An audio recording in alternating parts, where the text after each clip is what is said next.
their own destiny or whatever. She wanted the daughters to be witches because she carried up in Star Wars. The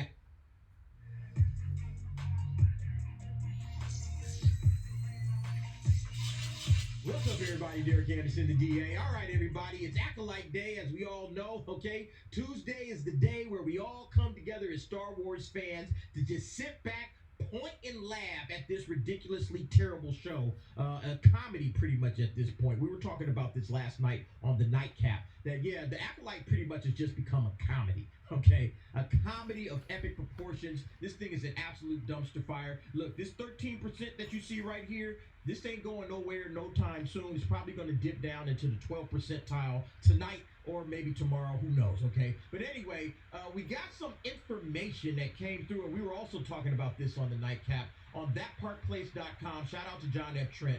We got a leaker who has revealed the identity of the Sith in Leslie Headland's Star Wars The Acolyte. Now, look, I'm about to read this whole article. Just let you know, fair warning. If you don't want to know what this person has leaked, as far as the identity of the Sith Lord, if you don't want to know, walk away now, because I'm about to read this whole article.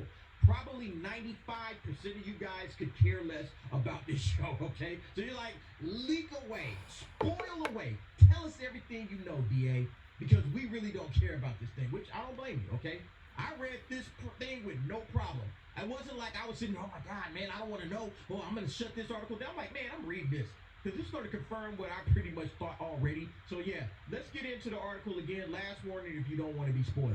A leaker shared a screenshot with YouTuber Script Trooper from an upcoming episode of The Acolyte, revealing who the Sith character is that attacked a group of Jedi and appeared to have killed the Jedi Master Kalnaka on the planet Kofar in the 4th episode of the series. As showcased in the video, the identity of the Sith is, drumroll, Manny Jacinto's Khmer, which everybody pretty much guessed. Pretty much guessed it from the 2nd episode of the show. This is the lame BS trash writing that we get from Leslie Headland. We all figured who this person was. We all guessed it. Everybody was like, oh yeah, that's the Sith Lord right there. That's him right there. We already know who Smilo Ren is, okay? We already know who Smilo Ren, and you know, a lot of us was like, wait a minute, hold up. It's so obvious it can't be him.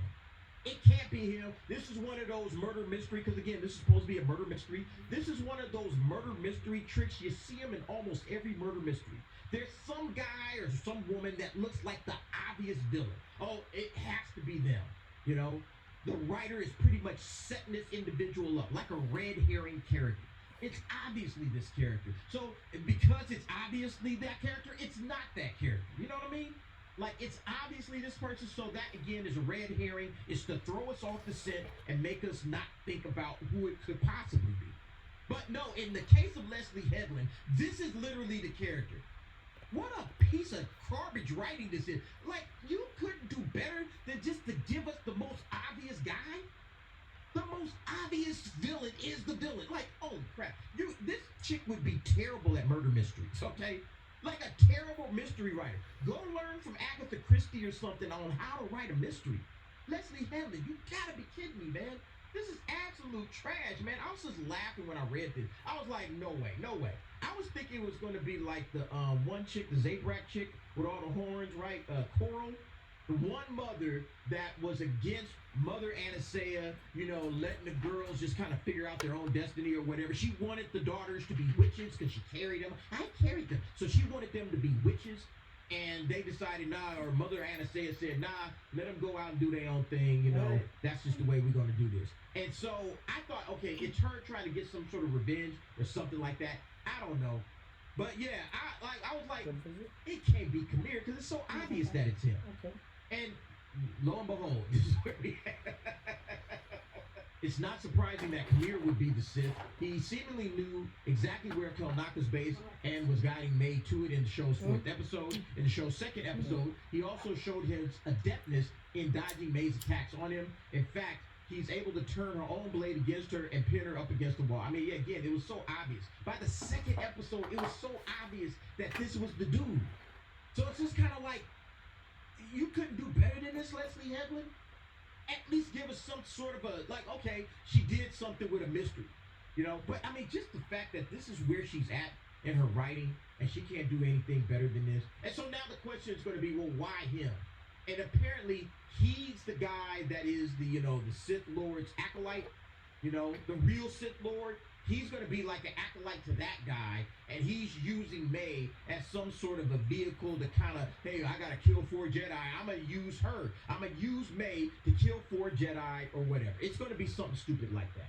Because I have to kill a Jedi without a weapon. So because they got to kill a Jedi without a weapon, it's probably going to be him, saying, yeah, I didn't use a weapon. I used May, and I manipulated her and all of this crap. But see, he's already killed Kelnaka with a lightsaber. So, I mean, all of this stuff is just stupid. The entire show is just kind of nonsense at this point. In an interview with Nerds of Color ahead of the show's release, it was also heavily hinted that Kamir had a duality to him. The interviewer asked, with Star Wars in general, there's a duality to it. They're, Sith and Jedi, good and bad, emotions or no emotions. And for you, Kamir, there's no allegiance. We don't know where he lies. May and Osha, which we're allowed to talk about, there's a duality between them. What can you guys tell me about your characters and their relation to this black and white spectrum of duality? All right, and that's the episode or whatever, or the interview that they're talking about. Jacinto responded, I think what makes Kamir so interesting, like you said, there's no form of allegiance. He's not tied to the dark. He's not tied to the light. For him, it's just what kind of allows him to survive and to exist. And he has that kind of nonchalant flowiness to him. He can go this way or he can go that way depending on his mood or attitude. He's just kind of going back and forth, whatever he needs to survive in a sense. Yeah, so apparently, again, in my opinion, this is what it is. This guy got locked in with this stupid Sith Lord, and he's using May as a conduit to kill other Jedi so he can kill Jedi without a weapon. All right? Because, again, it seemed like in that 4th episode, his life was also on the line. And so that's what he got really worried about, nervous about, whatever. Look, ultimately, all of this is just bullshit, all right? Leslie Headland is a garbage writer that can't tell an interesting story. I mean, there's a possibility you could have did something with the murder mystery in Star Wars and really fleshed it out and really had the audience on their, on their toes, on the edge of their seat, trying to figure it out, running through all of these various little theories and everything. They gave us the most obvious guy, and she said, nope, that's him. Now, we got to see it all play out. We got to all see it play out. But one things that people were trying to figure out, who is the dude behind the Smilo Ren mask? And now we know. And it's obvious, and it's stupid, and it shouldn't have been done. This is the worst written show I have ever seen in Star Wars, and it's not even close. All right? This makes, again, Book of Boba Fett. I will go back and watch Book of Boba Fett again before I watch 1 second of The Acolyte. Because I've already watched some episodes of that. I will go back and watch that again before I spend 1 second watching The Acolyte again once I get done with this season. Yeah, I'm going to watch it because, again, I'm a man of the people, so I'm going to take care of y'all, and I'm going to watch this show. But, man, the most obvious, nonsensical writing that you've ever heard of, man. This is just lame shit. All of this guy sitting there talking about his character or whatever. What character? He pretends to be a stumbling, bumbling boob, all right? A complete clumsy clod, an idiot. Oh, that's the Sith Lord, obviously. I mean, he's bumbling around, he's dropping stuff, he looks like he doesn't know what he's doing. Obviously, that's the guy, because again, I was saying this on the nightcap. It's like Clark Kent wearing the glasses, being a bumbling dope around the Daily Planet, nervous around Lois. This don't seem like Superman, And they basically are using that same template for this character that Manny Jacinto is playing, Kamir. It's absolutely trash. Anyway, guys, that's it. Just a spoiler. If you cared about it, I'm sorry you had to watch. But you know what? Why do you care? All right, why do you care who this dude is? Because it's clear here that unless you are amongst this 13%, you probably couldn't care less. You probably just like, look, I've already checked out. I'm just watching YouTubers just to get the updates. I'm not watching this. I'm not going to Disney Plus or anything to watch the show. Hell no. All right? So, yeah, it's clear that most people, 13%, are the only people that actually like the show and have given it a positive score. Everybody else is done. Everybody else is checked out. They're off doing other shit. They just check in on their favorite YouTuber. Hey, what happened on The Acolyte? Oh, okay, that's it. So, yeah, I gave you a little sneak peek. If you saw the spoiler, you know who the spoiled character is, the Sith Lord. It doesn't matter, all right? It doesn't matter because Leslie Headland has given us absolute garbage, and nobody's going to care about this show after the final episode drops. All right, that's pretty much what it is. Anyway, y'all let me know what y'all think about the Acolyte, the spoiler, the Sith Lord. Are you surprised? I know you're not, all right? Because I wasn't, all right? I wasn't surprised. But you guys let me know what you think. Jump down in the comments. Give me your thoughts and opinions on that. And thanks for watching. See you next time.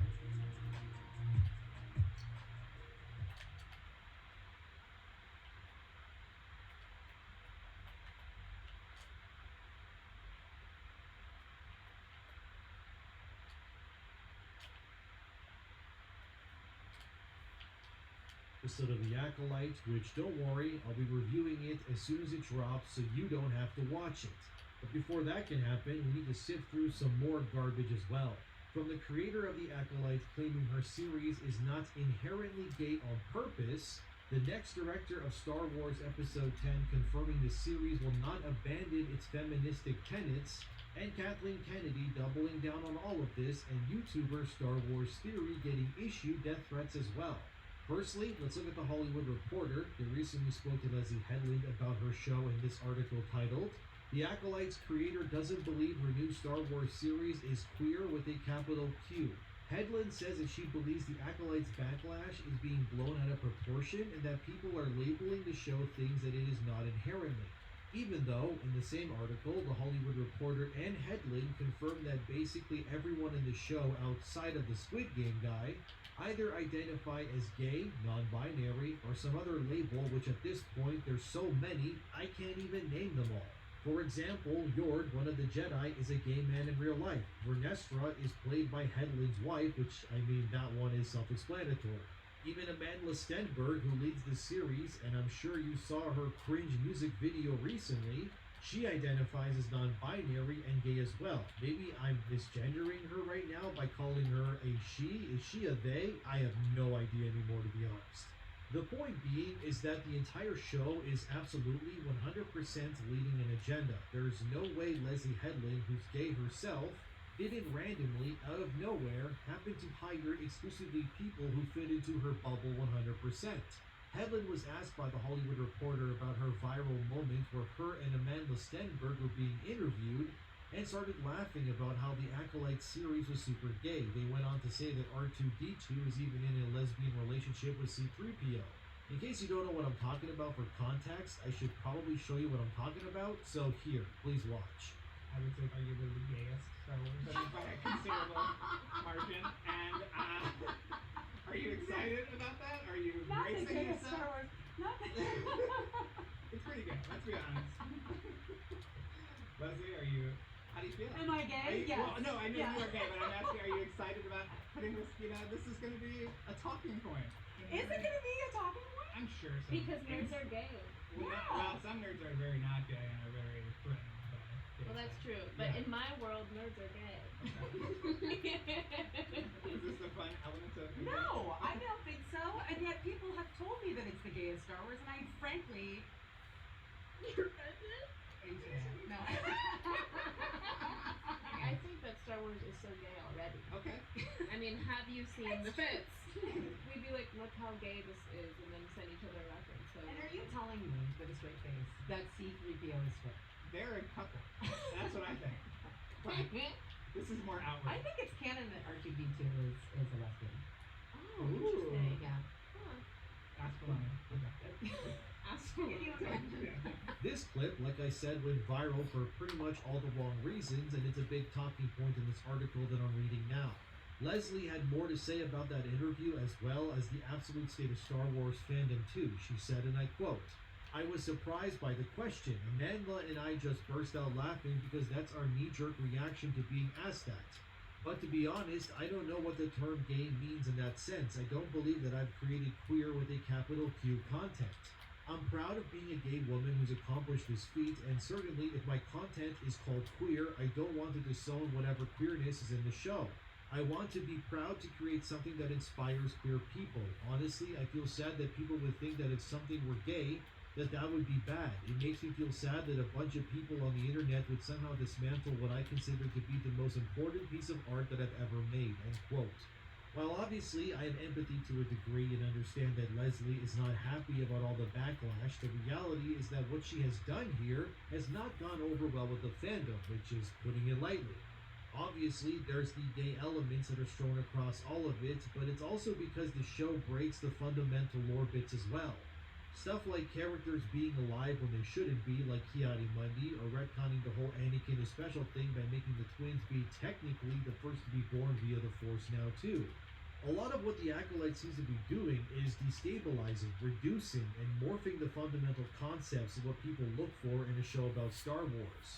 The Force is now the threat as well now too, which just shows how new concepts that are being introduced in a prequel no less are now suddenly being treated as gospel even though they never showed up in any of the content from that point forward. Never mind the George Lucas stuff, I mean even the Disney stuff, to the best of my knowledge, none of it up until this point references the thread as a power concept. So it's just very weird to me what Leslie has done here, not to mention out of all the eras to set your show, you chose the High Republic, which is usually considered to be one of the least liked eras of Star Wars. This is even before the Acolyte was even a thing, by the way. Mostly because the way the High Republic is described, it's a time of peace and prosperity. The Jedi, they rule over everything basically. The Sith haven't been seen for years. It's not exactly a time period where you can inject a story like this, because it obviously ends up creating more problems than it solves, and this then leads to stupid stuff like Ki-Adi-Mundi saying that there were no Sith seen for 1,000 years in the prequels. Yet he's also in the Acolytes dealing with an apparent Sith too.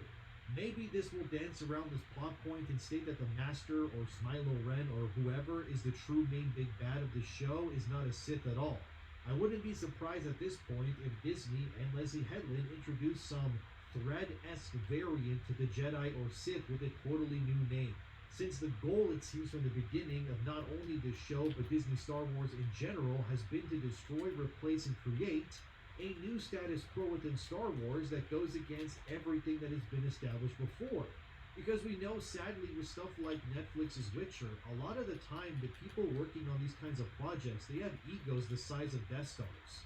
And they feel that it's their right to change things to fit their ideals because they have to leave their mark on anything that they work on. So this is why, for the most part, we have a ton of Disney Star Wars content that doesn't celebrate or remind us of anything we have been accustomed to. Maybe the only projects Disney has done that actually feel somewhat like real Star Wars are Mando Seasons 1 and 2 as well as Rogue One. Beyond that, not really. There's another part in the Hollywood Reporter piece where Leslie argues that the mothers of the twins are not lesbian per se, but they are just like that because it's a matriarchal society. Here's what she said. They're in a matriarchal society. As a gay woman, I knew it would read that their sexuality is queer, but there also aren't any men in their community. So a closeness between the two of them would be natural. It seemed plot-driven. I would say it's really reductive to call them lesbians. I think it means you're not really paying attention to the story. Well, I don't know, Leslie, you tell me. You had scenes where Mother Anastasia is caressing Coral, the horned lady's face. Then they also embrace each other, as well as Anastasia saying straight up that she created the children via the Force with no male involved. Leslie is likely trying to normalize lesbian relationships more, which I should state, I don't care if you're lesbian or whatever, but let's not act stupid here. She did this deliberately. It's like I said with the actors that she hired. There's no coincidence at all that basically everyone you hired acts, thinks, and has similar sexual identities. Really? You just happen to, out of thousands of people who would want to audition for Star Wars, land upon a bunch of actors who were all gay or non-binary. You can't actually think that we're dumb enough to accept that as mere coincidence, do you? Plus the fact that you state that simply because these witches grew up in a matriarchal society, that they would naturally be lesbians by default, which I mean, come on now. You're basically stating that someone's sexuality is based on their environment and upbringing as opposed to what they are naturally when they're born. So would the witches in this coven not be lesbians if they were born in a society where men were also around them too? Is Leslie saying being gay or lesbian is a choice then? You're not born that way? You see what I mean? How do these people not see the fallacies when they say these things is beyond me? Plus, if we're being real, the concept of a witch coven that's living in the middle of nowhere with no men around to procreate with means either the witches recruit others like they're Jehovah's Witnesses or something, or every single one of these witches were to some degree born the same way that May and Osha were, meaning not only is Anakin just not special at all, but at this point, using the Force or thread to create life is just something you have to learn. It's like how some people know how to use Photoshop and others don't. Mother Anastasia is just a master of the Force because she just is now. Don't ask any questions, fellas. Just consume the product and shut your mouths, I guess. Also, can we just talk quickly about how Star Wars just introduced two twin black girls with a black mother and no father figure? Like, really, Disney? And you also have the kids eating spiced ice cream. Does anybody over there know anything about Star Wars lore at all? Spice is literally an addictive drug in the Star Wars universe. Those kids just got told by their rich mommy that it's totally fine to eat cocaine ice cream because, what's the harm, right? How are these people paid to make these things? They're just hiring anybody over there to make Star Wars these days. Then there's the other lady who's making the new Star Wars movie, which when that flick comes out, YouTube and Twitter are going to be engulfed in a firestorm unlike we've ever seen before. The director of that next Star Wars flick is Charmin Oboid-Chinoy. She was recently interviewed by Variety for her new documentary, and of course got asked about Star Wars as well. And everything Chinoy says here is just, well, here's what she said during the interview, and I quote, "The story that interests me most is in Rey's journey as a female Jedi. That's how I best bring my experiences to it. The greatest thing about Star Wars is that everyone has a personal connection to it. Everyone is passionate about it. And throughout the fandom, people had clear ideas about who should direct or what the story should be about. I'm just drowning out all those voices until I'm done. As a storyteller, I'm focused on drawing new moviegoers into the cinema and bringing a sense of nostalgia that will appeal to older fans of the series. Sometimes you walk in the footsteps of people and giants who've created worlds, and in the case of Star Wars, George Lucas's world and the filmmakers that have walked in his footsteps have set this world that they want young viewers to sort of walk into and have an understanding of the world. And at the heart of it, for me, is Rey Skywalker, is Daisy Ridley and her story, and taking her on an adventure to a Jedi Academy and sort of creating a world that is a natural dovetail to the story that we've seen her go through in the last 3 episodes. And working with Lucasfilm and Kathleen Kennedy and the team over there in breathing life to characters that everyone loves and has fallen in love with, and finding new characters the next generation of moviegoers will fall in love with too. I've had conversations with J.J. Abrams, I've had conversations with George Lucas, and then of course Dave Filoni, who's a big part of the Star Wars universe now. We speak very often. I mean, I think the team is really taking time to make sure that we do justice to telling the story of Daisy. I think that she stands for something. We've seen this wonderful journey she went on in episode 7, 8, and 9, and now it's like on to the next adventure, and how do we create a world and the adventure that we take her on, end quote. Chinoy, in case you don't remember, has already confirmed that everything she makes has a political angle to it, and she identifies herself as an activist first and a filmmaker second. That's her words, by the way. She literally said that during a summit for female creators recently. So when you look at the people who are being hired to make these new projects in this galaxy far, far away, the agenda is clear. They're lying to you when they say that they want to make things for you as in the original old fans because you don't matter to them anymore. Even when Chinoy said in her interview that she wanted to make things for the older fans as well, she prefaced it by saying that her ultimate goal is to reach a new audience. That's been the goal all along for all of these projects, by the way. The end goal here is to attract new viewers to things like Disney Star Wars, because they are confident that over time they can eventually replace the old fandom with a new one that is more accepting of their ideas and beliefs. Has it worked well for them so far? No, hell no, of course not. It's the classic made for a modern audience thing. The truth is that when it comes to appealing to younger people, Star Wars is currently not exactly bringing in enough new fans. I mean, we know this just by looking at previous Disney Plus Star Wars shows ratings. They're dropping consistently. The only people that are watching this stuff is either people like me for content or jaded fans who are hoping the magic returns, but it never does. The truth is that the youth today aren't watching shows as much as we did back in the day, or even movies. Sure, they'll go out and see something if it resonates culturally with them, like Inside Out 2 is a good example of this recently. And then, of course, you'll have Deadpool and Wolverine, which will likely be another because it's a winning combo. But when it comes to Star Wars shows or anything like that, the answer is unanimously that young people are not really rejecting it per se. They simply just don't care at all. They're too busy playing stuff like Fortnite or Valorant while watching TikToks and YouTube. Young people these days, they don't seem to enjoy passive entertainment as much as prior generations did. Recently, I was on George the Giant Slayer's live stream, and we were talking about this very subject, that the youth of today are just not as interested in passive entertainment. They want to be actively engaged and be doing something instead. This is why video games continue to explode in reach and popularity, because you are in control and engaging with the entertainment. Same goes with TikTok. When some dance goes viral, the youth get to engage with the trend themselves by performing the weird dances. Like, I don't get the TikTok appeal, alright?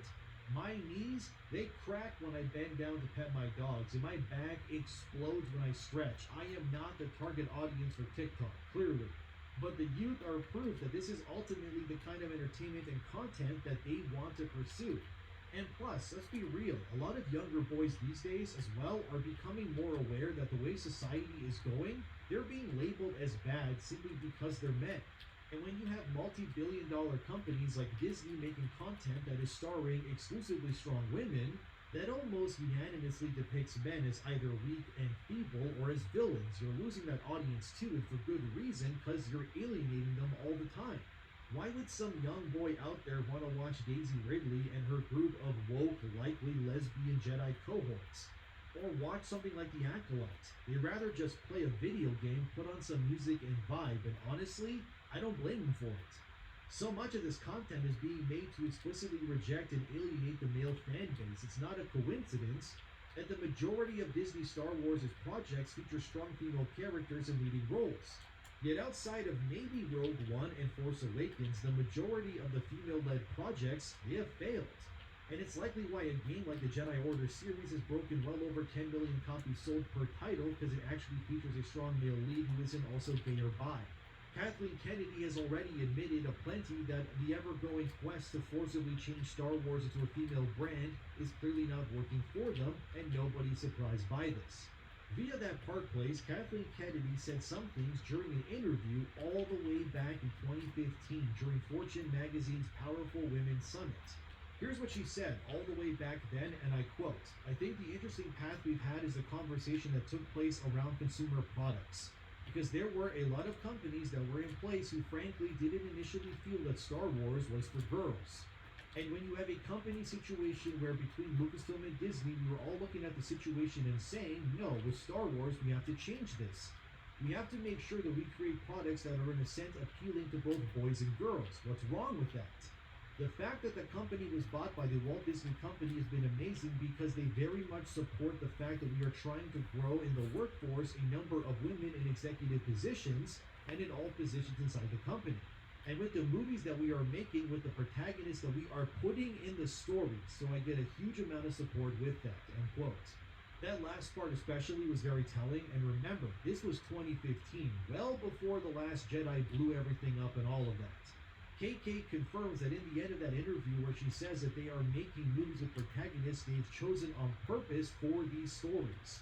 She means women, by the way, not men, which was a problem then, and this interview is almost 10 years old at this point. Crazy how so much time has passed, and yet nothing has changed still. They're still trying the same tactics, same character concepts, everything. They have been trying to force, no pun intended, this new way of thinking on the fan base for about a decade now, and nothing has gotten better.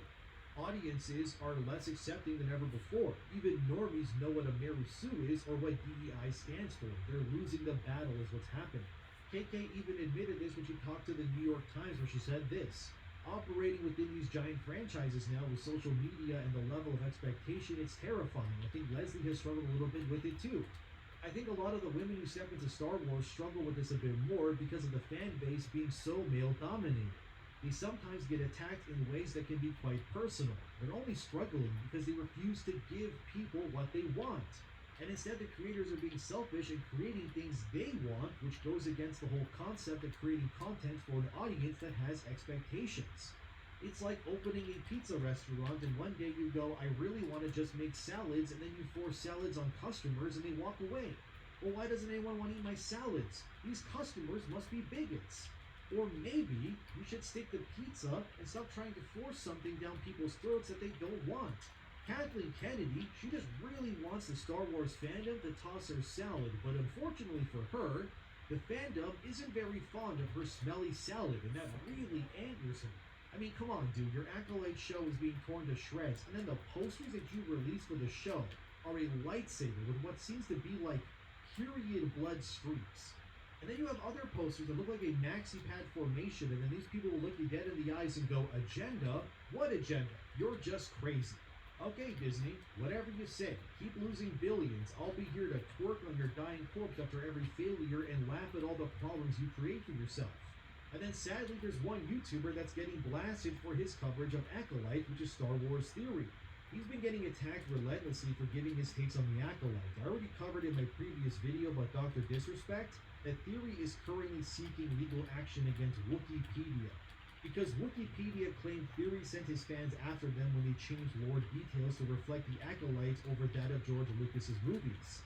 And now the master of the TDS, who regularly seeks out to see if companies and such are botting their engagements, has posted proof of various users calling for Star Wars Theory to be, well, you know, bad things I can't say on YouTube, but you get the picture.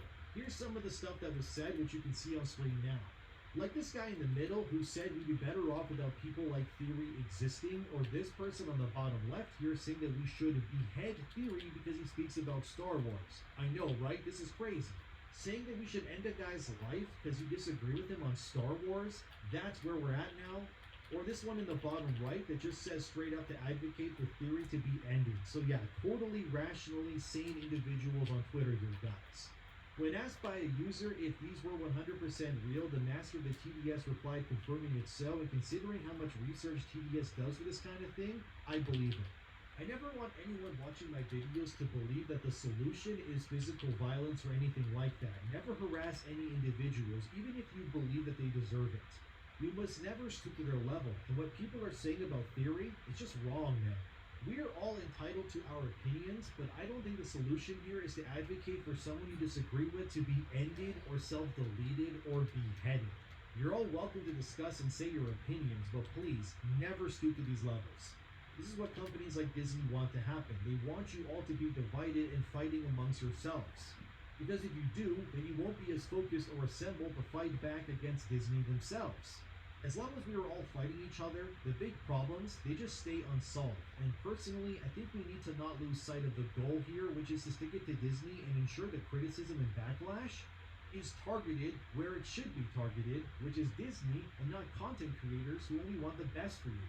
I know Theory isn't doing this because he hates Star Wars. The dude lives and breathes that galaxy. Why would he want Star Wars to be bad? Just shame on these people, and again, because it bears repeating, never harass or issue death threats to anyone, please, regardless of who or why. You're all better than that, and we need to stay together and not allow infighting to ruin the common cause of us all. As for everything else discussed in this video, it's clear that our critiques and backlash are at least being heard. Will Disney change course? Doubtful, but who knows. But we must continue to keep them accountable, or Star Wars will be lost forever. Thank you for watching, subscribe, share, like the video, and thanks to my patrons as well. Have a great day, take care of yourselves, and I'll be seeing you very soon because episode 5 of The Acolyte is almost here. My full review will come out the morning after it premieres. Thanks everyone, and I'll see you in the next one.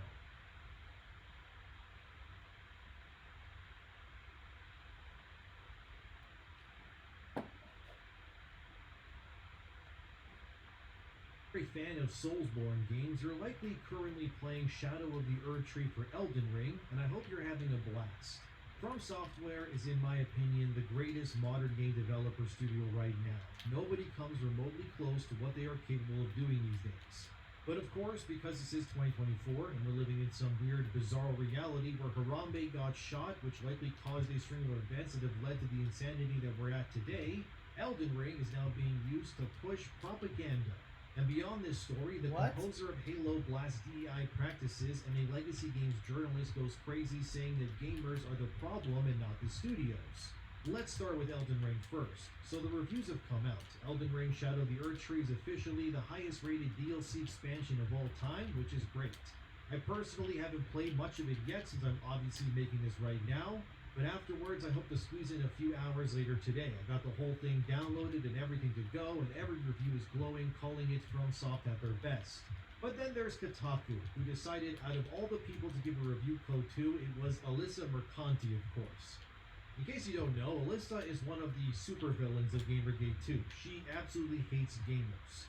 So much so, she has attempted to write hit pieces on YouTubers like Melanie Mac, which never came to fruition because she couldn't find any dirt on Melanie, and has said that anyone opposing the woke game industry is alt-right and a Yahtzee. She also tried to say that we're all weak and she would fight any one of us, to which female YouTubers rose up to her challenge and Alyssa backed down, protected her account, and then cried foul. This is someone who is the face of the game's journalist side, a man-hating, hairline-receding, woke activist. And of course, when it comes to Elden Ring, you can't just review the DLC like normal if you're Alyssa Mercanti. Here's what she said in her review of Shadow of the Erdtree, and I quote, "Hours into playing Elden Ring Shadow of the Erdtree, the massive singular expansion for From Software's award-winning 2022 action RPG, I realize it's paralleling my real life. Until Elden Ring, I avoided Souls-likes. Their punishing difficulty and rigid boundaries frustrated me immensely. I hit a wall in Dark Souls Remastered and gave up, barely touched Bloodborne, and avoided Sekiro like it was a poison swamp. In the real world, I have mostly avoided the ire of homophobes and misogynists in the games industry, writing an article that temporarily shakes them up before fading into relative obscurity once Reddit refreshes. But now I am willingly subjecting myself to arduous adventure, running headfirst into a proverbial wall just to shake it off, back up, and run into it again. Outside of the Lands Between and the Shadow Realm, I have spent nearly 4 months as the subject of a near-endless harassment campaign. It feels at times like logging on for a day of work is akin to walking through a boss door over and over again. Before I even make that connection between my real world and FromSoft's game world, I subconsciously attack Shadow of the Erdtree with dogged determination, as if besting a boss would bleed into my everyday and imbue me with a higher tier of self-confidence. Much like how it feels to receive near-endless hate comments from anonymous accounts or angry middle-aged men, I face Shadow of the Erdtree entirely alone. No multiplayer summons would work for me in early access, a feature I relied on in the base game. So I faced it solo, and after 20 hours came out, as Renala says, born anew, end quote. As you can see, Alyssa couldn't help but inject her politics even into a review of Elden Ring. What irks me is that people like this, who are clearly deranged mentally, and even admit that they are not fans of Souls-likes. I mean, she says straight up she gave up on every game From Software has ever made till now, is somehow not only given a review code for early access, but is cast out of everyone at Kotaku to review this game. Yet there's YouTubers like Ziostorm, who is a great well of information when it comes to Elden Ring and From Software's games, but he was refused a code. That actually really bothered me when I heard that, because it proves companies have their priorities in the wrong place. Ziostorm, at least, would have kept politics out of his review if he got early access and would have just told you what is going on with the DLC down to the boss's weapons and so on. But no, instead, Alyssa Mercanti of Kotaku gets a code and spends her opening paragraphs complaining about Gamergate 2. This Elden Ring Shadow review actually reminded me of another Kotaku review for the PlayStation 5 back in 2020, when Kotaku journalist Ian Walker spends paragraphs randomly in the middle of the review on the PS5 to talk about how he can't be excited about reviewing Sony's newest console because of the COVID-19 pandemic. And he's worried about the election and how right-wing people are advocating for Trump and how Joe Biden is his savior. At what point do we realize that Kotaku is just never going to change when it comes to these things? Journalists far too often are using video games as well as reviews of those games or consoles as soapboxes to air their dirty laundry and agendas. Elden Ring is not a political game. It does not have forced diversity or any other of those kinds of agendas. It's a dark fantasy action role-playing game where you fight fallen gods while epic music plays, and people leave really sus help messages that make you cackle at 3 a.m. when you tell yourself, just one more try and then I'll go to bed. Elden Ring is, for all intents and purposes, the anti-modern video game, a colossal achievement of game design that features one of the best and most daring open worlds ever seen in gaming. I personally don't think Elden Ring is my favorite From Software game myself. I think in repeated playthroughs the open world is a detriment to the experience for me, and I much prefer the smaller, more labyrinthian-esque game design of stuff like Dark Souls or Bloodborne myself. That doesn't mean that Elden Ring is bad, however. It still craps all over pretty much everything made in the West for sure. And when it won Game of the Year everywhere, it was like, well, yeah, duh, nothing else could even hope to stand close to it, not even God of War Ragnarok. And I think what makes From Software's games so great is that they feel old school, if dated at times, in the best way possible. When I say dated, I don't mean the gameplay is bad or anything like that, but that From Software's games, they feel like, from their game design and writing, As if they were written in the early 2000s or even in the 90s, the lack of handholding, the lore that is oozing out of every crevice that you need to seek out to learn, instead of having it being fed to you like a baby. The beauty of these games is so influential, I would argue outside of maybe Fortnite, I would wager that Dark Souls in 2011 is the most influential modern game we have. So many other games have copied elements from it, entire subgenres have been born out of the carcass of these masterpieces. And it's all been great to see and enjoy as other devs do their own twists on the subgenre. Even Jedi Survivor is technically a Souls-like with respawning enemies, shrine, checkpoints, and everything else. Do I think Shadow of the Erdtree is going to blow people away? Probably yeah. The DLC here allegedly could be its own new game, which is cool to see, but I think ultimately why people love these sorts of games and why Western game developers are jealous of them is because games like Elden Ring or Dark Souls, they feel like the antithesis of what modern games have become these days. There's no battle pass, seasons, monthly subscriptions, or stupid in-game crossover events. It's basically, what if Game of Thrones, Berserk, and Dark Souls had a baby? And it's brilliant. Although personally, even though I don't like some things about the game, like the Spirit Summon Ashes that trivialized content and is too readily available, and I think the last quarter of the main game's difficulty spikes out of nowhere for no other reason than they can. And this is coming from someone who has platinumed every single From Software Soulsborne game and completed them fully. I think Elden Ring's difficulty is a little too unbalanced for me sometimes, but I'm sure others will disagree, which is totally fine. But having Alyssa Mercanti of Kotaku here use Elden Ring and the achievements of From Software, who is the least controversial developer of all time, like, they don't start anything, they don't push DEI, nothing. They just make cool games and that's it. And it's wild to see the dichotomy between the based, no-nonsense Japanese developer and the woke Western reviewer clash like this. It's like oil and water. Kotaku, as per usual, is a pathetic excuse for a website that has already lived far past its expiration date. The fact they're still using high-profile reviews of content to push their own political agenda is crazy. It's history repeating itself, and they clearly have no interest in learning from it. And Alyssa saying that she has been the subject of harassment is hilarious too, considering she originally had nothing to do with Gamergate 2. It was Sweet Baby and Chris Kindred. Alyssa decided on her own free will to throw her hat in the ring and get involved when she could have so easily stayed out and not have bothered in the first place.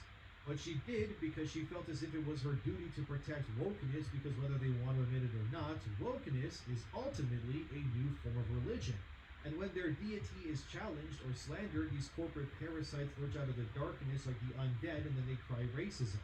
Elden Ring is too good for a place like Kotaku to even speak on the game at all. They are a website that has been forced by their owners to write game guides instead of virtue signaling. And Alyssa, who by the way is now editor-in-chief at Kotaku, after the previous editor-in-chief quit on the spot when leadership told him to stop virtue signaling, is now doing exactly what her previous position holder was doing anyways. Kotaku's staff is so deep in the sauce, they don't know their own ass from their faces anymore. They want to just pander and scream autistically as much as they possibly can, and the fact that they are recoiling and crying like actual children at the forced demands by their owners to make game guides, which means actually playing video games and writing about them, has caused this already empire that's built on crumbling sand to cry out because they have to finally do their jobs for once. I know I say you should reject and hate these journalists, but frankly, I don't think people dislike them enough. I don't wish physical harm or anything on them, but good lord, man, at what point do you realize your side is sinking and losing and you just admit defeat and move on already? Speaking of sinking ships and not admitting defeat, we have TheGuardian.com, where Keza McDonald, who used to work for IGN, as if that surprises anyone, ended up writing an article recently denouncing the players, which is titled, "The disturbing online misogyny of Gamergate has returned if it ever went away. While some of their language has changed, the sentiment of this latest aggressive movement is just as distressing. It's time for the games industry to stand up to it." Keza decides to bring up a load of examples in her article here from the Sweet Baby stuff, Assassin's Creed Shadows, and how players are against the historically inaccurate Yasuke being portrayed as a legendary samurai, which Keza of course believes is nonsense because she doesn't have an original thought in her head. And even decides to say that the people pushing against IGN when it comes to Black Myth Wukong are morons and IGN was right all along. She even says that Elon Musk saying DEI kills art is somehow wrong, even though he's absolutely right and even proven right at every single turn this entire year. Your Suicide Squad game died and lost millions. How many studios have closed this year alone that have connections to Sweet Baby? Like 2, I think? Even Kotaku has been facing layoffs as their own writers get thrown to the curb because their sites aren't doing well enough. At what point do you stop yourself to look at the flames around you, inhale the smoke, and say, you know, maybe this fire is real after all? You can try to gaslight us all you want, Keza McDonald, but we know you're lying. Especially when you bring up Black Myth Wukong of all things, where Rebecca Valentine of IGN has been on a literal years-long crusade trying to slander developer Game Science for their Monkey King action game. Keza also admits in the article she also used to work for Kotaku during the original Gamergate, which doesn't surprise me in the slightest, and champions the fact that all of her work is done from the perspective of a feminist, which also doesn't surprise me in the slightest. Keza is the model games journalist of today. Reject anything players actually want while bending over backwards and gorging on as much soy milk-filled DEI garbage as they can. They'll look you dead in the eye and tell you that Suicide Squad was a good game and Spider-Man 2's story was also great. When the actual paying customers out here will tell you how it really is, which is that DEI is killing games, TV shows too. Just go type in Star Wars Acolyte into YouTube's search bar to see the nuclear amount of reactions that there are to that garbage show. Keza also states in her article that she and her colleagues were harassed by individuals during the original Gamergate, which I don't doubt. But I also can't speak for that because I wasn't even on YouTube at the time making content or anything during that. My ascension to where I am now is largely due to how I was seeing everywhere I look how corrupted and weird the entire games industry was becoming. I would hear diversity in every sentence, start noticing patterns, and seeing the quality of many Western games diminishing. Then, during the pandemic, I was in my second lockdown here in Canada when I decided I would take the leap and start YouTube because I was, once again, laid off due to the forced mandates set by the government. And the rest, as they say, is history, and here I am today, and the same can be said about entertainment media too. The existence of what I call the counterculture movement, which encompasses me and many other YouTubers and streamers, was not created because we wanted to. It happened because of the decisions made by corporations to turn their back on the fans who reign in the millions. Think about how YouTube was prior to Star Wars The Last Jedi. Then I want you to think of YouTube after the release of that film, and how that single movie pretty much changed online discourse forever. Now ask yourself, why did that happen exactly? It was because in that moment, the fans who thought they could enjoy agenda-free entertainment were suddenly blindsided by the worst thing they've ever seen. At that point anyway, of course the Acolyte was but a blip in Leslie Headland's eye at this point. The point I'm trying to make here to Keza, Alyssa, and others is that the existence of channels like mine, or websites like Kerbutus Rambo's DEI Detected, or even his Sweet Baby Detected Steam plugin, these don't just exist out of nowhere. This is cause and effect to why these things happen. If the games, movies, and such industries stayed the course and just kept giving us good content that was free of agenda, none of this would exist. In a way, I look at it like a war, which sets us up rather nicely. The existence of a resistance force would not exist unless there was some sort of empire or threat to the ordinary people. That's essentially what we are in this sense. We are the resistance. We are slandered by big tech companies and journalists backed by multi-million-dollar websites like Keza here at The Guardian. And we rally together in our common cause that we don't subscribe to your madness, to your ideology, and work every day tirelessly to open as many minds as we possibly can to the poison that your side spews. And don't try, Keza or Alyssa, to say you are somehow the resistance in this regard. You are not the resistance of anything when you have every major corporation, website, and sponsor standing behind you. Whether Keza, Alyssa, and more want to admit it or not, they are the stormtroopers of the Empire. And they've become so brainwashed by the institutions around them, they genuinely believe that they are somehow morally right. Gaming journalism used to be a golden beacon of unbiased information back in the day when these journalists used to be respected and championed. But that was like 14 years ago at this point. Now they're mostly failed political writers and journalists who clinged onto video games as their saving grace before they hit rock bottom. And their downfall is not due to me or any other. It is simply because these journalists couldn't keep their opinions strictly professional. And they allowed their emotions to run amok, and now they are reaping what they sowed. They did this to themselves. The players, nor our side, is at fault here. We only exist because of your hubris. And if the gaming industry is like a human body, the immune system sends what it needs to eliminate the sickness. And these journos, this DEI and woke crap, is the cancer that we need to purge to save what is the gaming industry and entertainment abroad. Even the composer of Halo agrees with this. Halo series composer Marty O'Donnell says video game industry now pandering because they fear being on the wrong side of some special interest groups who can be very loud and very annoying. If you don't know who Marty is, he wrote the main themes for the Halo games and Destiny, but that's severely undermining his work. The dude has been making iconic music for decades, but pretty much without Marty's contribution, stuff like Halo and Destiny, it'd be a fraction of its popularity today. Marty was recently on another YouTuber's channel whose name is Andrew Chapados, who has a podcast called Andrew Says. Marty is, if you don't know, is actually running to represent Nevada in the US House of Representatives, which means Marty is a conservative. Uh-oh. This means Marty is obviously the devil now because he has his own opinions and beliefs. Which means he's pretty much dead to the gaming industry now because that's how this all works these days. Andrew asked Marty, when you were involved in games, was representation on anybody's mind? Was the amount of diversity, the amount of transgender characters in games ever a topic that anybody thought they should worry about? Here's what Marty had to say. I can't show you the clip, unfortunately, because it does have what seems to be licensed music in the clip, so I'll read what he said and I quote. You know it wasn't, and go woke, go broke, we kept seeing that happen over and over again. DEI is not diversity, equity, and inclusion. It is a code word for essentially a Marxist worldview of power structures. There's so many catchwords that are being injected into the conversation. Colonization, decolonization, all these kinds of things. It is so far from what, especially in the entertainment business, what people should be worried about. Are you going to tell a good story? Are you going to make a good game? Are you going to do something that's compelling emotionally for people? That's fun for people. That's what creators should be concerned about. We've had our share of, I guess I would have to say, diverse characters, but it wasn't because we needed to make sure there was a certain percentage of fill in the blank. It was because these were like either great actors or this was going to be a great character. It was never any part of what our discussions were about, like let's make sure we fill in the blanks so the game characters reflect perfectly the makeup of the society. That is just such a creatively dampening way of approaching things, which is why I think the fans are rejecting this ideology. The fans don't necessarily reject movies or games because diversity or equity or inclusion kind of things are forced into face. Certainly they don't like being preached to, but basically these are not good products. At the end of the day, it's not fun to play, it is not interesting, these characters don't sound real. That's what ends up happening, people just don't like it, they're not good stories, they're not memorable.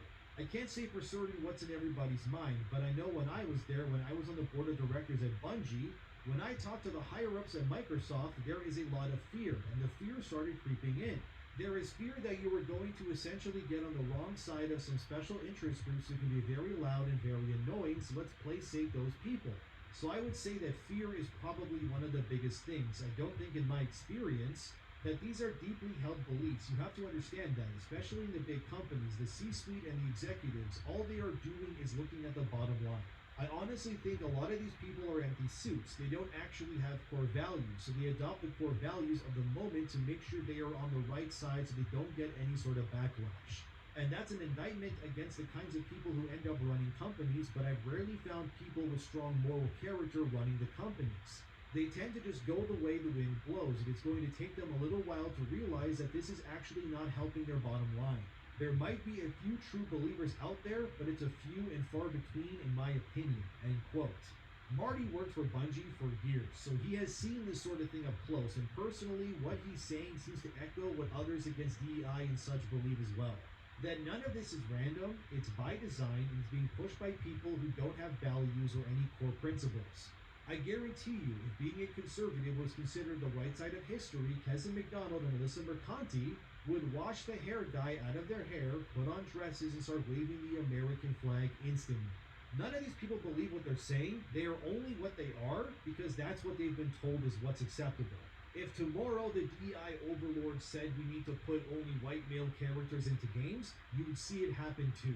These people don't care, my friends, and it's like Marty said, the people who make these decisions, ultimately, they don't create anything anyways. It's like the Hollywood suits with all the money. You think they care who or what Captain America, Spider-Man, or Master Chief is? They just know that those characters mean that they'll make money if they use them, so they do.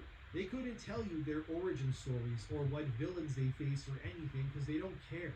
And it's the same with DEI. They don't play the games that come out because they don't really care either. Just go and do it because our boss says so and then give us money. They could care less if the product sucks because they don't see you as people anyways. In the end, these DEI companies and their yes men at places like IGN who attack Black Myth Wukong, The Guardian who thinks gamers are wrong, or Kotaku who uses their Elden Ring review to complain about Gamergate 2, none of it is being done with your enjoyment or respect in mind. You just don't matter to these people. People like Rebecca Valentine of IGN will continue to slander Black Myth Wukong until she gets an answer. I honestly wouldn't even be surprised if Rebecca Valentine ends up being the reviewer for Wukong at IGN. And if she does, you can bet your sweet butt cheek she'll sprinkle that review with how game science is allegedly sexist. Because the art of the games, the music, the voice acting, the content, none of this matters to any of these people. All that matters is checking boxes, pushing agendas, and ensuring that their beliefs are championed. And if there was ever a game that perfectly encapsulates the era that we're living in right now, it's Elden Ring. The industry is the Erd Tree, and fellas, it is burning down to cinders. But let's hope once the fires cease that what grows in its place is a more honest and healthy games industry. Thank you for watching, subscribe, share, and like the video. Thanks to my patrons as well. Have a wonderful day, and I'll see you in the next one.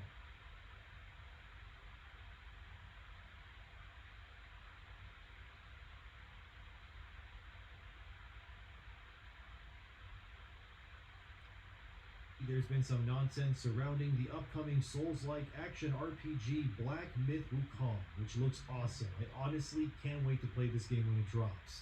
And it turns out, according to rumors, that Black Myth Wukong's director is out here whipping his meat out and rejecting the woke weirdos. And if these rumors are true, and Wukong keeps this same energy, we're about to see a mega hit on our hands, fellas. Beyond this, there's other games being slammed for the opposite reasons, like Assassin's Creed Shadows and much more. But let's get into this. So this all started when a user on Twitter named Pirate_Nation decided to tweet something about Wukong. According to the translations provided from Chinese social media platform Weibo, which is basically Twitter but the Chinese version, a Chinese journalist has published a story regarding Black Myth Wukong and states that the backlash the game is receiving in the West is due to their rejection of Western values. The Chinese post stated that because Wukong Studio, which is called Game Science, is rejecting these woke consulting agencies and refusing to work with them, Western websites are attempting to run hit pieces against Game Science to derail their success in the West. This coincides with an article that came out in 2023 by IGN from two writers who have both gone and protected their Twitter accounts since this article has gotten attention, and it's titled, How Black Myth Wukong's Developer's History of Sexism is Complicating Its Journey to the West.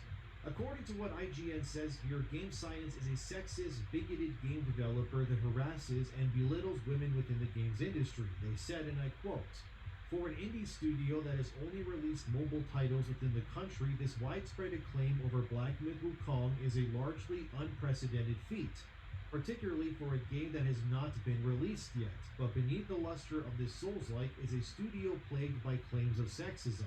Several posts have surfaced from Chinese social media site Weibo, written by individuals from the studio, that contain multiple references to genitalia and sexual innuendos. These have provoked a backlash among some in the games community, many of whom are women. This was coupled by recruitment posters by the studio produced in 2015, which featured images and headlines that point to a culture of ingrained sexism in game science. IGN spoke to several women familiar with gaming culture as well as the games and technology industry in China, many of whom requested to be anonymous for fear of backlash from fans of game science and the broader games community. In the eyes of many female players, Game Science has a notably negative reputation, said Jen, a Chinese game designer who's now based outside of China. I admire their dedication and work. I had high expectations for their game until I came across their misogynistic remarks around 2021, which was reported in the news. Founded in 2014, Game Science is a Hangzhou-based studio formed initially by 7 ex-Tencent game employees. During their time in Tencent Games, they worked on a free-to-play MMORPG called Ashura Online. Black Myth Wukong can be said to be the spiritual successor of this MMO, with both games based on the Chinese literary classic Journey to the West.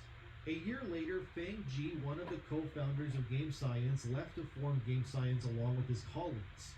After releasing a slew of mobile titles, Game Science decided to focus on the development of Black Myth Wukong in 2017.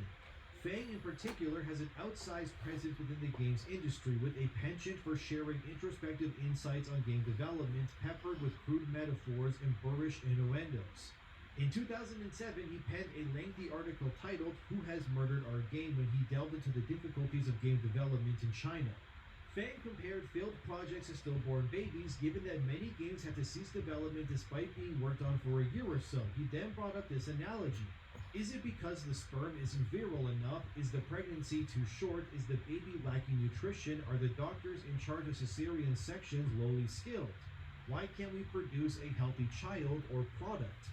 To many who were familiar with Fang's mannerisms, these were just the harmless quirks of a game developer who, as vulgar as he may seem, is steadfast about his vision for game making. Several fans have excused his behavior, with them chalking this up to a straight-up talking passion for game making.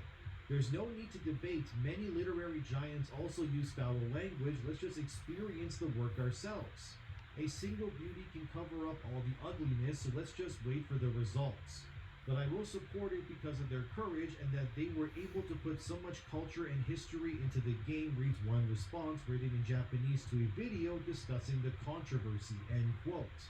So this Fang guy who's spearheading Wukong is clearly a very eccentric and weird kind of dude. Hey, thank you It's for the not really follow, surprising Iggy. the slightest, to be real with you. When it comes to game developers that are considered visionaries like your Kojimas or Miyazakis, all of these individuals have their own weird mannerisms or styles.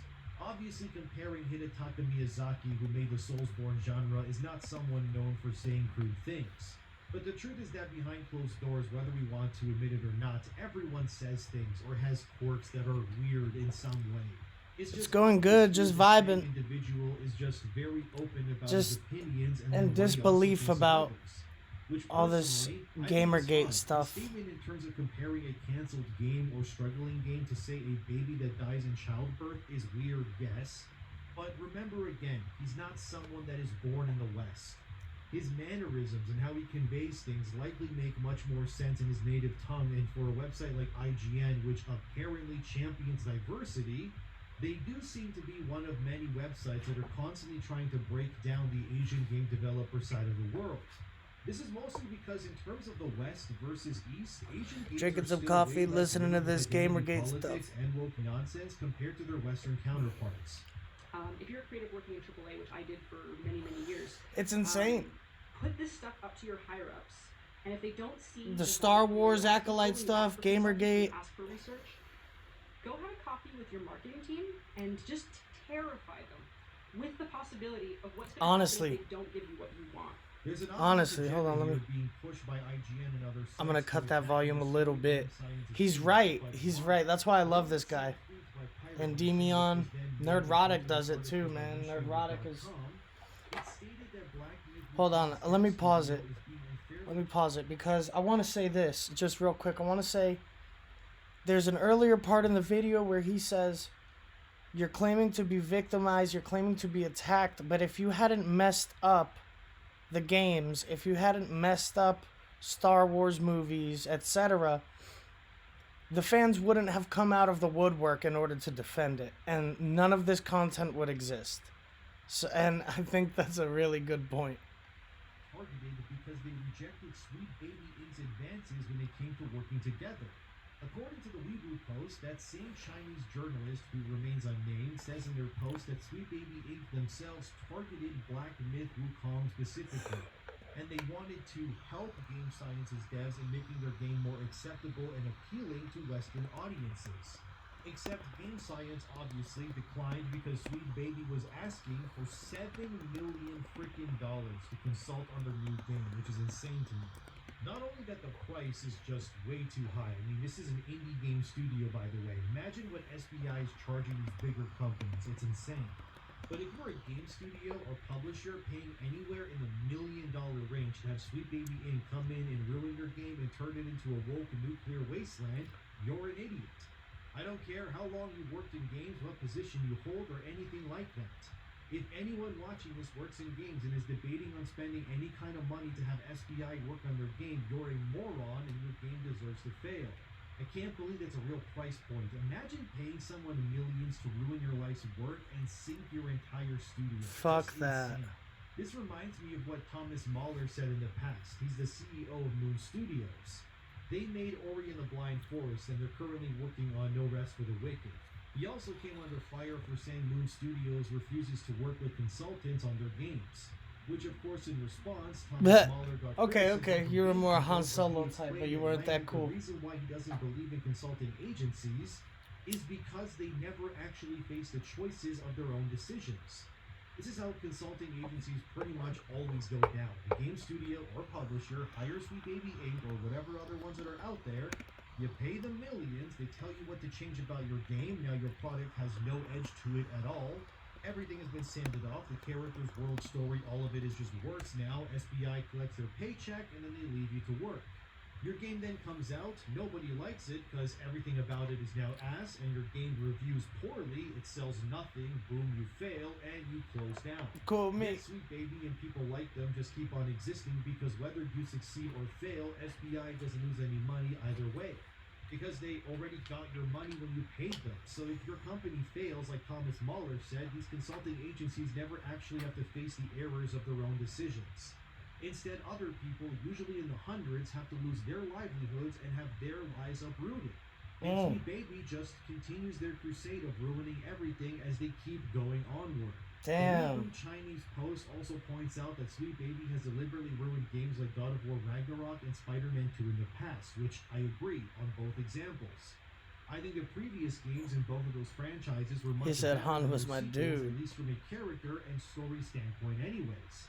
So Fang of Game Science rejecting Sweet Baby Inc. because he knows that if he were to let them in, Black Myth Wukong would be irreversibly damaged by their involvement was a really smart decision. They would also likely push game science to include things like people of color within the game and gender swap many characters into women for diversity reasons. Essentially, if you want your game to be made by committee and be made for the modern audience, you call someone like Sweet Baby Inc. And I could give plenty of examples of how games related to SBI have lost millions already, like Spider-Man 2, Suicide Squad, and entire studio closures aplenty as well. They don't call it the Sweet Baby Kiss of Death for nothing, dear viewer. These parasites are killing video games. And there's more versions of them that are popping up all the time, like Baby Ghost, Sugar Baby recently too, and even Hit Detection. All of these companies are in bed with one another, and they are siphoning the life force of video games in general to fill their pockets with money and ruin as many franchises as they possibly can. And we've seen also aplenty that games that do the best are the ones that reject these very consultants.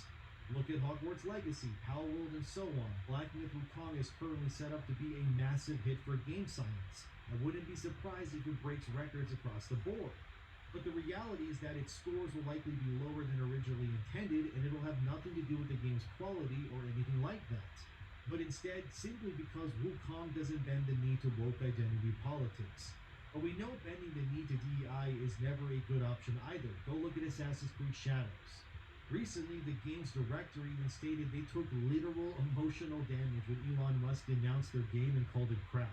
That game's director's name is Mark Alexis Coty, and he was speaking with Stephen Datillo of GameFile when he stated that Elon Musk broke him emotionally. He said, and I quote, "That tweet generated emotions that the first thing I wanted to do was go back on X that I had deleted and just tweet back.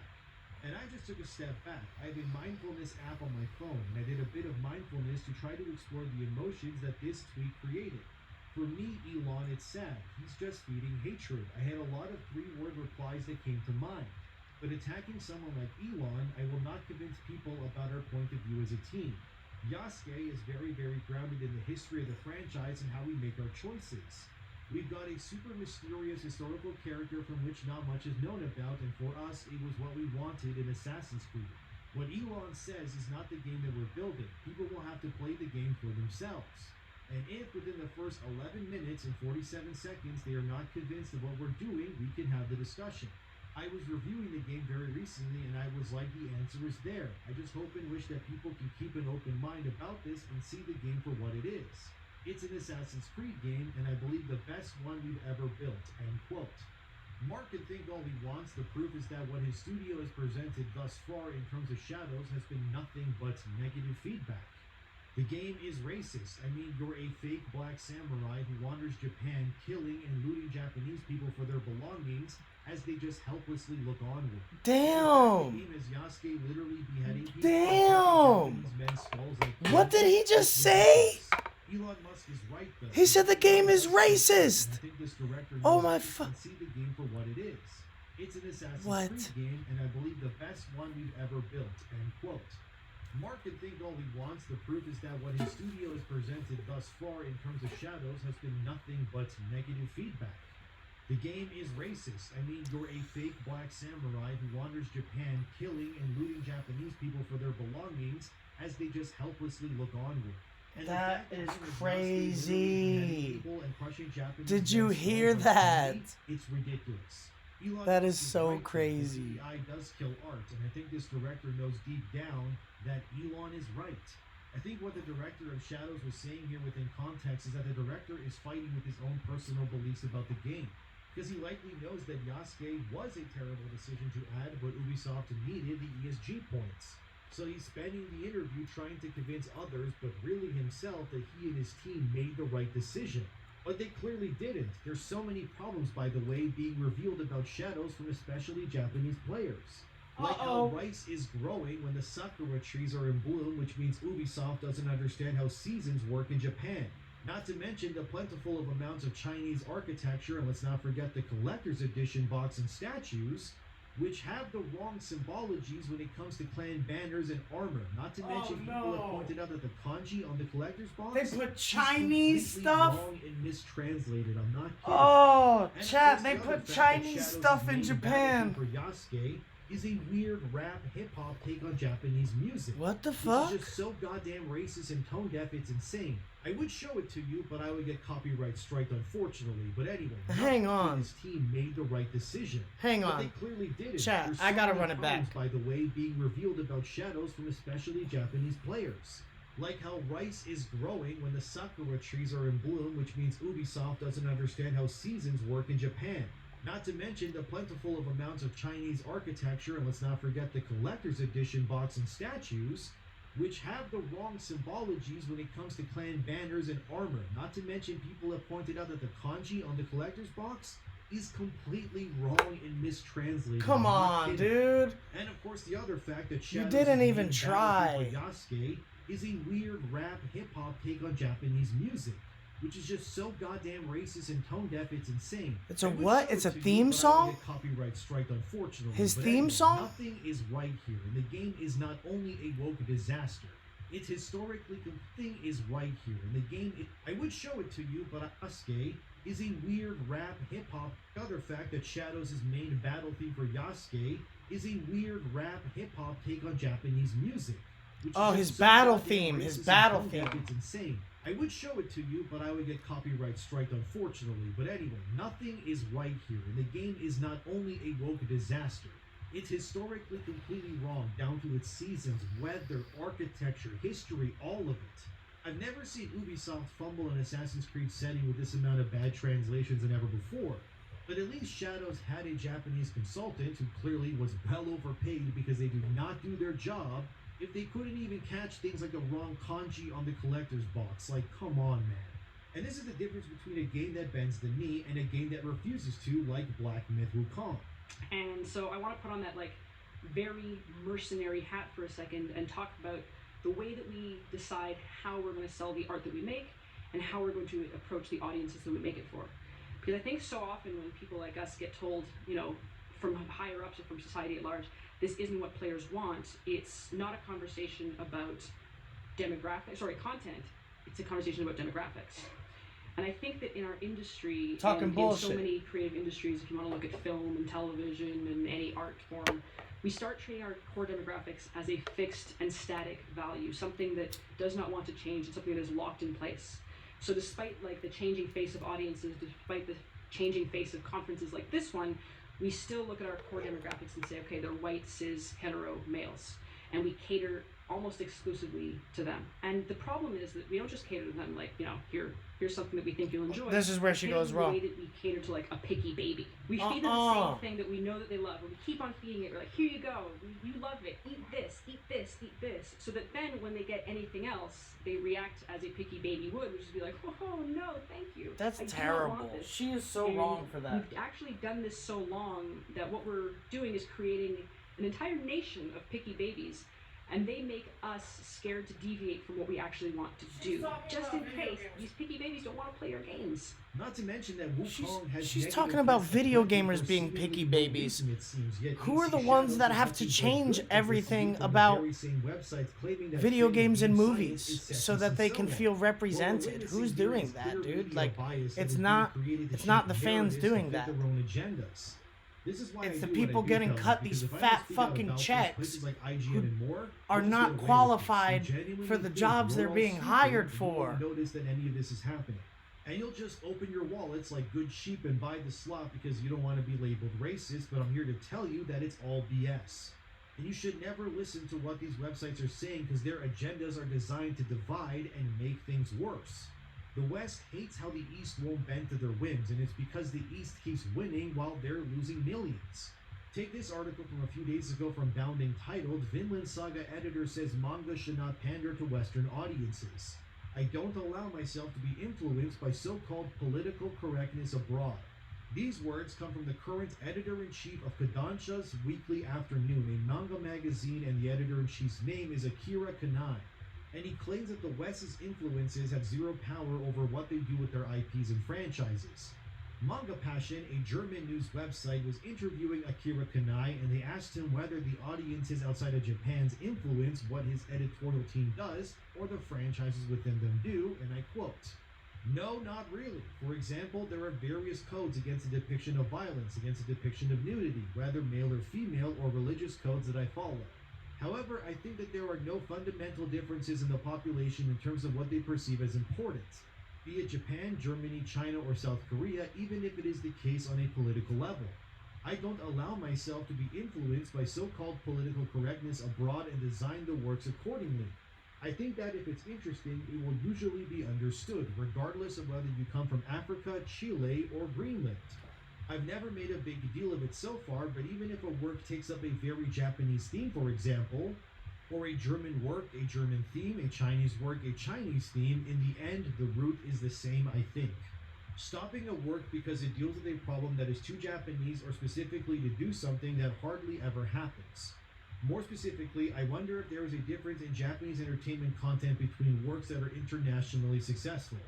Is it the works that focus more on the Japanese market or a global market? I don't think it's possible to create works that are exact in the middle, nor would such works really appeal anywhere. The mindset that Japanese publishers will get poorer and poorer if they don't expand overseas is pathetic and should be abandoned. Now that it is possible to read and draw manga abroad, I hope that the manga fan community itself will grow, no matter where they come from and no matter what religion they belong to. So when it comes to the question of whether I think globalization is important, I can say that it's much more fun this way." End quote. Kanai is absolutely right, and if we could just take his mindset when it comes to content moderation and apply that across literally everything, we'd be living in the most golden ages of right now for media across the board, really. Because he's right. You don't need to change what your product is to appeal to other audiences. What I find, and this is true of YouTube as well, is that the more you change yourself to fit something that you're already not comfortable with, the more inauthentic you'll be. It would make no sense for me to suddenly rebrand myself as a makeup channel or toy unboxing, because that's not who I am. And I don't think changing who I am is going to appeal to people who wouldn't normally like me, because if I did that, then I wouldn't be me in the end. Which means ultimately, what's the point? It's the old saying of when you make something for everyone, you end up making something for no one. You can't realistically cater to every demographic. It's impossible. Life, business, art, whatever, it's like picking your stats or class in an RPG. You can't be a That's warrior, real. mage, thief, and a summoner all at once in a game like Final Fantasy Tactics, for example. You can mix things, sure, but you can't use all of the abilities at once. Instead, you have to choose which things you want to specialize in, and then you hone in on those and craft that character to fit that role perfectly. And that's the same thing when it comes to life. Some of us are warrior classes, some are mages, other red mages, or hunters, berserkers, ninjas, whatever. The point here is that you can't reasonably pander to everything equally without losing that authenticity in the process, and with Black Myth Wukong, they proved this. Instead of making their game for a modern audience, they're making their game unapologetically Chinese and doubling down on the mythology and style. And funnily enough, by catering to Chinese fans specifically, the game will find its own audience in the West that also likes that sort of stuff too. And in Assassin's Creed case, what they're doing is actually worse because they've taken something that was one thing, a historical action series, and they turned it into a woke DI disaster that wants to cater to both Assassin's Creed fans and the Sweet Baby Inks of the world too. Dang. Which just ends up making a game for neither really because you're not giving each group what they want specifically. The same could be said about Star Wars. It was made primarily for boys, Disney turned it into a female brand, and now it's for nobody. And Akira Kazan is the mentality all of these people need pretty much. You reject whatever is trying to weasel its way in and you stay true to yourself, and then you just push forward confidently. My content is not made for woke lunatics because I do not care for them. I don't want to cater to weirdos who think there's a billion genders because I don't care about that. I just stick to what I know and what I believe in, and I'm confident by doing it that I will find my own audience like yourself who's watching this right now. Let's If go. we all cater to everyone's needs constantly, Shout out to Endymion. everything would just be a big gray Shout out to ball of mush with Endymion. all the edges gone, no spice, no I don't flavor, own this nothing. content. All because you don't want to offend I'm just anyone. sharing What you it just because end up this with is what just I'm- something that's made for nobody. This is what and I'm you just putting fade on. into oblivion. If Black Myth Wukong wants to sell millions, they'll just keep pushing Sweet Baby Inc. away He's with one of the all ways their I stay force. informed on They this should stuff. even make a post saying that they reject them. That'll honestly sell them thousands of copies Yep. easily right there. He's in one of the the- ways I stay informed on it. That was some good shit. That was some good shit. It's crazy how Stay Woke turned into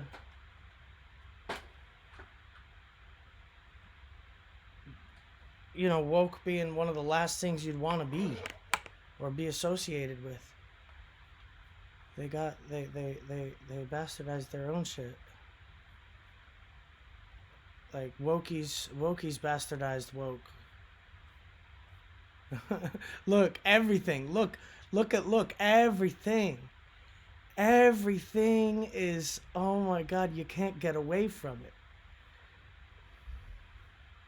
You can't get away from it. SE shareholders ask about Sweet Baby Inc. Black developer apologizes? Oh, hell no. Oh, hell no. Knick-knack, paddywhack, sip a cup of tea. Smack down the black death clown when he uppity. Buck status broken, your name is Toby. I'll send you an invoice so you know what you owe, man. Face, race, disgrace, erase your opinion. Button up your overalls, you're a yellow minion. Woke disagreement, nah nigga, apologize. Hope with crack said access denied. Scary necessary, your results may vary. Ready, fairy, be wary, Kyle about to bury rock steady. All the other kids with the pumped up kicks better run fast from the studio full of ladies with dicks. Halo producer struggles with guns. Barrel in his hole can't make a game fun. Reception negative, body type AB. Shareholders ask about Sweet Baby. Concentration, hallucination. Echo chamber, gaslight Jason. Anita get laid, took Comstock dick. Arched her back, threw it back, that did the trick. Lobo, homo, triggered by titty. Lure him out like the Loch Ness tree fitty. Ugly and woke, went broke, yeah dang, should spit on that thing. Fuck to spit on that thing. Like this video and subscribe to join over 96,000 beta testers. Good job. Comment or correct me below. But recently, some developers stepped out of line with opinions on the cancer polluting the games to the point of them being unprofitable. And like a dog whose behavior must be corrected by their master, they were forced to apologize. The last time I gave shits enough to tune into the opinion of an ex-Sushi Squad developer was when they were ever so thankful to Kim Belair of Sweet Baby Inc. for their help in molding the latest in a long series of race-swapped characters. This developer was asserting that Palworld devs must have cheated with another dyed-haired developer. And I'm sick of That's people a good assuming read. that I'm not speaking literally, so here's another dyed-haired developer explaining how multiple men in the Sushi Squad game that flopped should be written as insecure. Captain Pussarang, the Kidder, Queen Shark, any way you want it, that's the way you need it. Except straight, except pretty. And in case you didn't know, Warner Brothers, in their infinite wisdom, have taken the developers who worked on the flop abortion Sushi Squad and now have them working on the upcoming Hogwarts Legacy sequel because the developers totally weren't the pussified, you're a transphobe if you play a video game type that failed to boycott the best-selling game of 2023. Now that Hogwarts Legacy and Stellar Blade are behind us, it doesn't seem like I need to convince anybody that maybe there's a racket trying to force developers to pay up and bow down, or else maybe the psychopaths that would do and say anything to keep women in games ugly aren't something I need to convince people about. Maybe the people with the biggest issue with pretty women in games all have a hilariously coincidental similarity. Maybe when the devs obsessed with race swaps specified that black devs specifically spoke to him, not another race, because as we know, beta testers, only black matters to the Danny Lalanders types, whom all worked under Sweet Baby and Umbrella, playing a bigger role in why your previously matured games are all now woke than you believe. Pussified lectures from developers wasting time on identity garbage that doesn't enhance gameplay, retain players, or even appeal at a glance. That's right! And they're infecting people with the kind of trick guilt that has them bowing down to kiss shoes and give Miles Morales Jesus resurrection powers, in between making women ugly, of course. But as you can see, if you say too much, you will be corrected. You think I want to talk about this gingerbread fuck noise? Gacha is the future of gaming for a while. You know why? It's going to be as simple as them actually providing service. So imagine if everywhere you go to get your food burns your food. If a Chinese man comes and says, this food isn't burnt, you'll pay for that. It's not a racial thing. This food's not burnt. Weird, right? In a meeting, a shareholder asked Square Enix's president directly, translated from a tweet from Michizuzu, quote, I'm personally happy about the shift from quantity to quality. I hope good titles will come out in the future. I'm concerned about the Canadian consulting company Sweet Baby. Square Enix is listed as a client, but is there actually a transaction there? What kind of transaction is it? Will they continue to do so in the future? End quote. Kiryu responds, quote, I would like to refrain from making specific comments about individual clients as we shift from quantity to quality, providing content that is enjoyable and safe for our customers is also a part of what makes a product fun. We will do our best as creators. End quote. Yeah, keep circling the drain until you figure out that we don't want safety, we don't want the edges smoothed off, we don't want some idiot's idea of how this game should be. We've seen this historically happen time and time again, and if you hand it to these grifters, then you cease to be. You're already having trouble being remembered when you're not being forgotten. Damn, this game looks awesome though. People can call me mean, but in the end, the person who has a dinosaur phobia should not be working on a Jurassic Park movie. The person who has a gun issue and struggles not just with the weapons, but in separating fiction from reality is not a good fit. And this isn't about race or identity, regardless of how many fucking flags you need to put in between you and logic like a shield. It's about who is better suited for this job. So how do you think the people that I might be a messenger for are feeling? And again, apathy is kind of the best that you can hope for now. A lot of people have arrived on that for quite a while. That's why you're in trouble.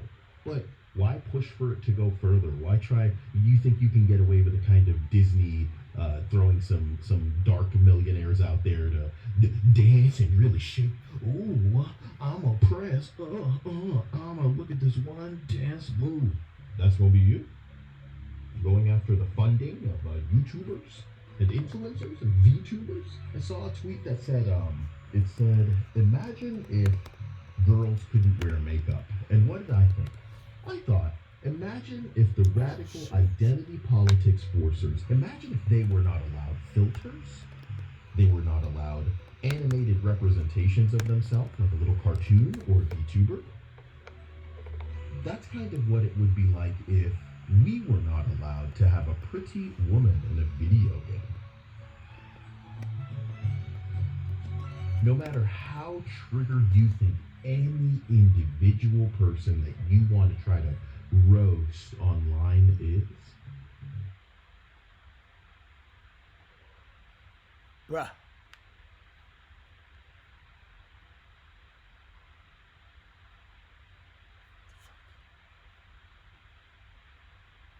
Why am I lagging? it'll never approach the insecure swine. What the fuck is happening, bro?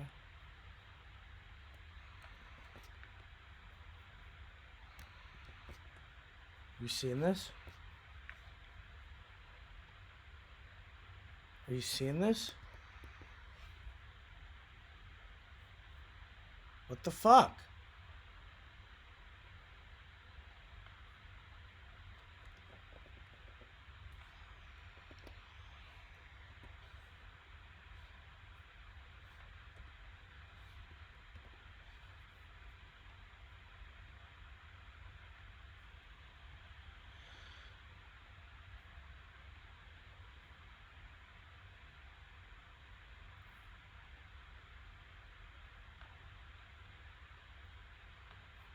How is it not working, dude?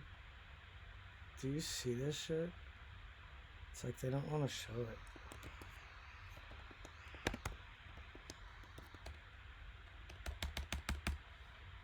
Do you see this?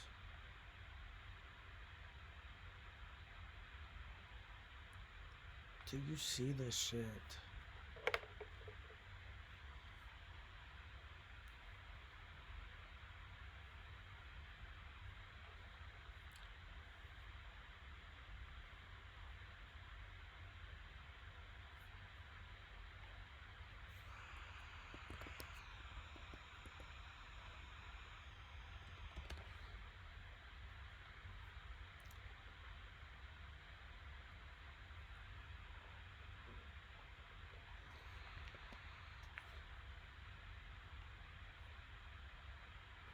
Wow. Fuck IGN. Who's gonna give it an honest review? Fuck IGN.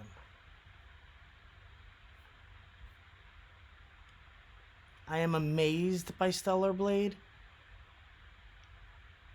Certified banger. Before you buy. The best thing about it. Shallow and deceptive. Oh. Okay.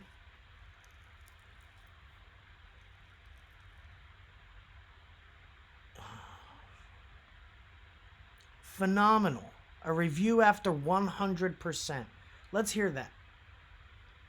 I don't even know who this is.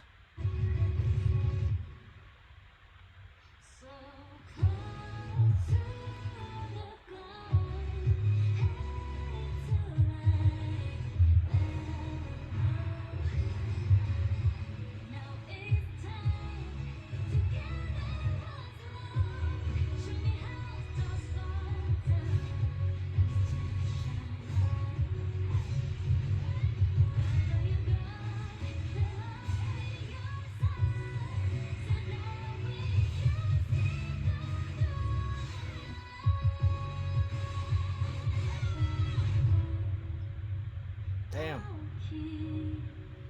So, do you pick her hair color or does it change colors? I don't know.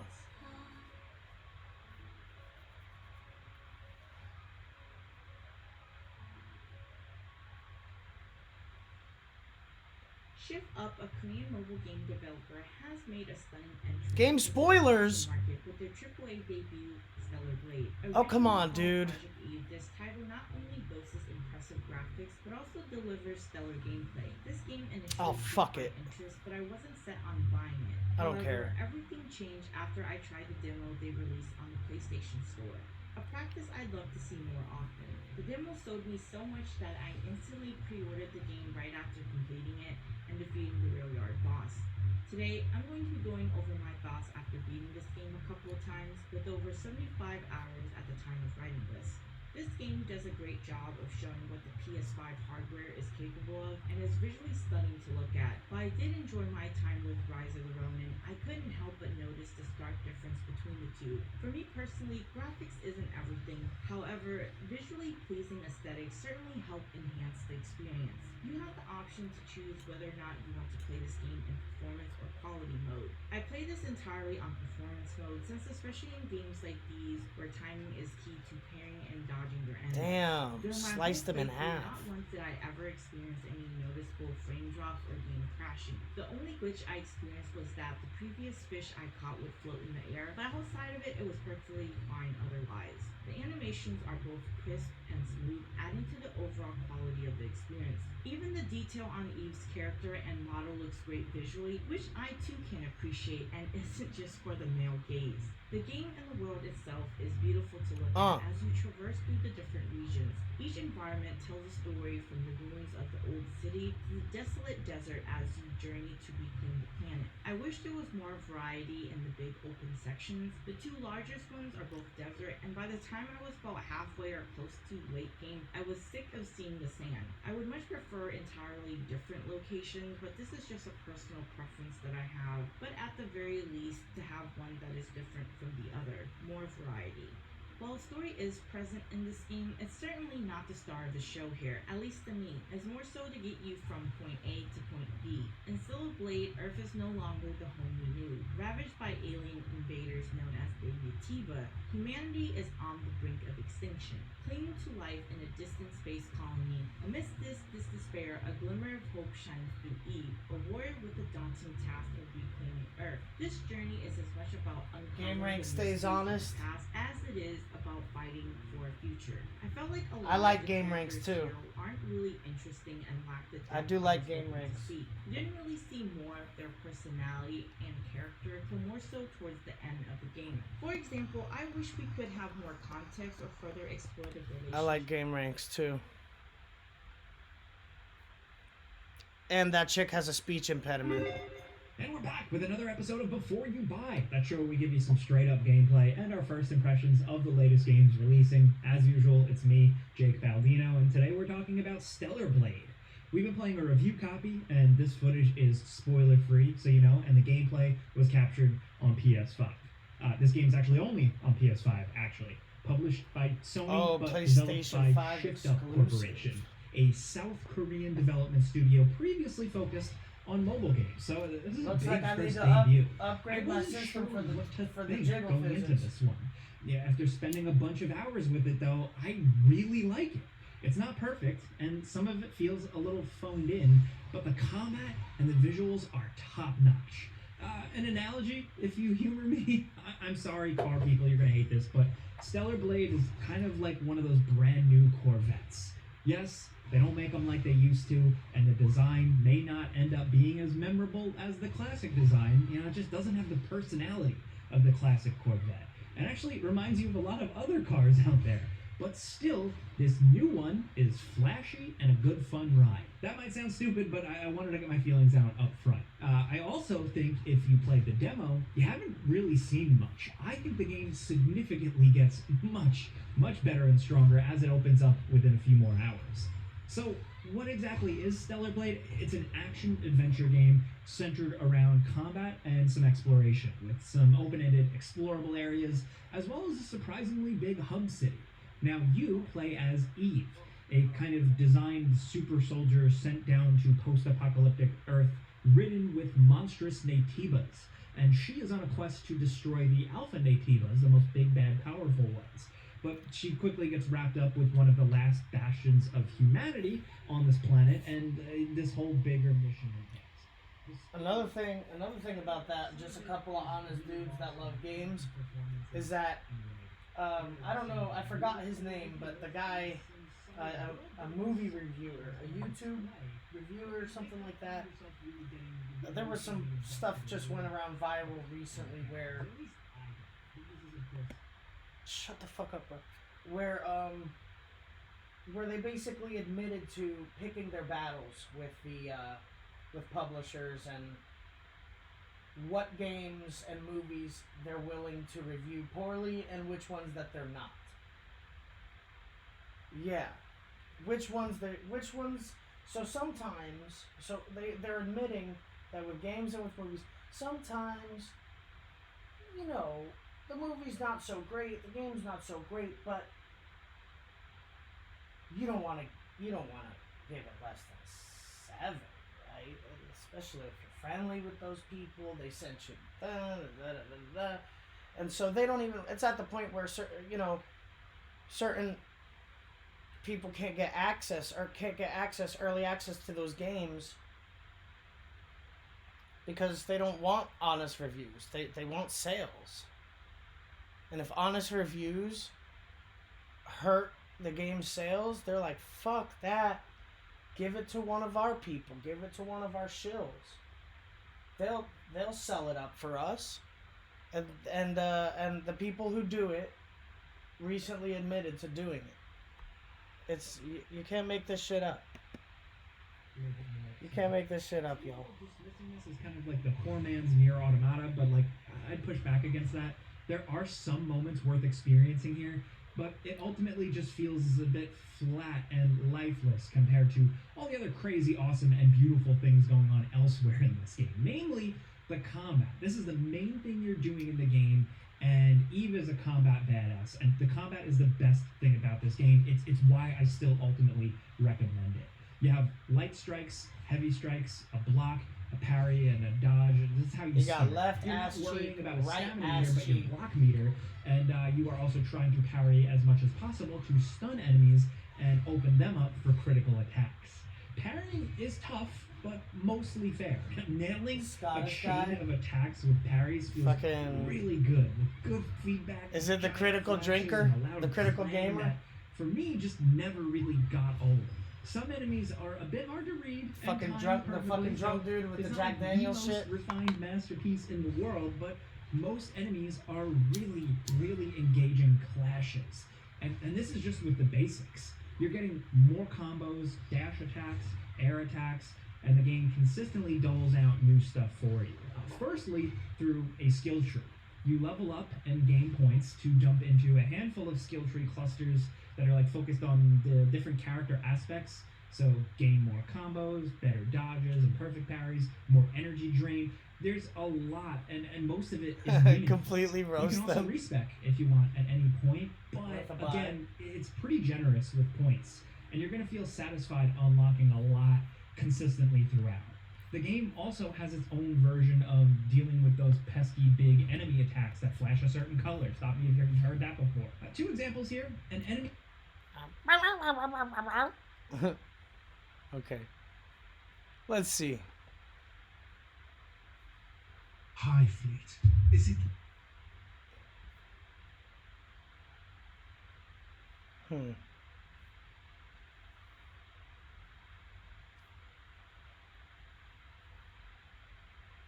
Fucking PC gamers, mate.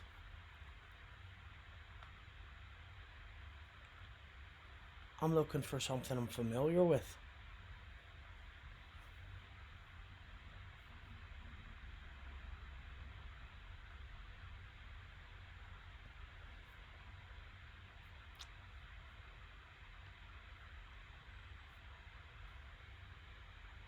Battlefield 5 preview multiplayer. Fallout 4 review. Oh god. Oh god. He's gonna wreck it. I know he's gonna wreck this. Fallout 4. This should be fun. Is it worth a buy? Hell no. Let's read the words of the developer, the words of Bethesda. The game studio that we all love and trust, yeah? They would never lie to us, would they? Bethesda Game Studios, the award-winning creators of Fallout 3 and the Elder Scrolls V Skyrim, welcome you to the world of Fallout 4, their most ambitious game ever and the next generation of open-world gaming. Next generation of open-world gaming right here, guys. Come on in and watch. Oh no. As the sole survivor of Vault 111, you enter a world destroyed by nuclear war. Every second is a fight for survival, and every choice is yours. Hey, he just lost cool points for saying nuclear. That's not a word. But anyway. Only you can rebuild and determine the fate of the wasteland. Welcome. So guys, Fallout 4 is finally here. This is the game I've been looking forward to the most this year, I have to say. Huge Fallout 3 fan, and I just couldn't wait to play this. The hype this has been getting has been off the scale. It's been getting 9s and 9.5s, and I've watched a couple of reviews, and it has to be said, these people don't know what the they're talking about. I don't know what game they've been playing, but it's not the same game I've been playing. That's It's not the same. The first thing I want to talk about is the console port and options. Diabolical is probably a good word to sum it up. You can't rebind all the keys.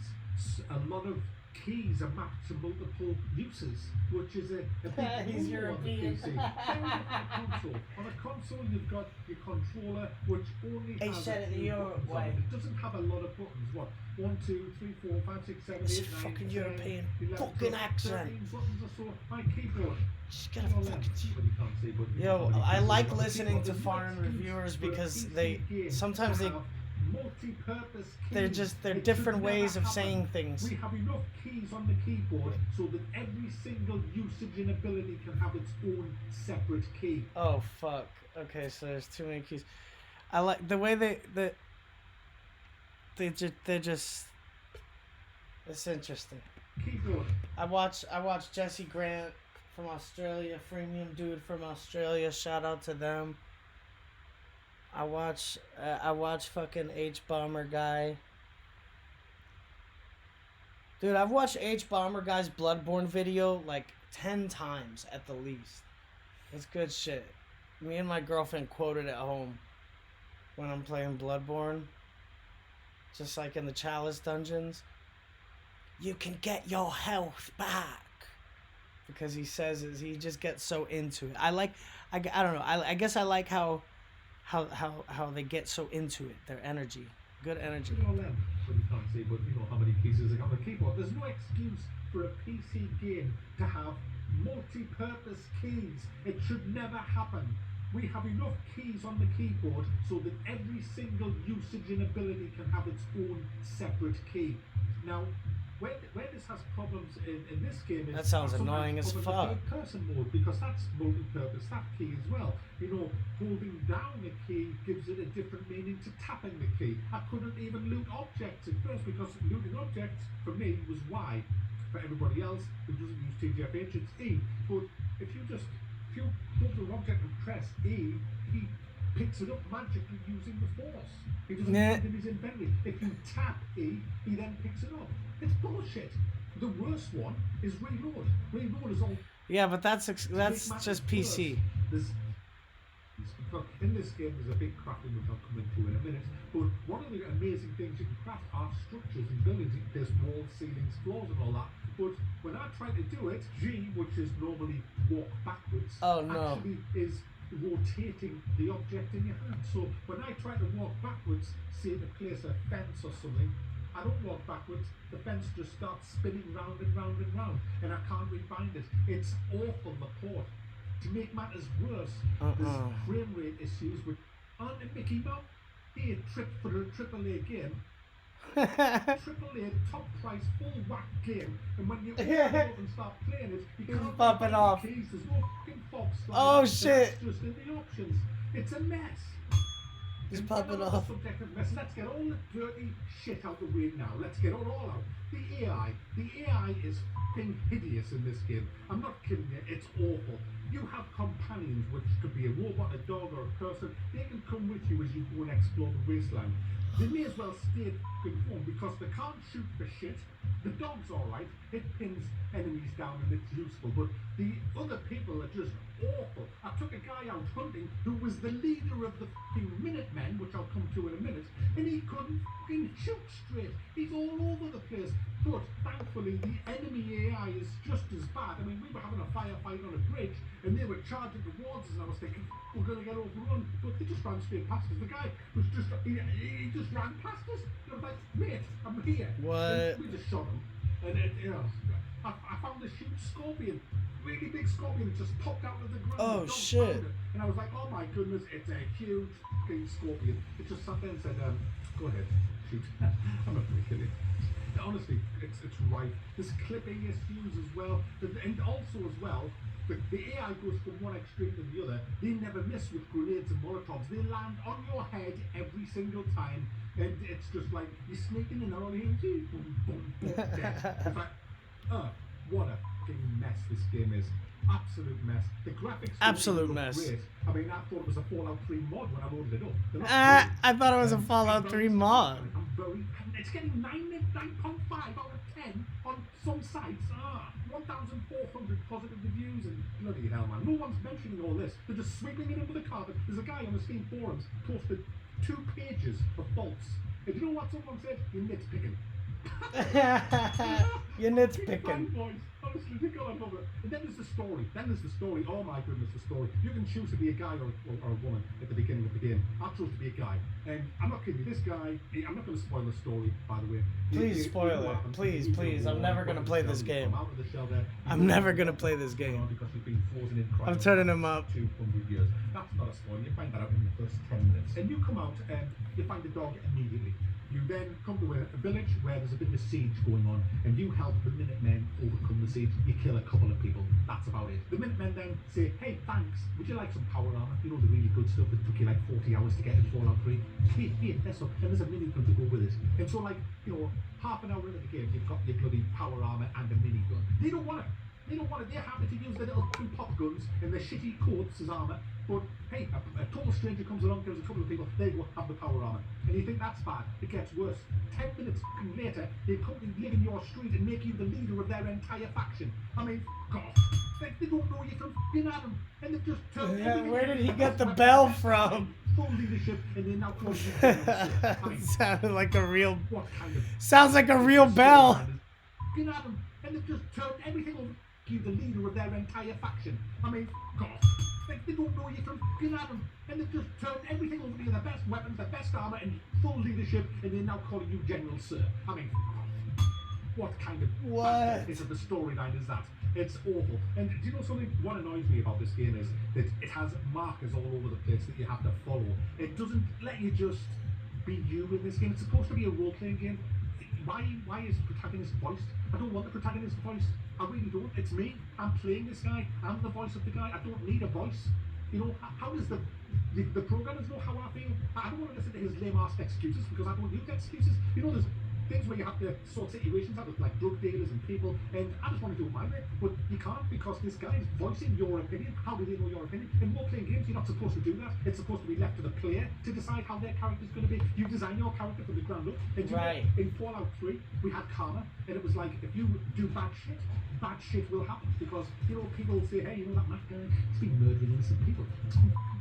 But there's none of that in this. There's no karma in this. You just go around blowing people's brains out, and there's no immersion into the role of you because you've got your guy constantly yatta telling it how he thinks it should be, and it's bullshit. They fucked up, shook my guy up. I don't want to hear these bullshit, and I want karma.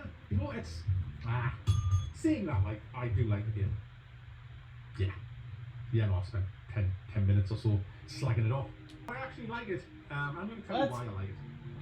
It may have shitty AI, shitty graphics, glitches, clipping issues, dogs falling through the floor. It needs a lot of work, and Bethesda need to fucking get their finger out. In fact, I'm going to go as far as to say Bethesda, down your tools a second. Yo, he has a bell right This is there. somebody who was around when you first started, when you were only He's doing fucking PC shit, crazy. when we got you to where you are now. You just fucking listen to me. Don't f*** off the PC gamers. If you've got any integrity, you should give us the first DLC free of charge and fix this fucking game and apologise for turfing it out in such a mess, because actions speak louder than words. And I'm telling you now, by your actions of releasing this game in its sorry-ass state, you know what that tells me? It tells me you don't give a flying about PC gamers, that you're only interested in where the money is in the console market. Because if you did give a fuck about us PC gamers, you would have put a bit more love into this game, and it's not asking for much to have rebindable keys for everything and to have a fault slider, is it? Is that asking too much for a AAA game in 2015? I don't think so. So let's talk about the good things. It does ooze atmosphere. The story's bullshit. Who gives a fuck? I don't give a shit about the story. I don't give a fuck about no baby or anything. I'm Mac. I come out the Fallout shelter, and everyone's better keep out of my fucking way because I am going to do my shit. That's what I'm going to do. I don't even bother with the story quests. I'm just wandering around. You know, I'm the type of guy that likes to roam around. I'm never in one place. I roam from town to town. I have no fob slider. The AI are fucking shit. I don't give a shit about any plots, quests. I actually don't give a... You don't play these type of games to... I beat it in 36 hours. Mom, I beat it, Mom. You know, it's not that type of game. It's really not that type of game. It's the kind of game that you should get immersed in and just enjoy being in the world and have your own adventure. And that's what I like to do. And it does look like it's being bombed, the world that you're in. I mean, it's convincing. It convinced me. I mean, it did. And the graphics aren't the best, but it, you know, you kind of think, wow, I've got all this world. I've got my little dog. I've got my gun. I've got my raggedy armor. And there's a whole world out there. I don't know what's in it. Mutants, monsters, factions, gangs. You know, I'm just going to head that way. You know, and I just want to head that way, and I can build shit, and I can mod all these weapons, and I can do all these amazing things. And that's what this game, that's what made Fallout 3 great. It wasn't the story. It was the whole idea that you have this world in front of you, and that you can just go and do what the fuck. I had, in Fallout 3, I took over a hotel, murdered everybody that was in it, and piled all the bodies into one room and lived like king. It was great. And that's what I liked about Fallout 3, and that's what I fully intend to do in Fallout 4. I'm just going to do it my way. My way, not the game's way. And this is what Bethesda need to get a grip with. I mean, it's kind of like, I don't give a shit about your story. I'd be happier if this whole game was total sandbox. You came out of Vault 111, and the game said, right, off you go, do what the fuck. I'd be much happier with the game. But let's see what you can do. There are factions that you can join. I'm in a Minutemen. I'm leaving the Minutemen in a minute. Get a Minutemen. And there's other factions. There's loads of other factions around there. And some are morally corrupt. Some are better than others. And you can choose which ones you want to join. There is a load of weapons. And the great thing about these weapons is you can pretty much mod the shit out of them. There's these stations around the world, and you can go and put sights on them, change the size of the magazine, you can change the weight, the comfort, the grip, the range, all kinds of stuff. It's just amazing the level and depth of the mod. That's why it's very important that you collect everything. I mean, a lot of detail, very detail oriented. That's nice. That's nice. But now I'm tired out. Now he's tired me out, so I need something chill. We're gonna put on something chill.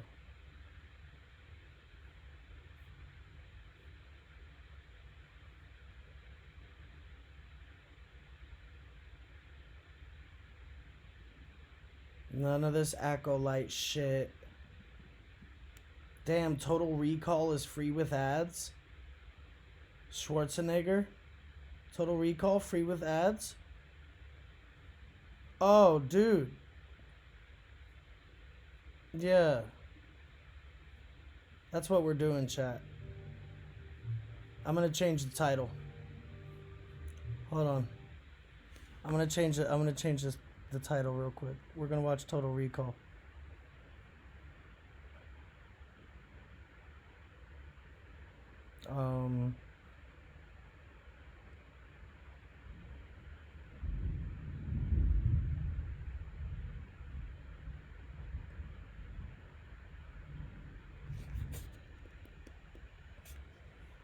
Motherfuck.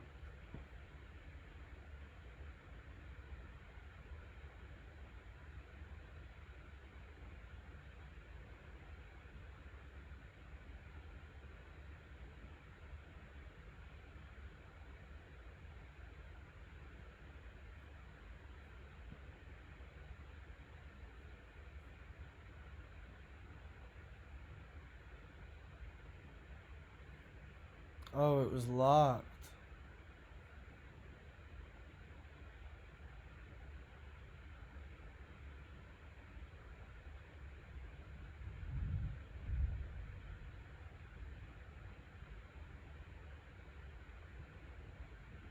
How's that?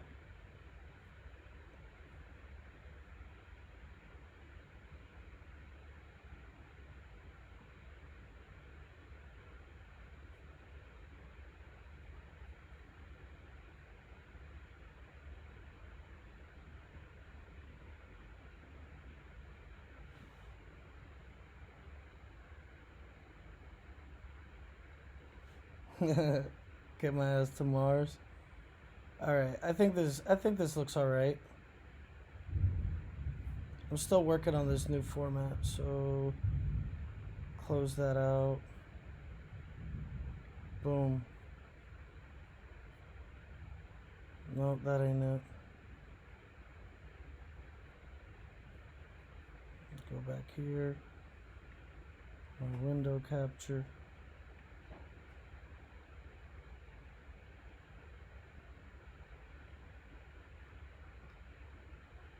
There.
Watch party.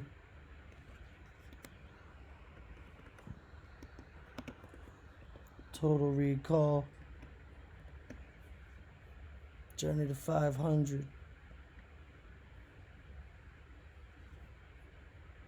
Let's close out Spotify.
Fuck.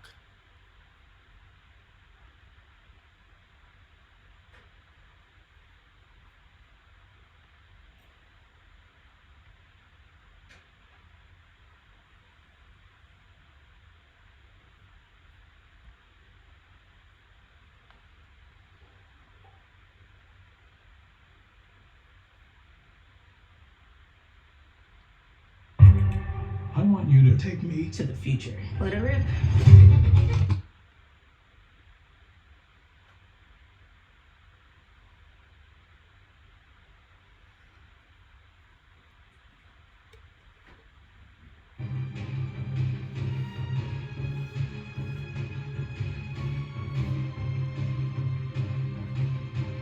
Are you serious? That, yeah.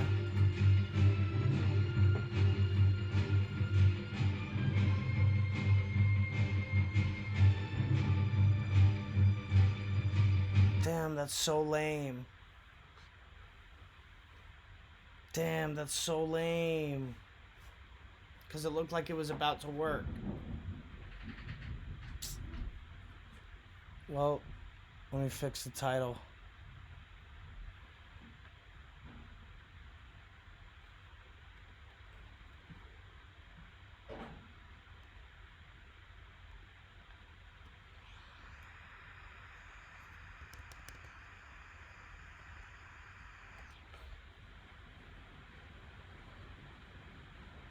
Change the title. Oh, look at this. First ugly.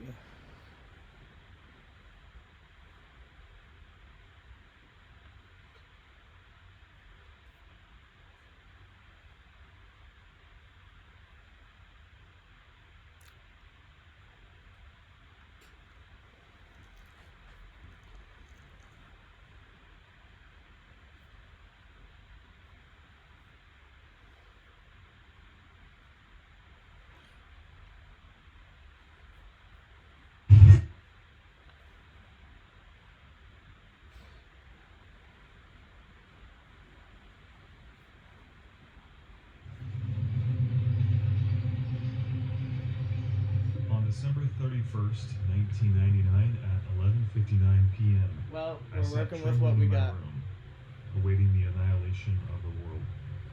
I closed my eyes, ready for the alien mothership to appear in the night sky, for computers to come alive and implode the very Why is it fabric crooked of as hell? society. Y2K was going to kill us all. Mr. Jones down the street I gotta built a fix that bunker shit now. underneath his house and told us if we didn't do the same, the first blast from the alien mothership would incinerate us. As the seconds counted down, I squeezed my eyes as hard as I could and braced myself for the alien takeover. But as the clock struck midnight, nothing happened. When I opened my eyes at 12:01 a.m., it wasn't alien motherships I saw, or computers exploding that I heard, but instead an ensemble of banging pots and pans. Doomsday, despite worldwide hysteria, turned out to be one of history's greatest flukes. I was alive. The infamous Y2K scare is one of those moments in time that felt very anticlimactic, despite the terrible thoughts that I was going to be burned to a crisp. At least it was something exciting. As a teenager during the 90s, I had dreams of a futuristic society by the turn of the decade. One of flying cars, robots, laser guns, and space jumping into new galaxies like I saw in Star Wars. You know, all the cool shit that you saw in movies like Independence Day and Terminator 2.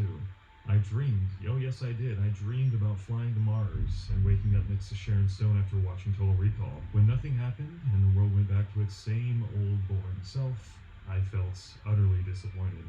So I did the only thing I could. I popped in a copy of Back to the Future that I had re-recorded over my dad's VHS tape labeled Sports Illustrated Swimsuit Contest, grabbed a pack of sour warheads from my secret stash, and fell asleep shortly after reading the latest episode of EGM. When I woke up the next day, little did I know that I'd be glad Y2K didn't kill us all, because this decade would be one of, if not the best eras for video games ever.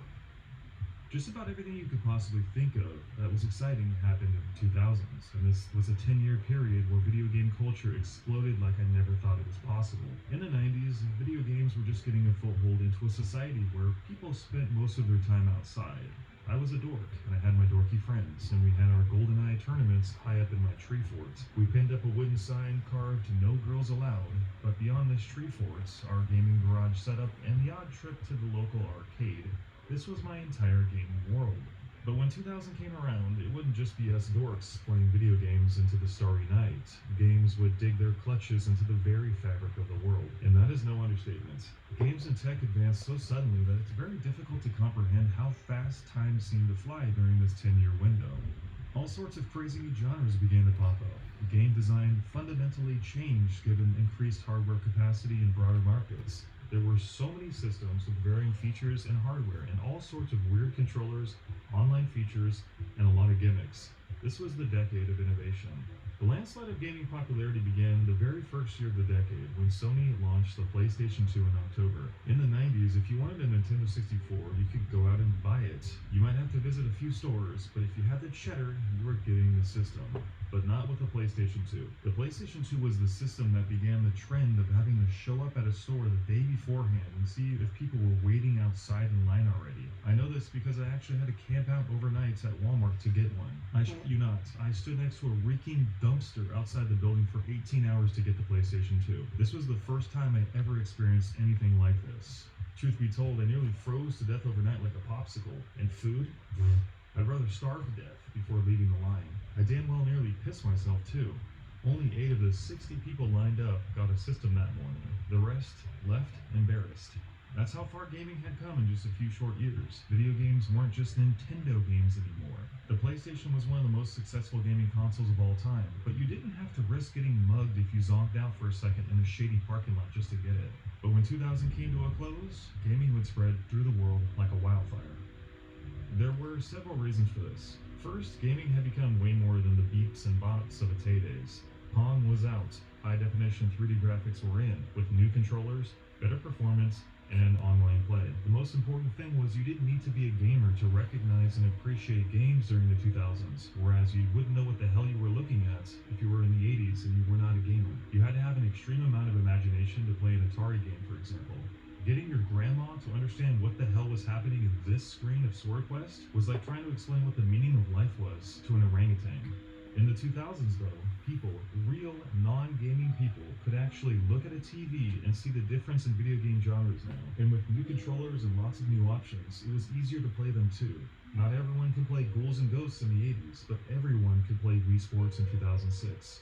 The first few months of the 2000s were simply nuts. The Dreamcast was the last system launched in the 90s, and it was incredibly underrated. It would eventually be discontinued in March of the following year, but it would deliver some amazing titles up into its demise. Just in the first 30 days of the year, the Dreamcast launched Crazy Taxi, Legacy of Kain Soul Reaver, and what I consider the greatest Resident Evil game ever made, Code Veronica, followed by Dead or Alive 2, Rayman 2, Skies of Arcadia, Jet Set Radio, and Grandia 2, just to name a couple.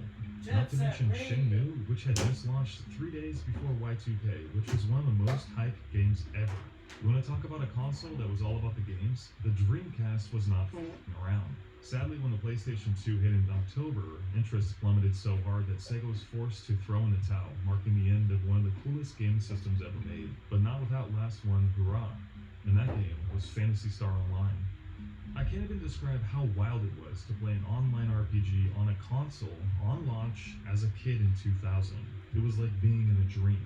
Prior to the Dreamcast, you couldn't really play games online unless you bought weird adapters like the Sega Saturn Netlink, which nobody did. It was literally the first system with a built-in modem. I have been playing a few games online for a few years now on my PC like Diablo 1, but nothing like the power of 128 bits. With the Dreamcast, you could plop yourself down on a couch and game online while scarfing down Pringles. I mean, this was avant-garde gaming at its finest. It was ghetto and slower than cows, but hey, it was real. I lost myself in games like Choo Choo Rocket, Ooga Booga, and Bomberman Online.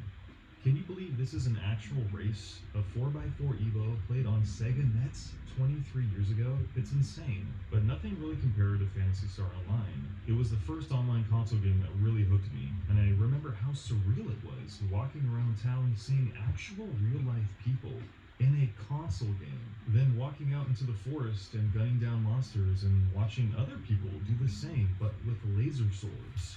And you could actually type to people if you had the Dreamcast keyboard. If you had the Dreamcast mouse as well, you can play Quake and Unreal Tournaments online. Again, it was jank, but this is where it all started.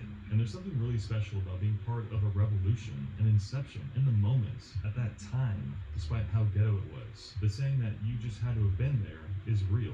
Of course, online gaming was very niche and very pricey, because families didn't want you holding the phone line hostage, especially if the Dreamcast was in another room from the phone line, where you'd have to drag the cable across the house to connect it, essentially creating a 30-foot tripwire of death. God forbid if anyone hit that thing, they'd crash to the ground and break a hip. Eventually, other consoles would catch up to the online scene, namely the Xbox. When the Xbox released in November of 2001, it would officially declare war with the PlayStation 2, which had come out 1 year before. The Xbox was pretty damn amazing, and unlike today, they actually had a lot of great first-party titles. Most importantly, it allowed for broadband connectivity and included a hard drive disk for storage, two things that crippled online play for the Dreamcast, not to mention negated the rather annoying prospect of having to insert those fat, stupid memory cards into the controller. Those things nearly gave me carpal tunnel. Many Xbox games had online functionality when they released into Xbox Live in 2002, including fighting, racing, shooting, and many off-color game modes like Competitive Conquer or Spies vs. Mercs for Chaos Theory. This one game truly defined my year like no other. You simply don't get these types of creative online experiences today. There was even a Far Cry game called Instincts that you can play online, and a Forza game that was actually really fun. You could even play poker online with randos with World Poker Tour. One game that was also really popular was, of course, Battlefront 2 for the Xbox, where you'd have massive battles rage on into the night. And let me tell you, people were hyped as shit for this one. But the most popular game on the Xbox had to be Unreal Championship, the console version of Unreal Tournament. If you never played Quake on PC in the 90s, this was an experience to be had. To a kid who had only been playing couch co-op his whole life on console, it felt like an out-of-body experience, being able to go toe-to-toe with some random kid in Queens and know that when you teabagged him after you killed him, he absolutely saw it. But honestly, the most fun I ever had playing with other people in the 2000s wasn't online. It was System Link and LAN parties. The Xbox came with the ability to connect 4 consoles together with 4 TVs, allowing 16 players to play together at the same time. It was absolutely insane. My friends and I hosted game fests at each other's houses all the time, and we'd order pizza and soda until the cows came home. And Xbox had the best game for System Link, Halo, and we only played one game mode, which was 16-player CTF on Blood Gulch, and our battles went far into the night until our parents threatened to come downstairs and beat the shit out of us for being so loud. When the smoke cleared, we sat there drenched in sweat, hoarse to the bone from screaming, with piles of cheese breadcrumbs running down the sides of our asses. The marinara had been spilled hours ago and no one seemed to notice, and honestly, we didn't care. It wasn't our house anyway. It was just pure chaotic fun that no one ever today could understand unless you were there. And the same goes for LAN parties, where you'd have kids bring over their PCs to each other's houses and hook them up for fat battles of Warcraft 3 and Tribes 2. Dude, do you remember Tribes 2? This was my favorite futuristic jetpack team shooter, and you could LAN it with up to 128 people or bots. It was incredible. This trend of couch co-op and landing itself, though, wouldn't last forever. As online features became more mainstream and society became addicted to social media, Facebook, and computers, traditional co-op games became few and far between, and LANs became yearly tournaments like QuakeCon.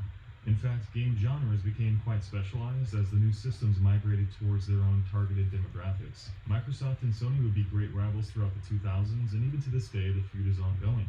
They vie for the same space, more or less, in the gaming markets, offering modern gaming experiences with mature rated video game titles. Xbox offered more services on its online platform and more features, but content-wise, you can generally find similar styles of games on both systems. It's interesting, though not peculiar, that Nintendo decided very on not to take part in the rat race and focused instead on light-hearted games like Mario, Metroid, Kirby, and Zelda.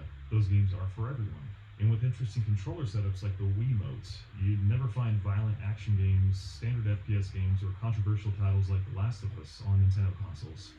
When most people talk about the popularity of gaming, they often say that Microsoft and Sony have the most players and that Nintendo has always been trailing behind, but that couldn't be more far from the truth in the 2000s. In fact, of the 10 top-selling games of the decade, 8 were from Nintendo, and the top 7 are all from Nintendo. The only game franchise that came close was Grand Theft Auto. And if you look at the top 30 top-selling games of the 2000s, Nintendo holds 19. The highest-selling game was Wii Sports, in fact, with 82 million units sold, which was, for the time, the highest-selling video game ever. Eventually, it would be overthrown by Minecraft and GTA 5, but during the 2000s, Nintendo was one of the top dogs, releasing 4 really great platforms: the Game Boy Advance, the GameCube, the Wii, and the Nintendo DS. I personally think the GameCube is one of the best systems to ever hit the scene.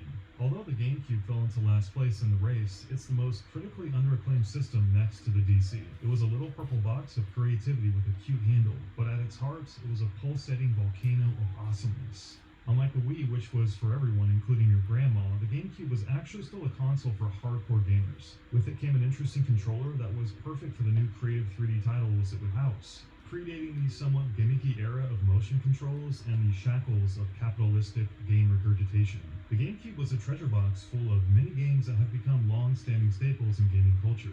Just flipping through a little bit of the gold brings me back to a time where gaming was truly at its peak, with some of the best Nintendo first-party titles ever made. You pretty much got everything with the Cube. All the great first-party titles, M-rated smashers like Killer 7 and Eternal Darkness, the best Paper Mario game, kart racers, really good Star Wars games, and one of the best soccer games ever made. GameCube titles truly made unimaginable things happen while nailing the design and the gameplay of their titles, and I always thought the mini discs they came on were really cute, even though the tech of the Cube was actually one of the reasons it's viewed as a commercial failure, despite being one of the best systems ever for gamers. The PS2 and the Xbox had DVD players, which at the time was very cost-effective, practical, and offered more capacity for the third-party scene, while the GameCube had a handle. It made the system look like a breadbasket.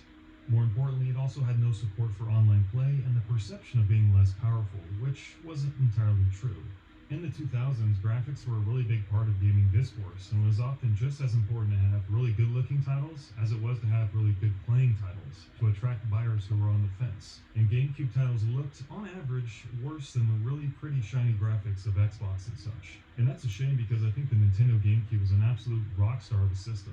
Either way, Nintendo would make much more headway with the Wii in 2006, selling 5 times as many consoles as the GameCube. Damn. Another enormous trend from the 2000s was the evolution of PC gaming. By the end of the 90s, several blockbuster online games had come into the scene like StarCraft, Diablo, Warcraft 3, and several big-time RPGs and all the competitive shooters like Unreal Tournament. When Diablo 2 came out in 2000, though, it was clear that PC gaming was not just here to stay, but a force to be reckoned with. I can't even describe how much of my life I put into this one single game, just trying to find a win force, which has eluded me to this day. I wish I could have some of those hours of my life back. I was so addicted.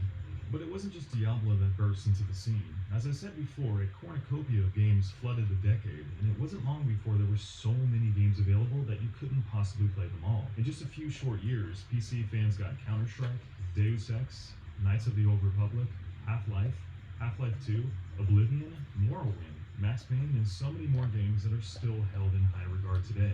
The variety was truly incredible, starting a new trend in getting games into the hands of so many different people. It wasn't just the nerds playing games anymore like the 90s. The most important game of the 2000s, though, was arguably The Sims.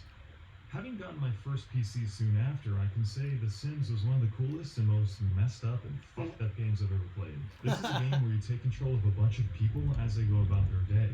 You start by making a house, then you have to feed your family, shower them, make friends, go to work, maintain your relationships, water your plants, invest in stocks, invite friends over, and all this other weird stuff. You can see the requirements in the bottom right of the screen. These are all the things you have to micromanage. That includes hygiene. So yes, you have to watch your character take a dump in the toilet. As a kid, this was kind of nasty. The same went for how your house would start looking like a landfill if you didn't take care of it. As a If you kid, didn't this take out was your kind of trash or wash nasty. your dishes, your house would start smelling like a garbage dump. And if you didn't bang your wife, she wouldn't love you anymore. Yes, you can watch your character have sex as the little pixels go humpy. And if you didn't take care of your kids, Child Protective Services would show up and take them away. Again, as a kid, this was so surreal to me. You can even set your house on fire and kill everyone. It's truly one of the weirdest games I've ever seen, and I can't even believe it got made. But it got so many people into gaming during a period where just a few years beforehand, they looked down on such a media. Because it was chill and required basically no skill. With just a little bit of attention, anyone can play The Sims and have a good time with it. It was approachable, understandable, and easy to use, aka accessible, one of the trends that would alter the fortunes of gaming to this very day. These kinds of games were everywhere in the 2000s, like Roller Coaster Tycoon, but there was also tons of stuff for other types of players too. All sorts of complex simulation games like EVE Online, online shoot-'em-ups, puzzlers, role-playing games, MMOs, and creative genre breakers like Guitar Hero and Dance Dance Revolution.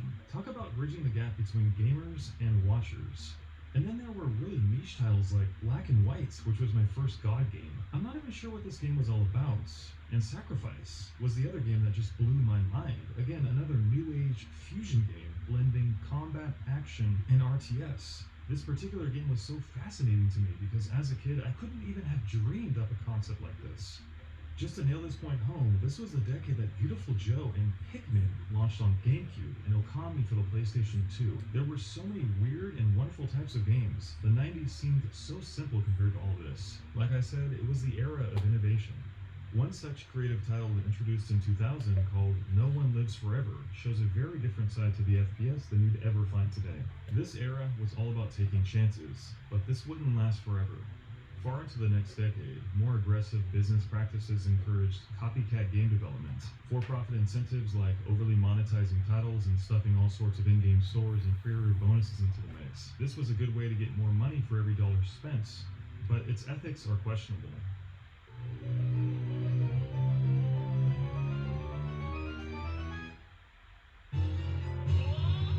Regardless, it's landed us where we are today, where every game seems like it's trying to shoot for the financial stars. But in the 2000s, every single genre had its day, from kart racers to 4X strategy games to Sudoku sex anime games and everything else you could think of. Though the popularity of some of those would wane as the decade went on, like beat-em-ups, point-and-clicks, and of course, the once-beloved platform that we all know and love. And honestly, arcades too, unfortunately, would be left in the dust given the popularity and availability of consoles, online gaming, and PC gaming. By 2009, you could play a game with anyone, from anywhere, from the comfort of your own couch, have a friends list, and chat online or even voice chat, all while playing games that in no way, shape, or form are representative of today's most popular. You have to understand that during the 2000s, gaming culture wasn't anything like it is today. There weren't any MOBAs, or Battle Royale games, or Minecraft or Overwatches. Those games came in the following decade. You didn't stream. Twitch wasn't founded yet. You didn't have smartphones for games until the very end of the decade. YouTube was just starting up, and this idea of online communities among games wasn't really a thing yet. Reddit was also very new and underutilized. It was game sites like Game Trailers that were popular, not raging internet news tycoon YouTubers. People discussing the games industry in provocative and lucrative ways wasn't really a thing. There was no lavish monetization in gaming, no battle passes, no season passes, no loot boxes or anything like that. You might have a couple things you could buy, but all of that was yet to come. In the early days, it was more or less no drama, all fun. Several big games had giant communities though. Iconic titles like RuneScape and World of Warcraft, EverQuest 2 would pretty much take over the lives of innocent kids across the world, including myself. Counter-Strike was insanely popular, but MMOs were the most powerful games by far on PC. This iconic picture showcases the insanity, 10 million active subscribers per month at the turn of the decade. That's $150 million in revenue each month, ongoing for a decade. Can you imagine that kind of cheddar? World of Warcraft not only paved the groundworks for the modern MMO, but it changed the face of cooperative and online play forever. Not just PvP gameplay like Counter-Strike. WoW is a social game. You can talk to people to get groups, you could trade, run dungeons, do PvP, or craft and exploit the in-game economy with the auction house, all while interacting with other players in any way you wanted. Whereas games could be beaten in a single sitting in the 90s, you could essentially play WoW forever. It became the norm in the 2000s to save games and come back later to them, especially given how consoles had either internal hard drives or memory cards now. This had a large effect on the evolution of video game difficulty. But having a character in a living, breathing, ongoing world was simply on another level though. There was no end screen and you never see the words game over. You were the character and the world was yours, but it would come at a cost. World of Warcraft came with an upfront cost, plus $15 a month for your subscription. I played WoW for 10 years, which means I forked over almost $2,000 for this game. It damn near bankrupted me, and in my addiction I ended up homeless, living in a casino hotel, gambling my nights away to afford my room. This was definitely a turning point for gaming, caused primarily by the new age of subscriptions.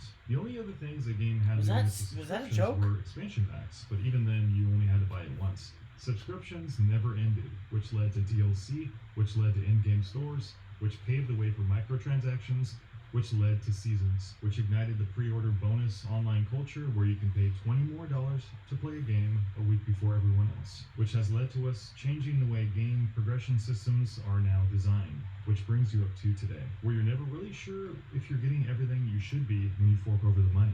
Step back and look at modern gaming from a peanut gallery and you'll see the monetization buffet feasting on an industry driven by big business, that's for sure. But when you bought a game in the 2000s, you pretty much got the whole game. WoW had a subscription, but there was never a moment where you questioned the ethics of its content. WoW was generous and large. It wasn't selling boosters or max level characters or cosmetics in the store. And content wasn't ripped out of the base game to use as DLC. At least it didn't seem like that, and that goes for basically every other game I played. I never got the suspicion that games were being chopped up behind the scenes. Finding a game, especially on a console, ransacked with in-game monetization was like trying to find a needle in a haystack. Games may have been shitty, but if you bought a game, you were getting the full package. A lot of people tend to look back and say that older games were better, but if you actually lived through the 2000s, you'd find tons of crappy games, just like today. They were more feature completes, but I could show you 100 bad games from this decade. But you only need to look at something like Simpsons Wrestling or Batman Dark Tomorrow.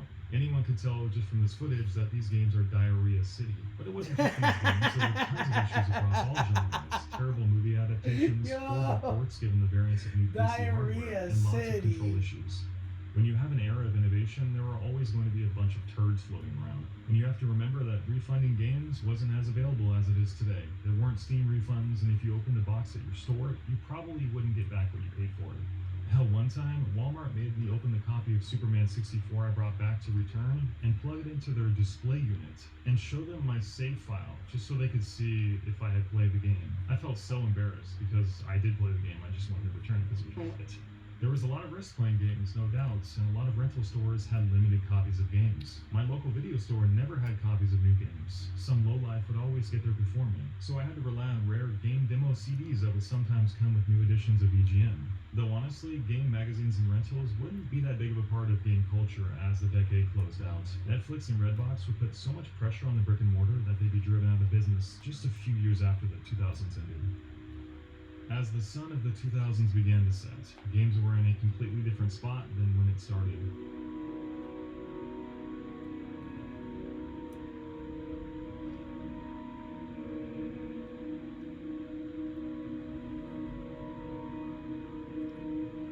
The 7th generation consoles were getting mature, and all the big companies were getting ready to release their next systems in the coming years. Systems like the Xbox 360 and the PlayStation 3 now had wireless controls, online functionality, and new tech like Blu-ray players or motion controls or tilt features. Ventrilo was founded, and Steam was making headway, so you can now buy games online and voice chat with all of your friends. Advances in presentation were making games incredibly atmospheric, even movie-like. Iconic titles like Killzone 2 and Uncharted 2 featured beautiful on-rails technology that were some of the first real-time set pieces that I ever experienced. It was now possible to retain control while games came alive in the background. Territory once reserved for pre-rendered cutscenes, and a huge leap forward for missions like Stalingrad from Call of Duty 1 just a few years beforehand.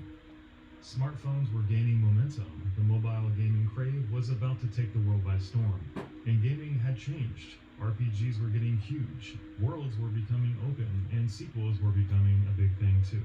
All around the world, people were playing games, at home, online, and in trains going to and from work. In the following decade, games would become so mainstream that you'd no longer be an outcast, leading to even more popularity as streaming platforms would burst onto the scene and once again change the face of gaming forever. There's no denying that the 2000s were, with the 90s, the two most defining decades in all of gaming. No other period of 20 years would see so much change and transform our culture, its people, how accepted we were, and how we played, shared, and experienced games.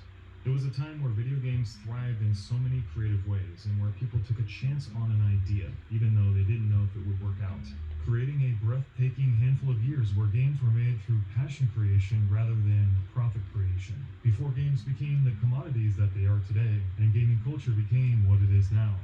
Every era has its ups and downs, and modern gaming has given us some incredible titles, but it's also changed so much of the heart of game development that it feels very estranged from this period. The 90s and the 2000s were simple times where gaming was pure bliss. I carried gaming with me through high school and into college, through my entire life, and through all the changes of video game genres and gimmicks and fads. There were so many beloved titles, and I had so many wonderful memories during this time, playing by myself, with my old friends, and with all the new people I met in the online scene. There were so many memories that it was impossible to show them all in this one video, and that's a sign that the 2000s was where gaming might have been at its best. Thanks for watching. If you have a story to share about your experience in the 2000s, please feel free to post it in the comment section below. I'll see you guys in our next video. Peace.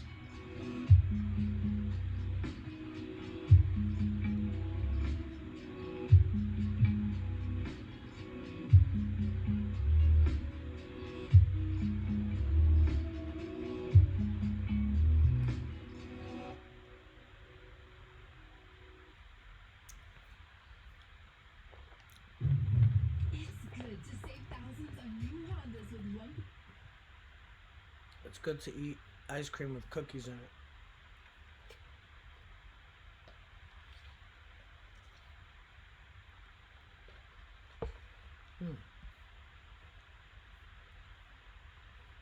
It's very good to eat ice cream with cookies in it.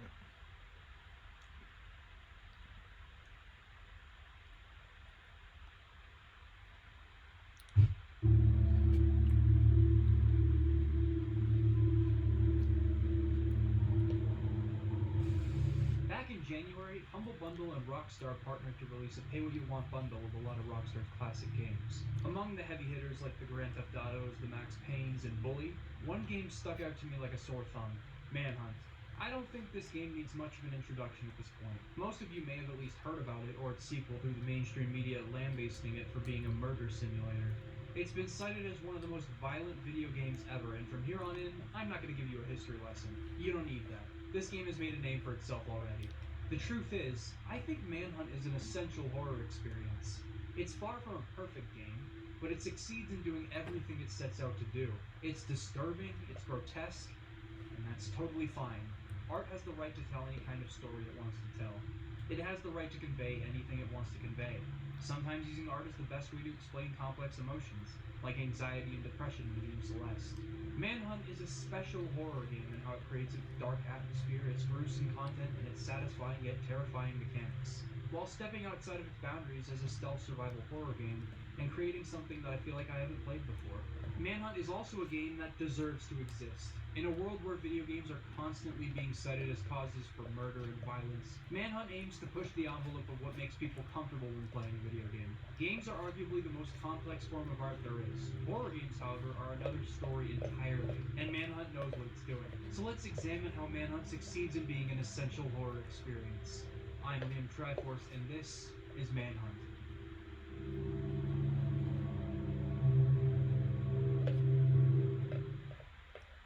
Before we begin talking about the game as a whole, though, you need to know about the subject matter. It'll give you a better understanding of where this game came from. I'll give you the basic synopsis of Manhunt for context. James Earl Cash is a death row inmate that was supposedly executed for his crimes. But as it turns out, a corrupt film director bribed the chief of police to sedate him instead, in order for the director to use him in a series of snuff films that he has pioneered. As it turns out, Cash is then ordered to kill everyone and anyone that crosses his path for the sick, perverted enjoyment of the director. That alone is a very far-fetched version of something that unfortunately does happen in real life. A snuff film is a term for a film or video that features the actual murder or suicide of a human being, which is then marketed and distributed for the purpose of entertainment. The detail of them being sold is often debated, especially considering the online age and how easy it is to acquire media today. In 2003, when Manhunt came out, this was still a very foreign concept to a lot of people. It was impossible for there to be an underground market of murder films, right? Well, as the internet became even more prevalent, the truth was clear. Yes, these films do exist, and they are being distributed on certain websites, both on the surface web and the dark web. But before the internet, there were no reported cases of commercial snuff films being produced. At least if they did exist, no one wanted you to know about them. And for good reason. It was the media that really wanted them to exist. That's where we are today. The entertainment industry has thrived on creating unique horror experiences that emulate the supposed feeling of a homemade murder movie. The Guinea Pig series used various techniques to simulate its eerily realistic murders, and Cannibal Holocaust actually got its director charged with obscenity due to the graphic nature of the film, and the fact that he made his actors sign contracts that ensured they wouldn't appear in any other media for a year, in order to make it seem like they really did die in the film. Cannibal Holocaust takes it a step too far, honestly. It features the on-screen murder of various animals in brutal ways. That's too much. No living thing should be killed in the production of any film, no matter how realistic you want the film to seem. Sorry about the tangent there, but that movie really does make me sick. Any underlying socio-political messages it was attempting to get across felt invalidated due to the actual content of the film. It's too much. Anyway, Manhunt threw its hat into the snuff film horror subgenre ring. As we know, Manhunt is a video game. This means that the player is participating in the snuff film being produced, becoming the star of the movie and murdering everyone brutally and without remorse, all for the entertainment of the fuckers who find it sexually exciting. This naturally did cause a lot of controversy when the game came out, but the truth is, Manhunt is made all the more disturbing with its brutal, unabashedly gory executions. Let's find out how Rockstar managed to create horror in Manhunt by finally diving into the game itself. When you first turn the game on, you're greeted to an intro cutscene that establishes the gritty, lo-fi VHS look Rockstar was going for. I personally adore this aesthetic, and they take full advantage of the look, with CCTV angles, the vertical roll during cutscenes, film grain over every part of the game, the shitty static lines over executions and other shots. Hot damn, is it a great look. And it fits something that's supposed to look like an underground snuff film. And that fucking title screen, man. Direct-to-order snuff DVD. It's got the scene select, bonus features, and everything. All set to a sinister ambience that still haunts me even this now. game was so awesome. This game was fucking badass.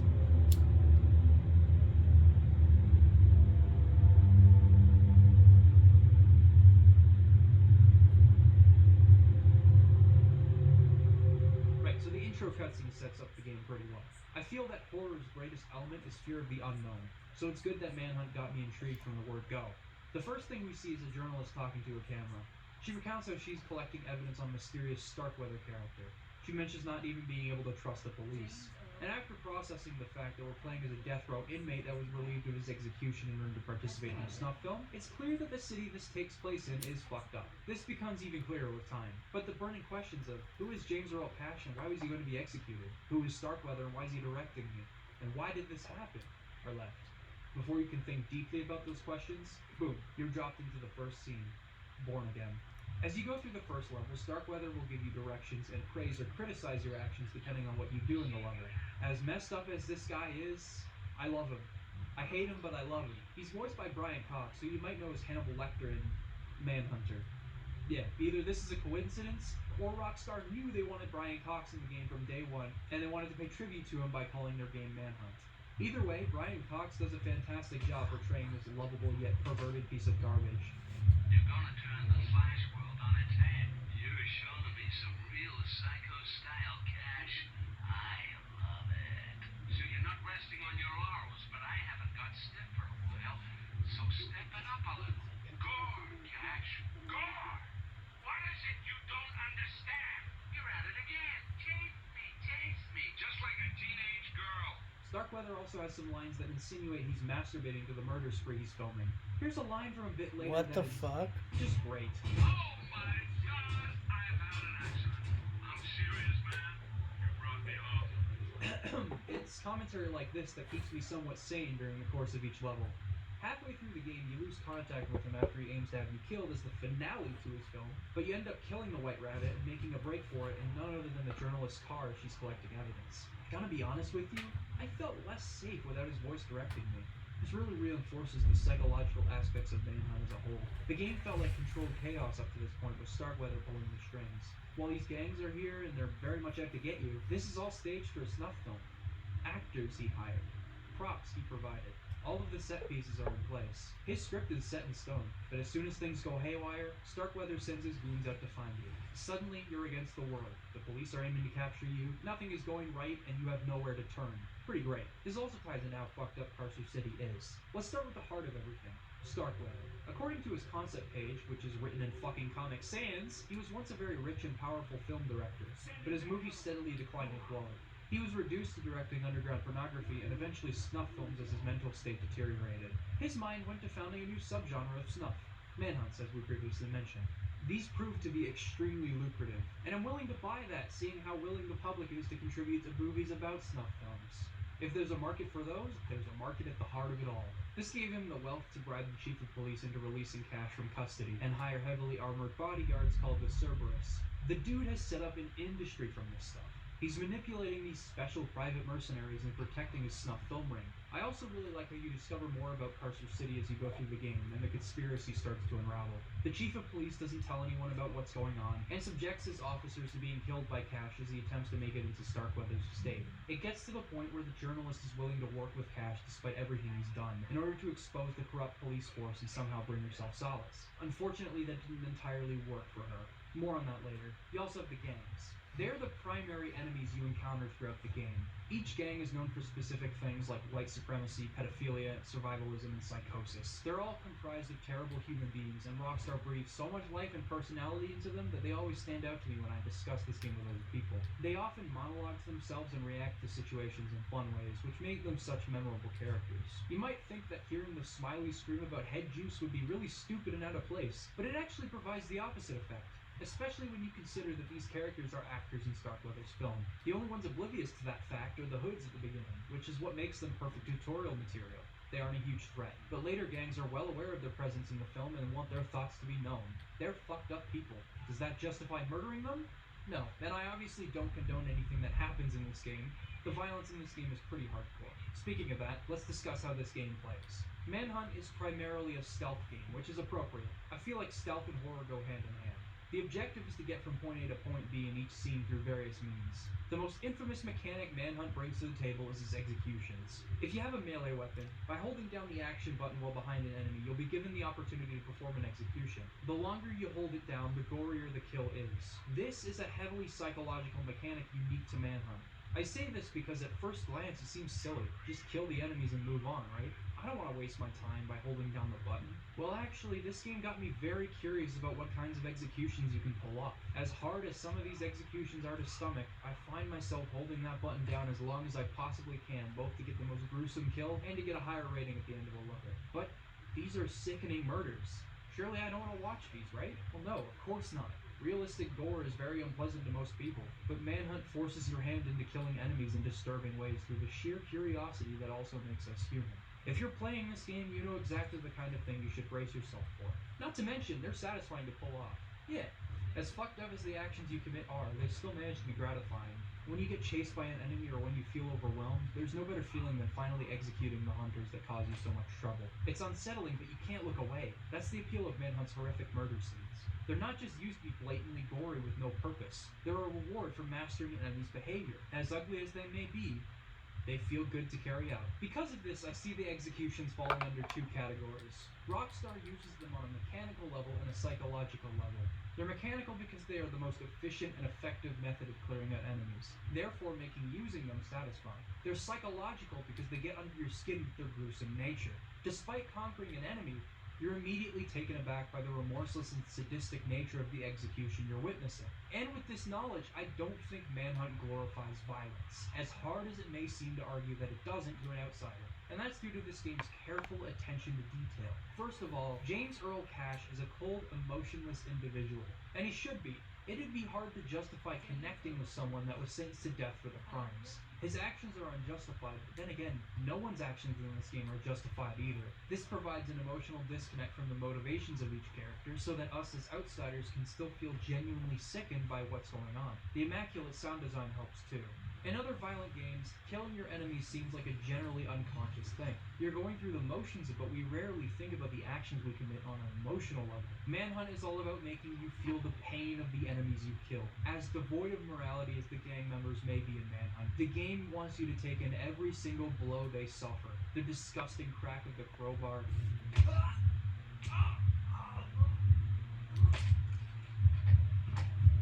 the hacking of the machete, and the horrible gurgling and crunching noises.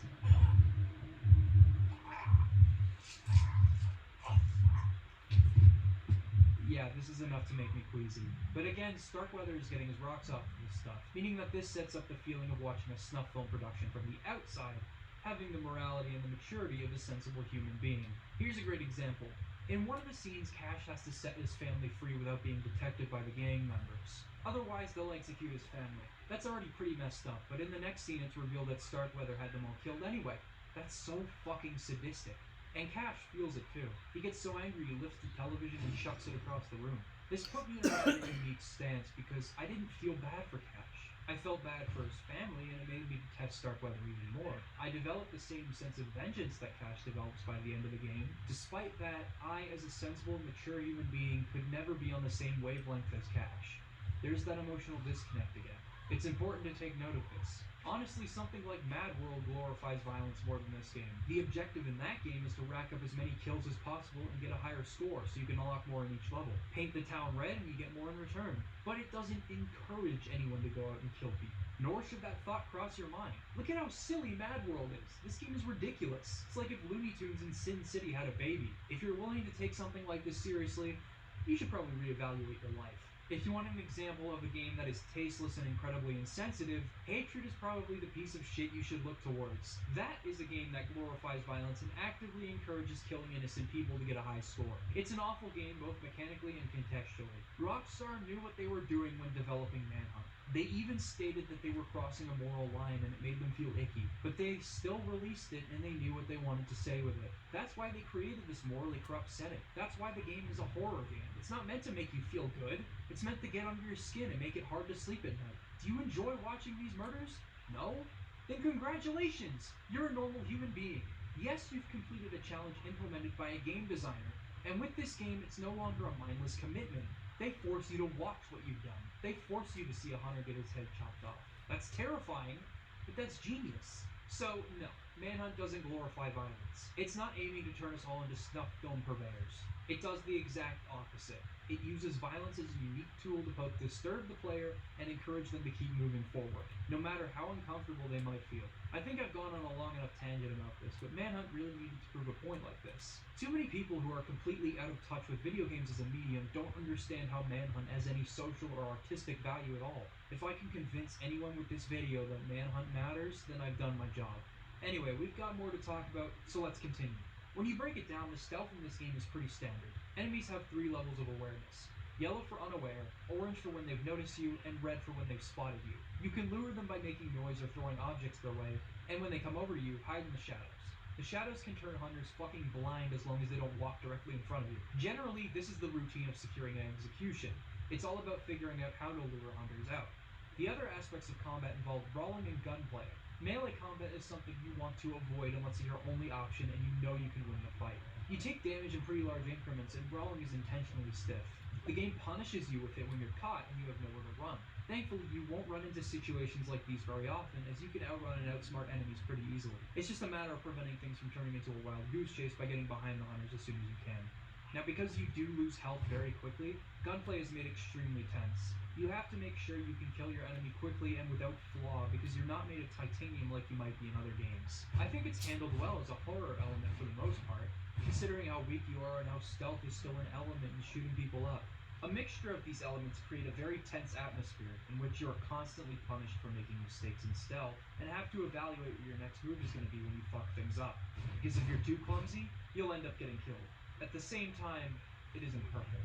They get carried away with the gunplay towards the end of the game, as in they forget what made the game fun and scary in the first place and turn it into a frustrating third-person shooter. Perhaps the worst examples of this are the scenes Train to Kill and Border Patrol. The latter has you running around a train yard with limited space to run and too many enemies to process. Stealth only gets you so far when every time you kill a guy, there's either another in your way during an execution, or several of them hear the gunshot if you decide to shoot them. That, and by the time you run out of execution weapons, you're forced to shoot and run, which doesn't work all the time and can just result in you eating lead. Yeah, it's not awesome. Now, Manhunt may create an amazing horror experience through its mechanics, but it's got some big issues. Another problem with this game is the buggy AI. It functions properly for the most part, but at times they'll stutter in place, they'll shoot at nothing like idiots when they lose you, sometimes they won't give a shit if you make noise in order to lure them over to you. These bugs occur throughout, but the most disruptive AI glitch that nearly prevented me from finishing the game happened to Key Personnel. What's supposed to happen is after certain conditions are met, the Cerberus will flood out of the control room, and you have to kill every last one of them, including their leader. No matter how many times I would try, all of the remaining Cerberus members would stay in the room, not moving an inch. At first I thought I was supposed to lure them out. Nothing happened. I'd shoot the door. They'd all shoot back. I don't know why or how this occurred, but I couldn't let a glitch like this defeat me. I had made it so far in the game, and the elevator to Starkweather's attic was in sight, so I picked them off one by one as best I could. After several tries squeezing bullets in through the doorway, I finally killed them all and grabbed the key. I felt like the king of the fucking world. If anyone else has encountered this glitch, please let me know. This is a critical bug, and I don't know why it happens. They shake things up a lot in level design and enemy placement, though. The level design is simple but effective, and that's what I appreciate most about it. Although before I talk about that, I should mention that most of them use very fun double entendres and puns for their names, like Fueled by Hate because it's about fueling up a crane, Strapped for Cash as Cash's family members are strapped to posts, and Drunk Driving in which you escort a drunk homeless man to the exit. That's cute? Anyway, the levels start out very linear and not hard to assess and complete, but eventually they start toying with non-linear level design. My absolute favorite levels are the ones that play with verticality like Key Personnel, or levels that wrap around like Grounds for Assault and Strapped for Cash. Key Personnel feels like you're in a maze as you explore the mansion to figure out the best way to get to the attic. The roundabout levels give you breathing room if you're ever chased, so you can lure hunters and scramble them from their positions. I really like Wrong Side of the Tracks as well. I think it's an example of where the gunplay is pushed to a comfortable limit, running through the dark subway and hiding as best you can while you're chased by the SWAT team, and then picking off one or two before hiding again. It's extremely tense because it goes from dead silent to loud and scary as your only option is to kill them with whatever gun you can find. This is also probably the level where I felt the least safe, at least until the final level, but we'll get to that. We've covered a lot of what makes this game so effective as a horror game, despite having rather standard design. Its mechanics are satisfying and aims to disturb. The atmosphere and themes really enhance the game's unsettling nature, but man is it made all the more creepy with that amazing soundtrack. The soundtrack, composed by Craig Connor, is nothing short of a masterpiece. While almost the entire soundtrack focuses on spooky ambience, there are nuances that make several tracks stand out, and it's dynamic based on the amount of danger you're in. Probably the most prominent thing is the fact that the music sounds way too clear for the rest of the quality of the film that's being produced. It's like you're hearing what's going on through James Earl Cash's mind. Here's what I mean. Mouth of Madness's music sounds like you're walking the halls of an asylum, and if you ever get yourself into danger, the maniacal screeching and unnerving drones kick in.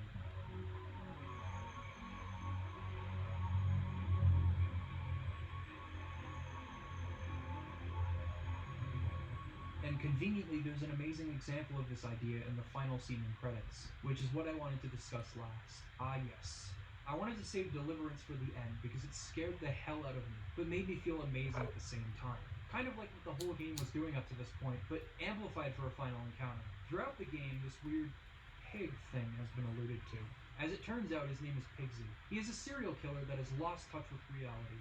He eats human flesh and wears the face of a pig. His mannerisms seem really over the top, but it's how they handle him in-game.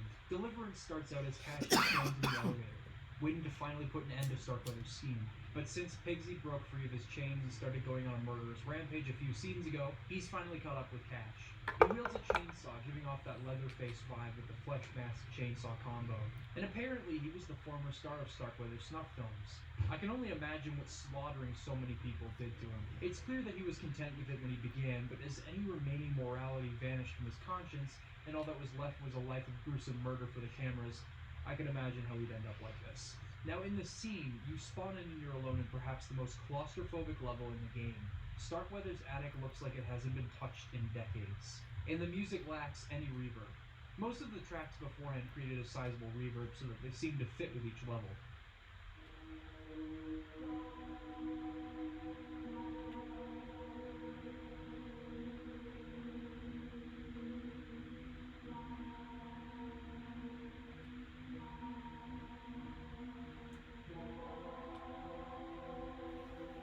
But without that reverb, I felt choked.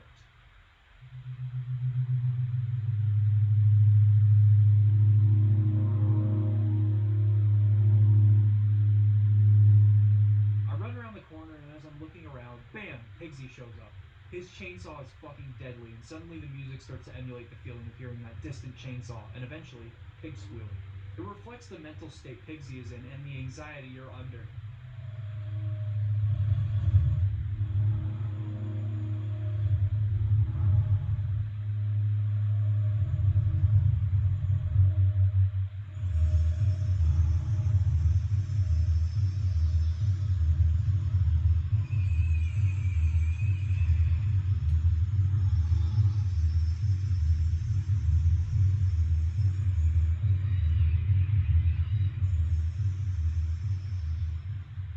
The objective here is to lure him away from you so that you can sneak up on him, but the anxiety comes from finding a weapon to do damage with, and keeping track of him at all times so that he can't gank you from around a corner. It's a wild goose chase done in the best possible way.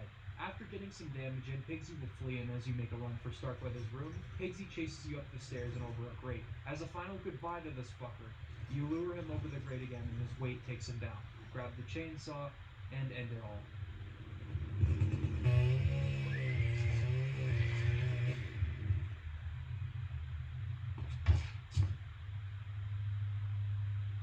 I gotta tell you, while the encounter with Pigsy is short, it reminded me of how gratifying yet twisted the whole concept of the game is. It felt really good to conquer Pigsy, but at the same time, everything about this situation scared the living crap out of me, right down to his final plummet to the floor below. Next, the game tests you one last time in stealth with Cerberus storming the attic to hunt you down. You have the chainsaw now, but that thing is loud as hell. You can't make your presence known when performing executions, otherwise you're very much dead. You can pick up a gun and attempt to slaughter the rest of them, and while that may be quicker, it's not exactly stress-free as you could imagine. You do have to use a gun to finish off the Cerberus guarding the door, but after that, you run back to get the chainsaw, and finally you can put an end to Starkweather's snuff film ring.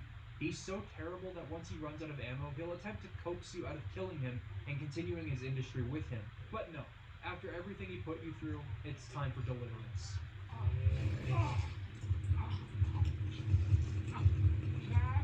I made you!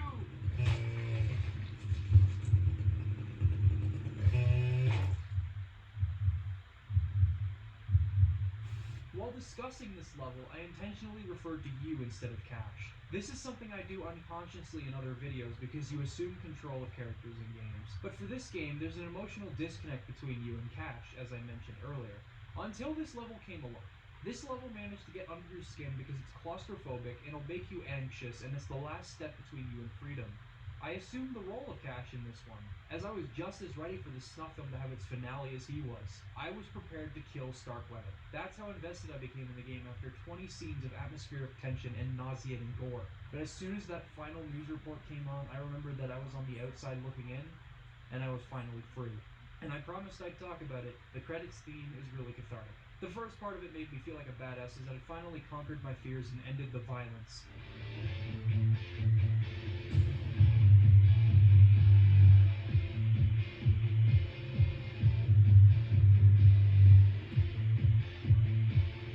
But the second part snapped right back into Cash's mind and how he must have felt after finally ending this circus of murder. Deliverance was upon him.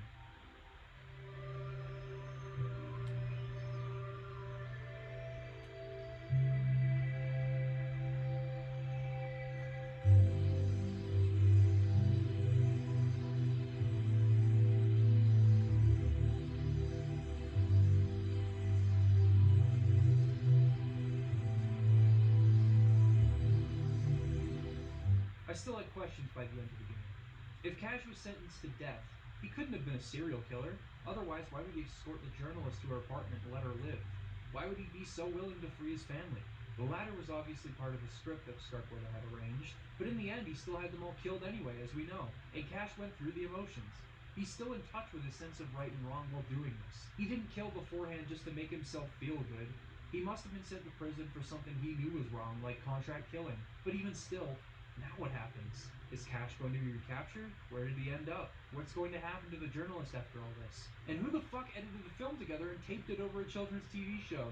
Well, Rockstar actually put a lot more into the lore of this game than you might think. First off, on the official Manhunt website, you can click around and take a tour through the various areas of the game and download images and videos. But the most notable things are audio recordings of an interview with the journalist after the events of the game. The truth is, she couldn't take everything very easily. She was horribly disturbed and in constant anxiety after witnessing everything, and exposing the corrupt police force made her feel like she was never safe. She checked herself into a psychiatric hospital, and these interviews recount her experience. Yeah, Rockstar really went all out with this game, but there's more to it. In the first level, you might see a van with a logo on it that says Valiant Video Enterprises.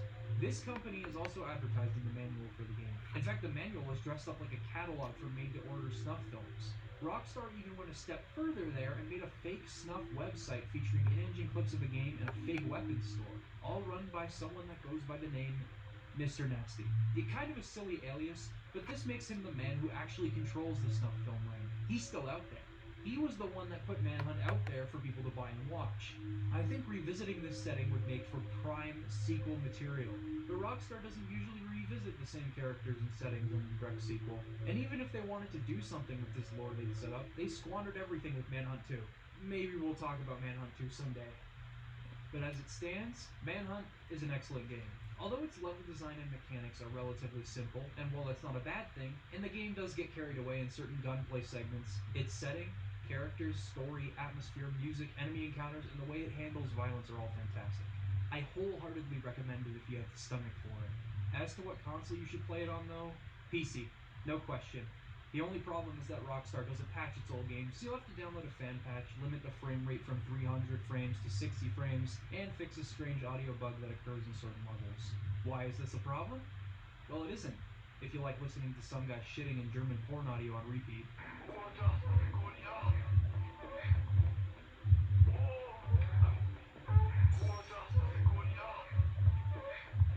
But after all that, the game plays perfectly on PC, and it actually gives you free camera control, something that consoles don't get. That's what makes the PS2 and Xbox versions clunky. But if console is your only option, Rockstar re-released the game on PS4 back in 2016 with trophy support. No matter how you experience it, it's worth playing, because Manhunt is important. It is a big middle finger to the media and how they constantly attack violent games. It may be hard to defend a game that revolves around gruesome executions, but think about how many other films and TV shows deal with similar subject matter like Dexter. I've explained how Manhunt manages to be a unique and provocative work of art as it tests what you deem comfortable. It doesn't glorify violence. It treats it as a compelling element of horror that only a video game could pull off. It forces you into these actions while still making carrying them out feel good, and bad at the same time. They're gross, but satisfying. The satisfaction comes from conquering a challenge the game has thrown at you, not killing your enemy. That's the part that's meant to freak you out. The executions are one of the huge reasons Manhunt works so damn well, on top of everything else it succeeds in doing. It creates a living, breathing world that seems unfortunately real despite being so over the top. It's a snuff film that you participate in, and no other art medium can convey something like that. Other mediums can make it feel like you're part of it for a time, but only a video game could use such a concept as this and carry it to the end. Because you really are controlling the protagonist in this film, and you're killing these actors. Because of all this, it's an essential horror experience.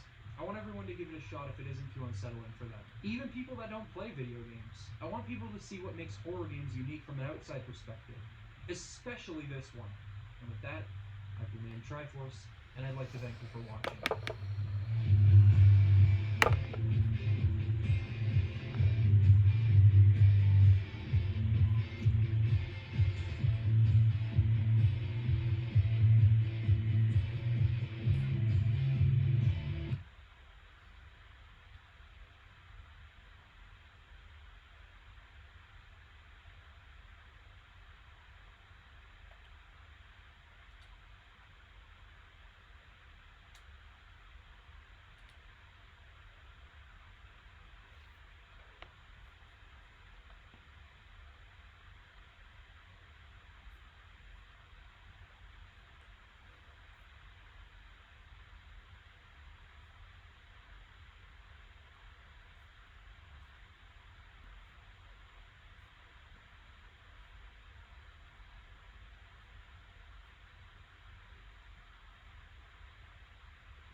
A long time ago, when sweet fruit was still hard to find, man decided to create a fruit orchard that would yield him a rich harvest and feed his animals too.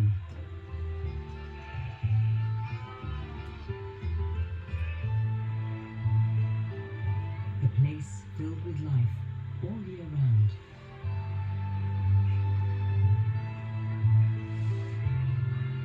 Devised by man, taken over by nature, a secret paradise was created. To this day, it's a place where people, plants and animals live interdependently, cheek by jowl. Day in, day out, year after year. A world of its own, turning with the seasons. Like a carousel, with no beginning and no end.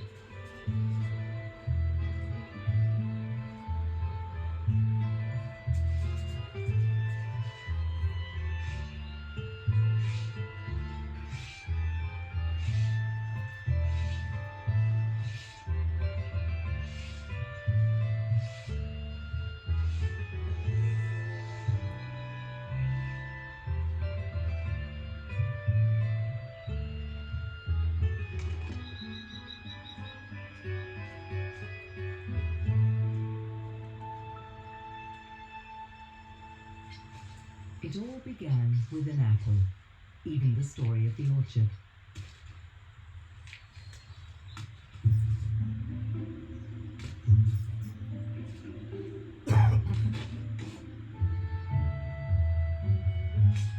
This luscious, sweet fruit is tempting in all its forms, so man began to grow it, cultivate it, and help it proliferate.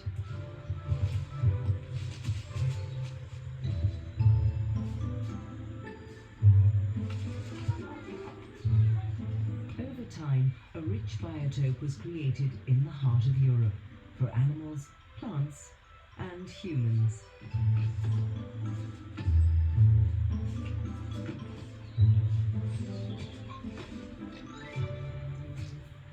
According to tradition, the entire family joins in for the harvest.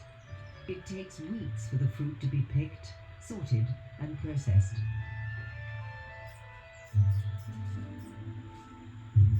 And the orchard's long-term inhabitants dig into what's left over. For field mice, ripe apples are a valuable addition to their usual diet of grasses and seeds.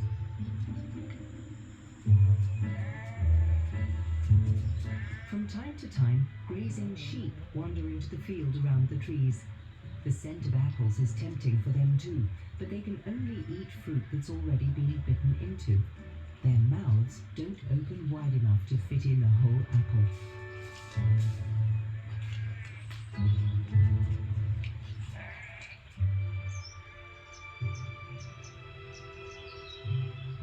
Down the centuries, since traditional orchards were first planted, man has cultivated thousands of different types of fruit by careful grafting. Harvests are not always this plentiful, but this year the carousel of life chose to smile on both man and animal. Apples aren't really on the hedgehog's menu, but when they're ripe and sweet, he'll also try a bit. He'd actually prefer to be hunting worms and insects.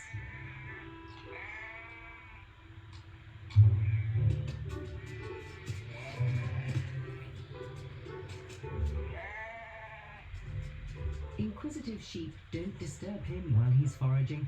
After all, who's the one with the prickly spines?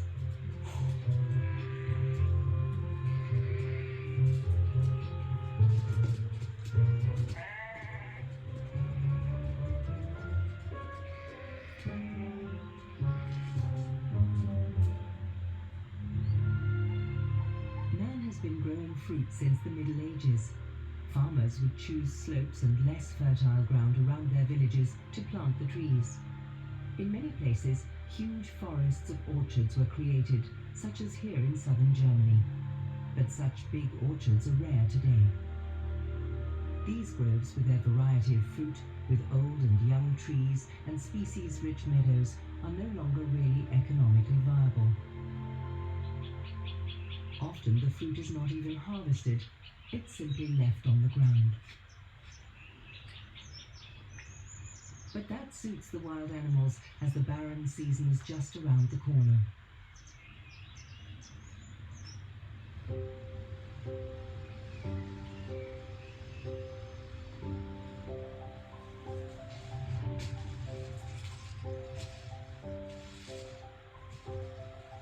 The windfall fruit slowly decomposes as it returns to nature in the form of minerals, all part of the great cycle of life.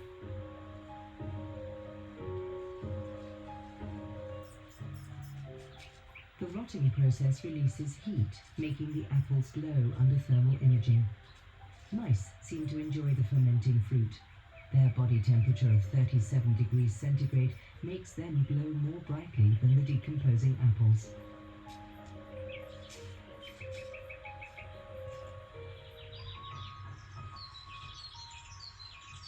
Heavy, sweet scents attract butterflies and other insects.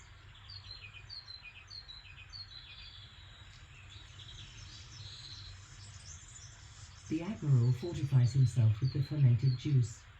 A migrant butterfly, he flies hundreds of kilometers south in autumn.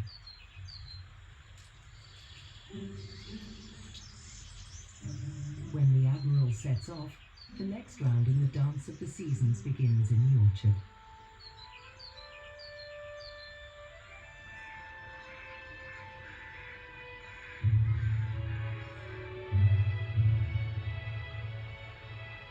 With harvest time over, the days start to get shorter and the sun loses its strength.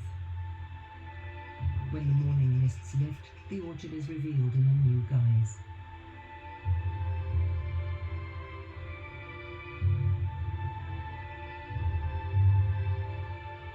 Now it is rich in colour, from the glowing orange of the cherry tree leaves to the red and yellow foliage of the pear. The brightly coloured trees are typical of the wonderful diversity of this very special habitat, one that deserves to be protected and preserved.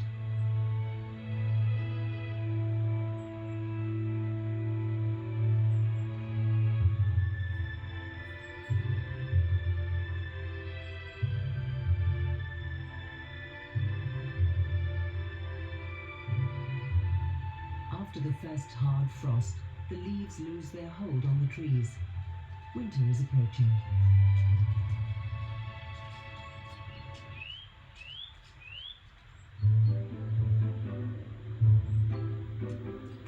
Now is the time to stockpile, and the nuthatch is a master of the art.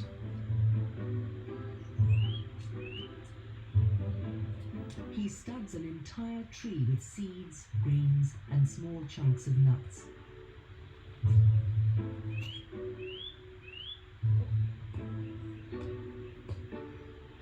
These old trees with their furrowed bark offer plenty of good hiding places.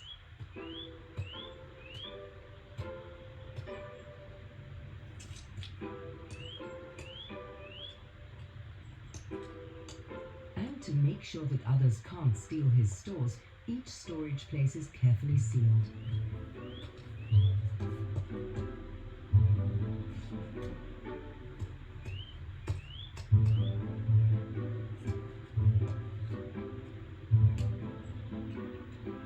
Red squirrels are famous for their partiality to nuts, but hazelnuts are slippery little devils.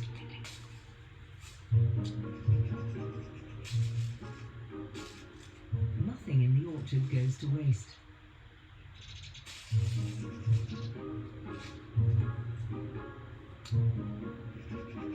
Although some birds might try to bite off more than they can chew.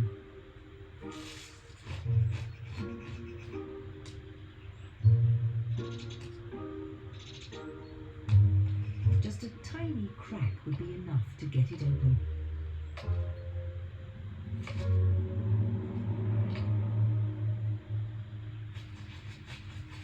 But no, this one's too hard.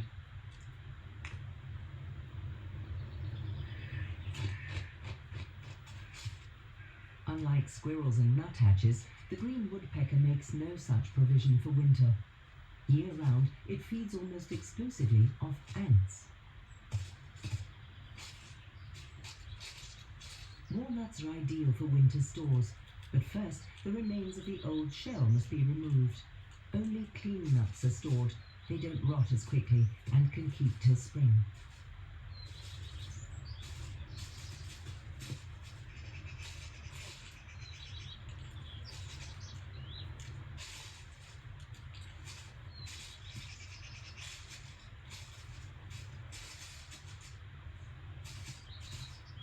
The squirrel's favourite delicacy grows in almost every mixed orchard. Walnut trees are robust and undemanding. All that effort works up an appetite, and fortification is urgently needed from time to time.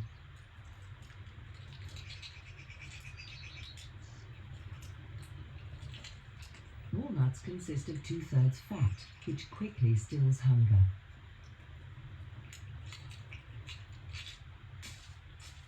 And as usual, the leftovers always find takers.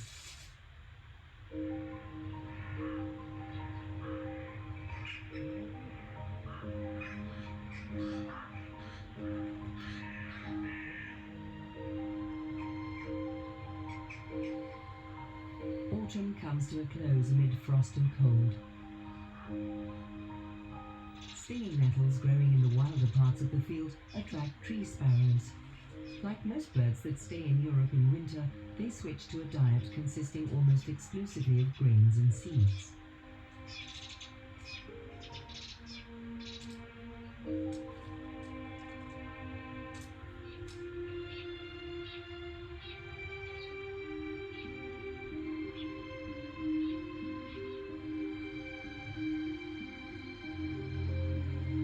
Once the snow falls, it becomes more difficult for many to find food.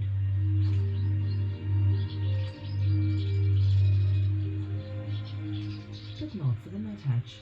He has taken precautions, and now his painstaking stockpiling is paying off.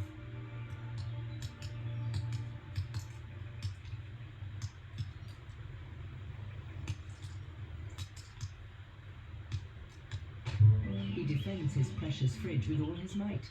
After all, this is about nothing less than survival. No one is allowed to get too close to his tree.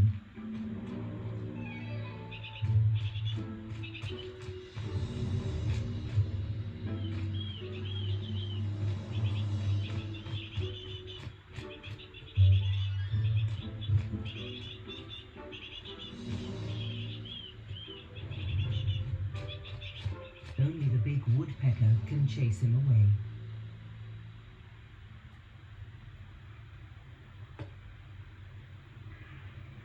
The traditional orchard is a cultivated landscape, ecologically extremely important and home to many wild creatures.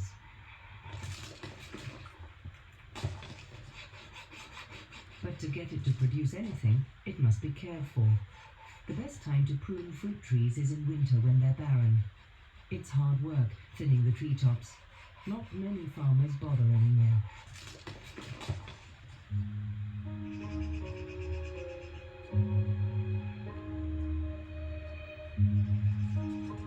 The cut-off branches are especially useful when there's little else to eat.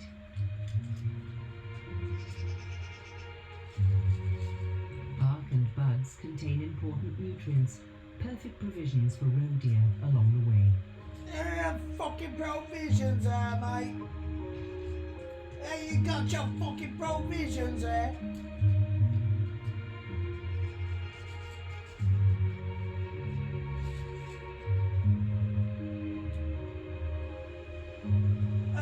You got a fucking sandwich provision coming off a And the fucking orchard has tree. a lot more to offer in winter.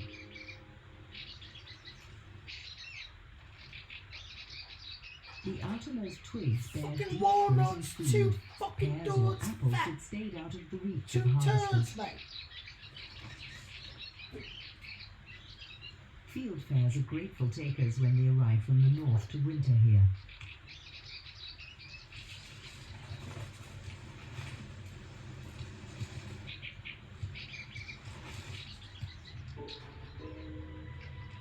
During the day, the mouse seldom emerges from its snowy hiding spot. Yeah, but shout and fucking emerge here.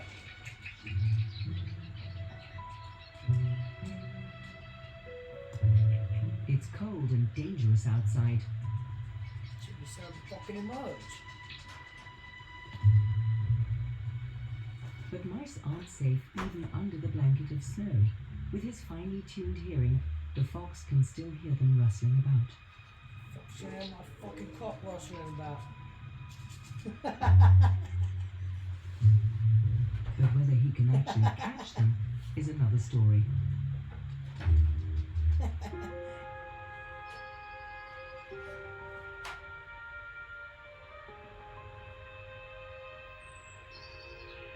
Some years the winter is long, and it can take until March before the sun has enough strength to melt the snow.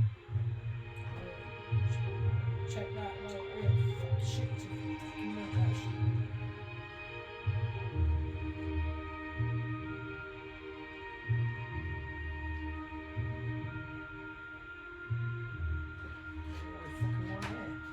Now the pathways used by mice under the snow are laid bare.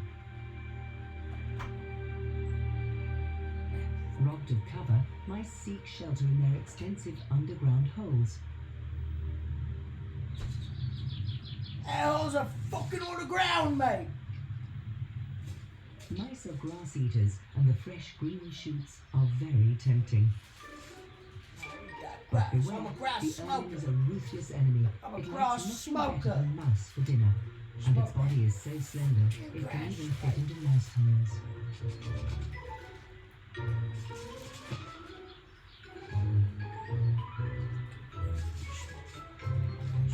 It's still wearing its snow-white winter coat, but signs of its future summer colouring are already showing on its head.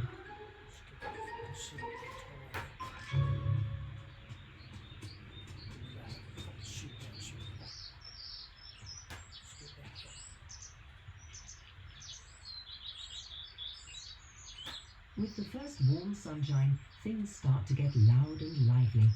The orchard is home to a multitude of species of birds.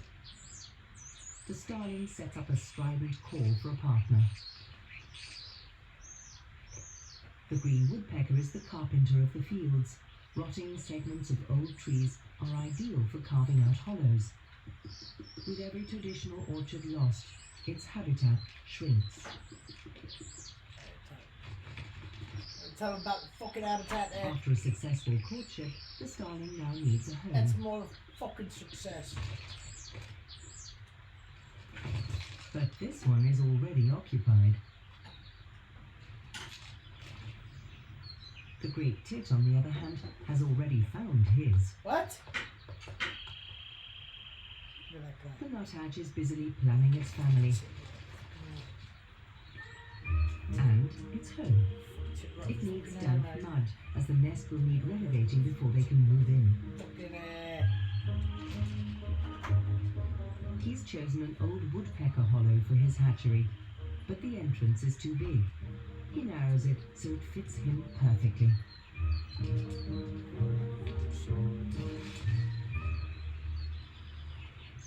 Almost everyone finds a nesting place in the orchard.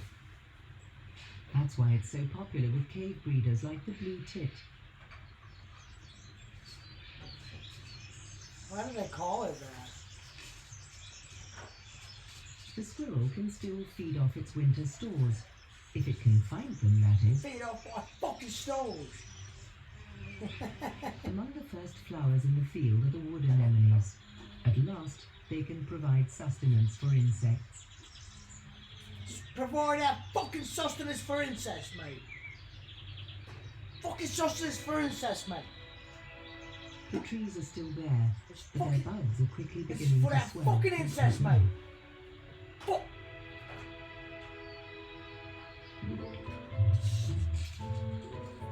Time for the squirrel to get itself some fresh food. Buds are rich in protein and very nourishing.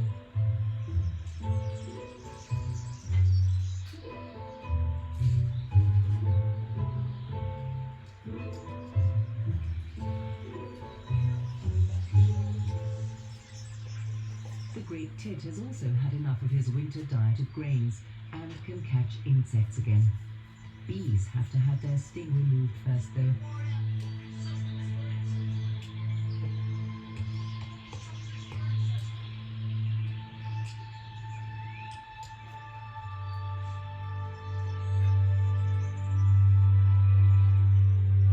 When the cherry blossoms begin to unfold, it's a sure sign that spring has arrived.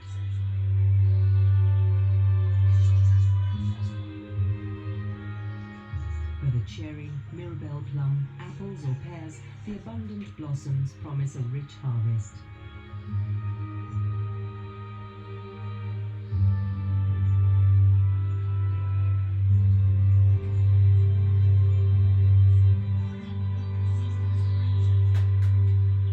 The blue tit isn't interested in nectar.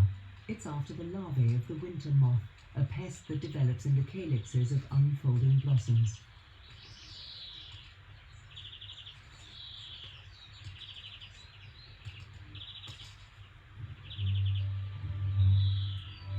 For bees, this is their peak harvest time. There will never be so much pollen and nectar at any one time for the rest of the year. Cultivated by man, these orchards are a veritable paradise for bees. Their contribution is extremely important. Without them, there would be no honey and no fruit. It's while they gather pollen that the blossoms are pollinated, enabling fruit to develop. And only then is there fruit for man to harvest.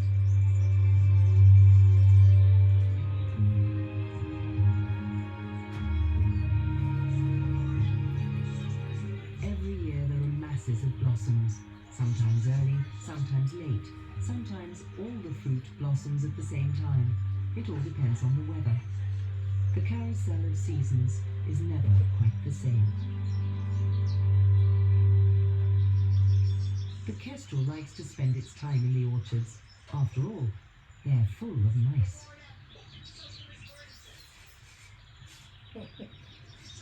And mice are a kestrel's favourite fare.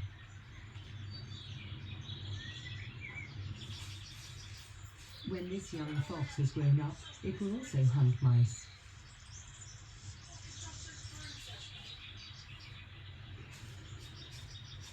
With all those enemies waiting to pounce, a takeaway seems the wisest choice. It's safer to enjoy the meal at home.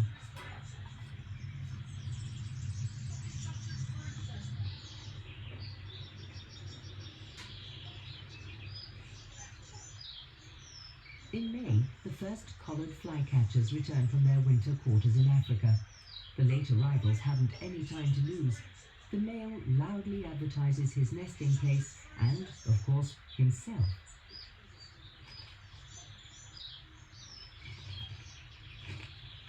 Once he's attracted one of the rather nondescript females, she immediately begins to build the nest. This late in the season, most of the best nesting spots are already taken. This pair was lucky, or they might just have evicted the previous tenants. The collared flycatcher has no qualms about that sort of thing. Fucking evict that shit there. It's fucking entirely fucking evicted then. Orchards are the ideal habitat for collared flycatchers. Plenty of nesting places and an abundance of nutritious insects.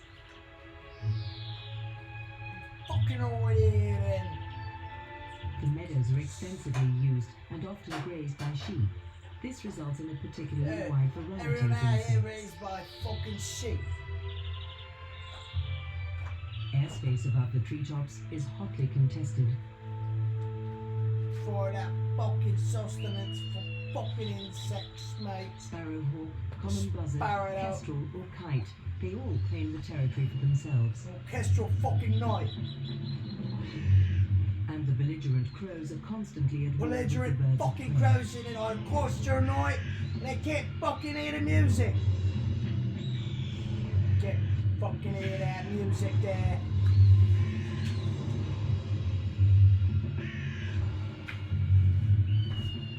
Predators in the air, a deadly threat on the ground.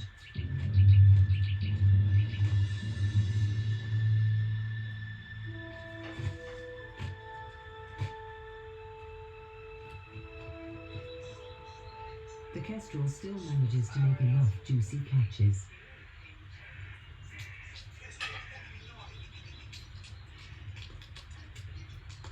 Field mice, water voles and other rodents often breed proliferously in spring, providing the dietary basis for countless birds of prey.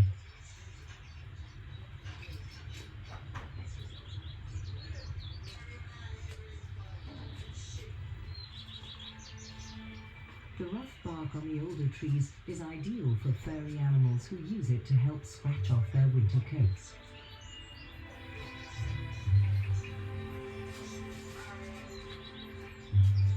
Foxes and hares are also frequent visitors.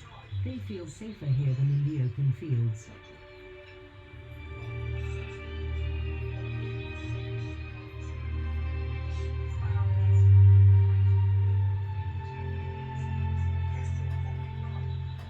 The fruit tree's luxuriant blossoms only last a few weeks.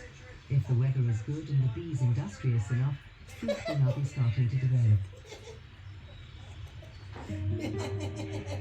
Beneath the trees, everything is still blooming. Dandelions and buttercups thrive especially well in fertilized fields. In less fertile areas, there's an even greater diversity of species. The but there are few of these so-called rough pastures left. In the middle of the thick forest of grass, ants and aphids coexist in harmonious symbiosis. The aphids feed on the plant juices, which have a high sugar content but little valuable protein. The excess sugar is excreted in liquid form. Ants love this so-called honeydew. And in exchange, they protect their aphid herd from predators. Ladybirds are the embodiment of a nightmare for an aphid colony.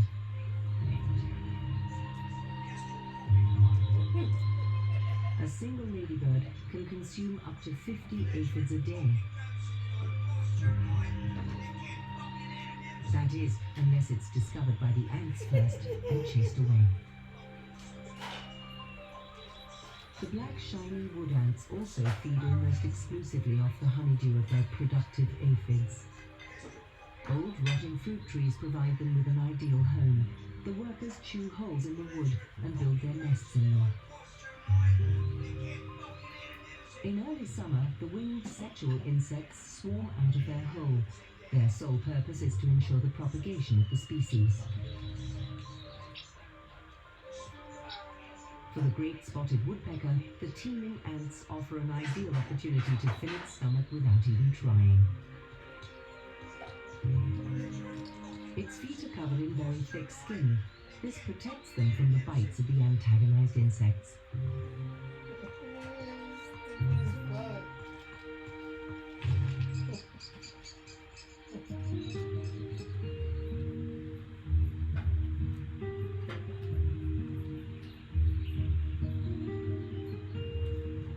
Every 4 years or so, there's an explosion in the cockchafer population. What?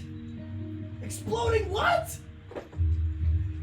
Exploding what? They got a cockbird and a titbird? Leaves off deciduous trees before the males start looking to pair with a female. Pal with a female. She brought this fucking accent out of me. The other fucking lady was fucking American. It changed the fucking accent. Every 4 years or so, there's an explosion in the 4 years or so. Okay, we're at 28 minutes. Who's this narrating here? And the sun loses its strength.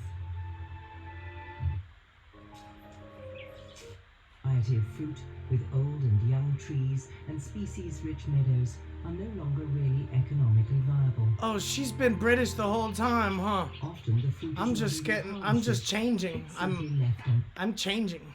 That's what it is. I think I'm becoming British in a way. And I can't. I thought she was speaking in my accent the entire time. And then I came to realize she was speaking in a British accent. That's my accent, you know.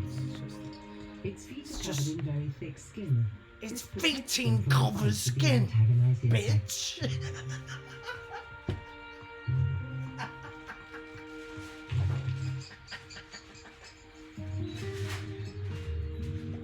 You're showing that fucking bitch and his feet is covered in skin.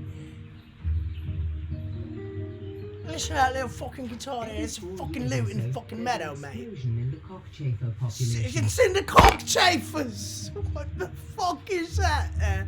Fucking cockchafer. Cockchafer. For several weeks, the Cock. beetles eat the leaves off deciduous. Chafer. Every 4 years or so, there's an explosion in the cockchafer population. Cockchafer with the pretty music in the background. Cockchafer. With the pretty music in the background. Do-do-do-do-do. It's a cockchafer, she says. The pretty fucking music there. 4 years or so, there's an explosion in the cockchafer population. What the fuck is she saying, mate? It's cockchafer population. For several weeks, the beetles eat the leaves off deciduous trees before the males start looking to pair with a female.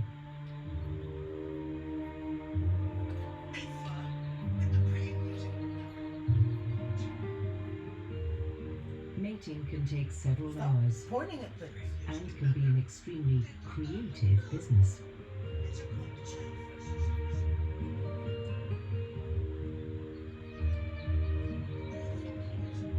They fly mainly in May and June, which is perfect for birds with a family to feed.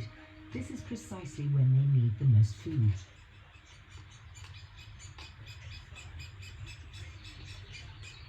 For the young spotted woodpeckers, the fat bugs are just the right size.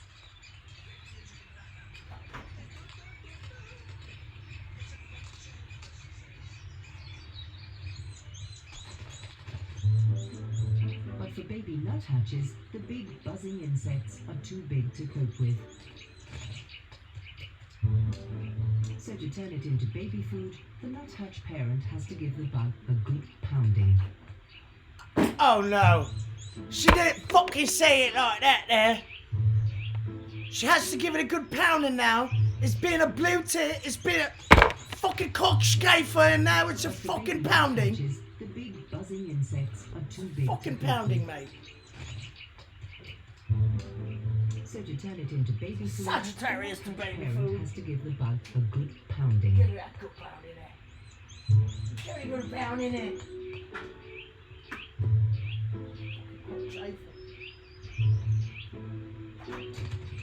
Try again. Try again then. Nope, it still won't fit.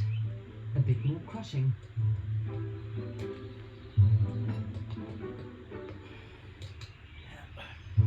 Welcome back here to the cockchafers here.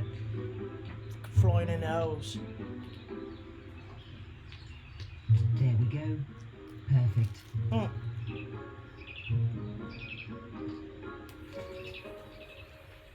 In the meadows below, there are noises of a different kind.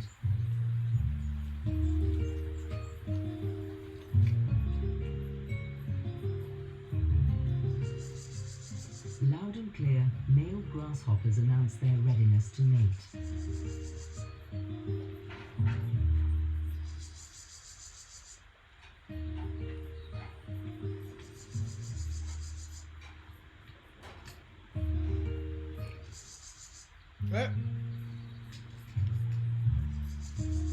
The dense grass in the field is home to many different kinds of grasshopper, so it's not all that easy to find the right partner.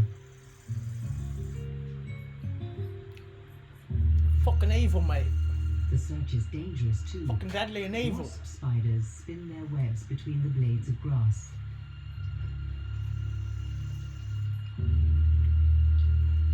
Their speciality? Grasshoppers.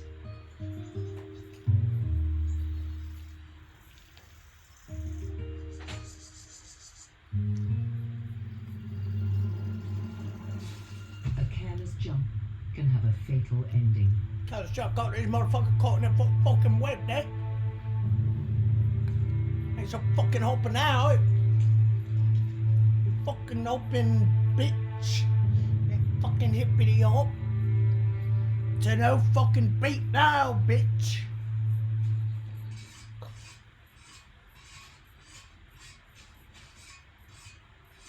This noise heralds danger for the field dwellers. You can tell the motherfucker's afraid. The season's first mowing has begun. The fragrant, fresh fodder is much You can tell the appreciated by motherfucker's most not in the gonna season. freaking change. You can tell he's not gonna freaking change.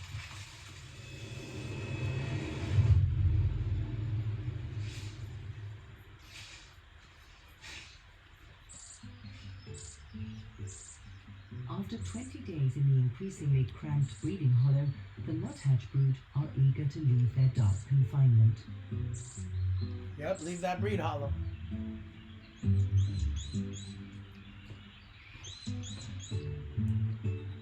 Their parents will continue to feed them for a few days outside the nest. A good thing, too, as they haven't quite got the knack of climbing about the tree. Ain't got shit in it! Ain't got fucking shit in it! Do it for their freaking mates! They do that! But with a bit of practice, the young nuthatches will soon be able to hunt their own insects and catch caterpillars.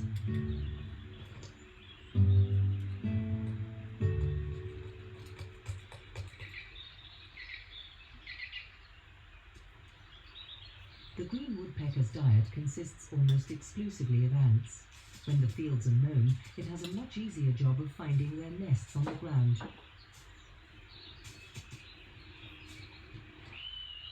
Overhead, the birds of prey are on patrol.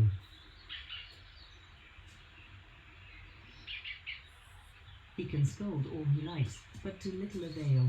He just has to keep a wary eye out as he works, so that nothing can attack him unnoticed from above.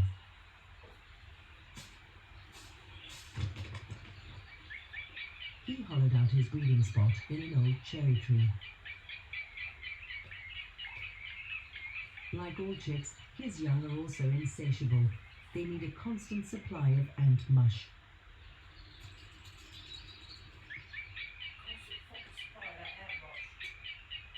Give me an ant brush then. I want a fucking mount brush more. I want ant brush more.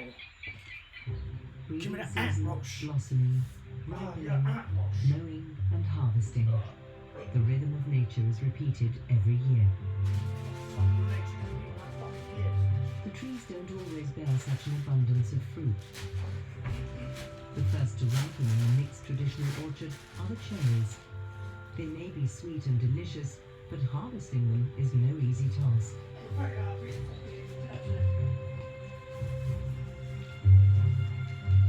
It takes a lot of time and effort to bring these delicate fruits home. Each individual cherry must be carefully hand-picked. Now, the colouring red faces on. All creatures, especially birds, are just as fond of the sweet tidbits as humans are. Never heard the woodpecker is serving of his a young harvest his being lunch. easy.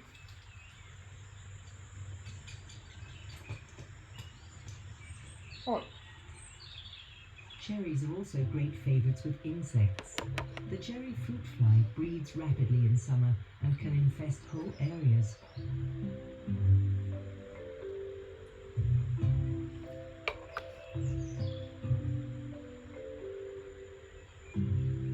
They have some rather peculiar looking mating rituals. They lay their eggs individually in the ripe cherries. Most years there's more than enough fruit for everyone on the trees. Oh, that's fucking fruit there. Even on the ground, there's Oh, that's plenty of fucking fruit. You room were for fruit climbing for that. ground dwellers like mice. We've got a bit of a spice here.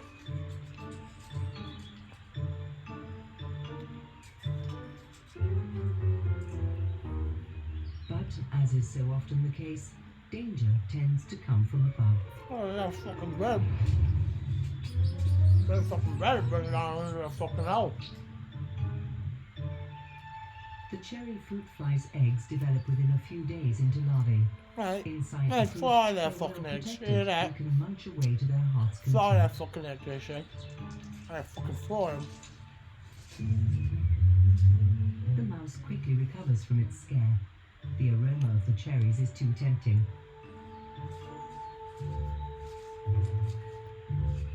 That room there too fucking tempting there, mate. It doesn't mind the maggots inside the fruit. On the contrary, a cherry fruit fly larva would be a welcome addition to its menu.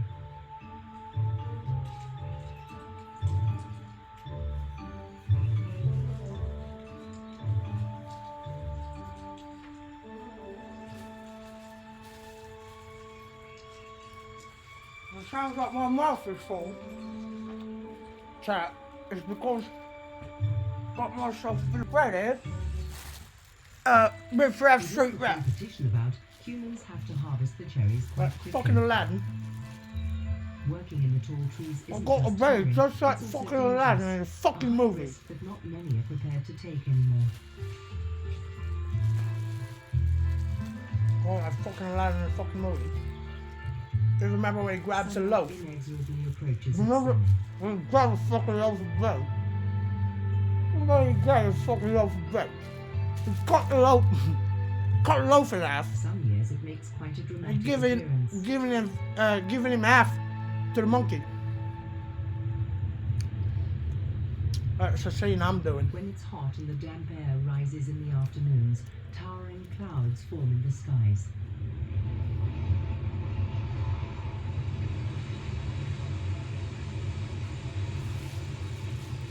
They presage fierce summer storms, complete with wind and rain.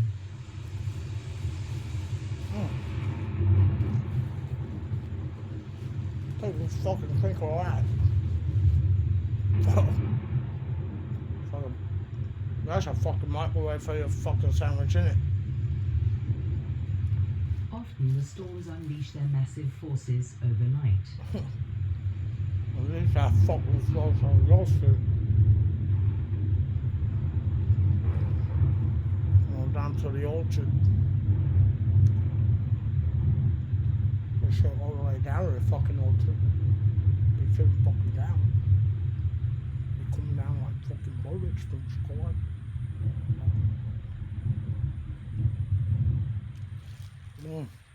That's fucking wrong.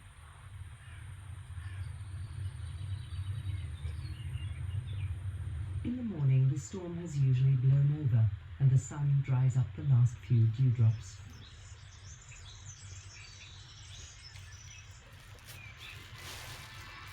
By noon, it's oppressively hot again. That's racist. Instead of looking for nectar, the bees seek out the remaining puddles increasingly often.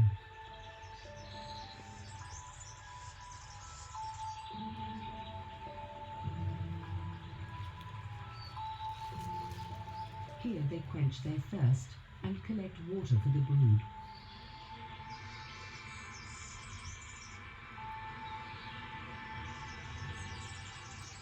They also use the water to moisten their hives.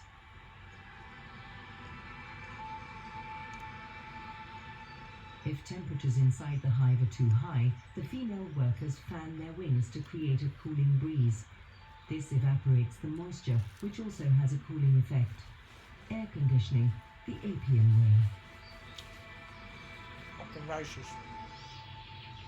Along the edges of the field in damp spots, the purple loosestrife blossoms in high summer. For butterflies such as the red admiral and the meadow brown, it's an important source of nectar.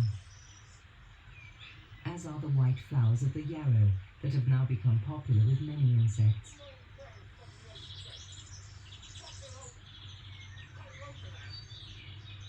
The swallowtail is undoubtedly one of the most beautiful of all butterflies.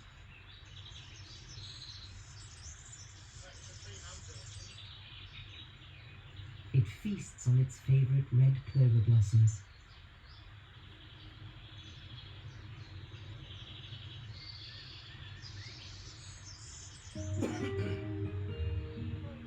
Now all the grasses are in bloom, with many species ripening almost simultaneously.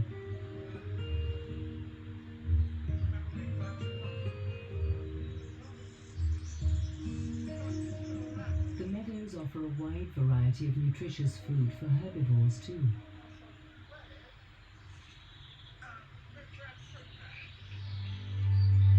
The high grass is also a good hiding place for the doe and her fawn. They feel safe here for the night.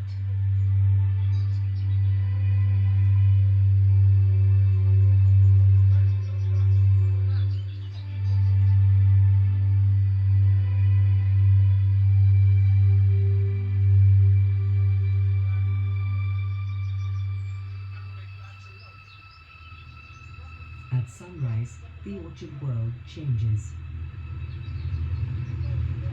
The high grass will not be safe for long.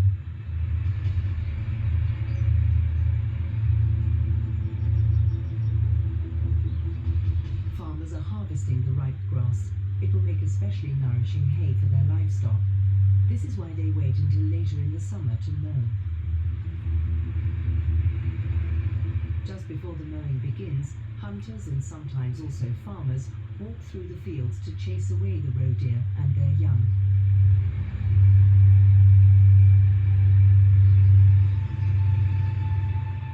but they're not always successful.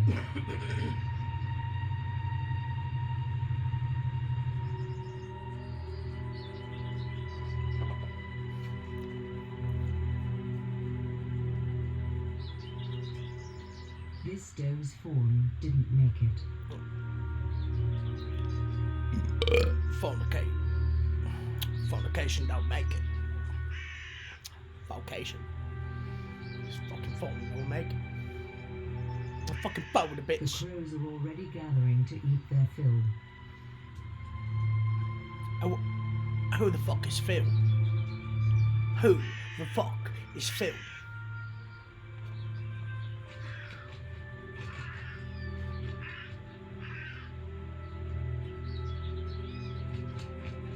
Get out of there, Phil! Phil, get out of there! Joe refuses to give up.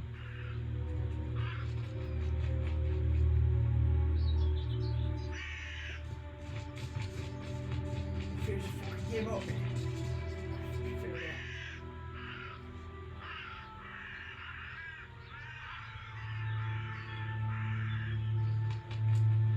She defends her dead fawn for hours, chasing away anything that dares come near it.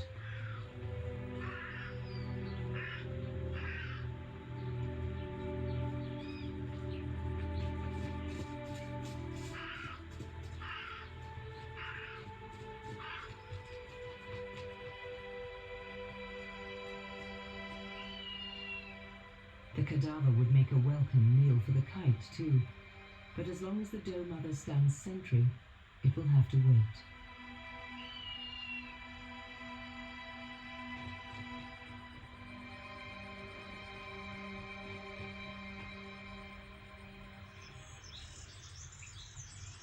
Walnut trees generally grow at the edge of the field, as not much can grow in their shadow. They're very popular with squirrels.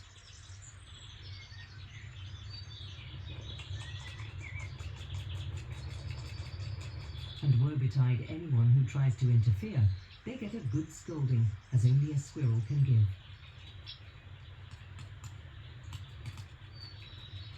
Next to squirrels, woodpeckers are the only ones who can open the fruit while it's still green. Tits and other birds reap the benefits. They just carry on drilling the holes made by the woodpecker.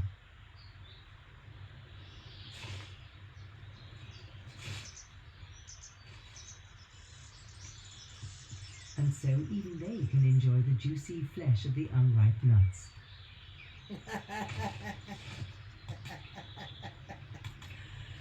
Oh my god, why are they doing it? The juicy flesh of the unripe nuts. With the grass mowed, the fox has an easier job of hunting for his prey.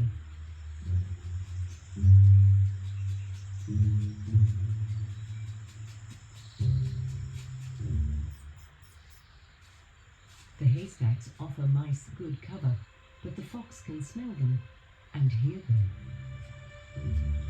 The fox can smell them. I've got no fox to give.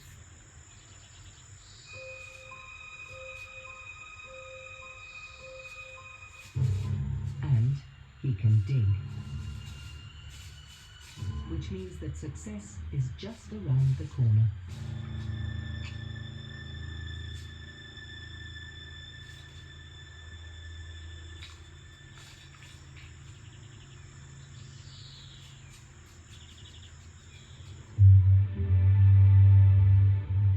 In all the orchards, it's hay harvest time. In warm summer weather, the nourishing grass dries well. The winter supplies for the horses and cattle are secured.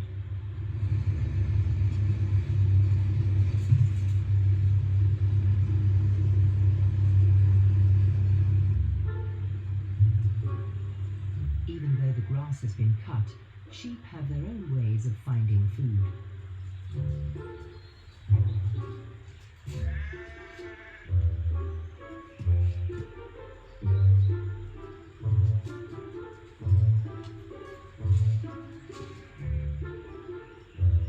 Getting to the pears on the trees takes teamwork though.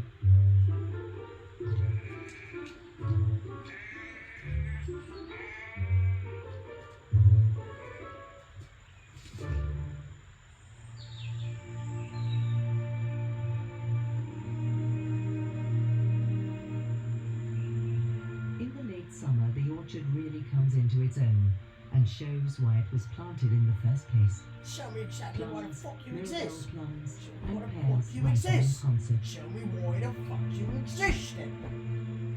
Bees find You honey doing that? and blossom nectar now. Want you that They must fucking get their orchard? energy needs with ripe fruit. Existential orchard shit. Fuck you exist. Only if the fruit's sugar content is over 50%, is it For the suitable fucking for sweetness bees' and fucking nutritional bees. purposes. It's a fucking bee, isn't it? Bee, dropping the fucking The Williams Crisp pear is much in demand as it's very sweet and aromatic. It's not only a delicacy for human beings. It's a delicacy for your fucking mom. The windfall fruit so beloved of the bees enriches the diet of all the orchard dwellers every year because there's always some fruit left over on the bigger trees after the harvest. Got some left over. That looks like shit.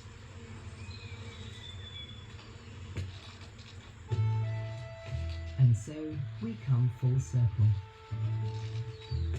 Coming around there, full circle there. Join us on a fucking journey to 500, mate. A long time ago, Do it for when your sweet freaking fruit was mates. still hard to find. Yeah. Man decided to create a fruit orchard that would yield him a rich harvest.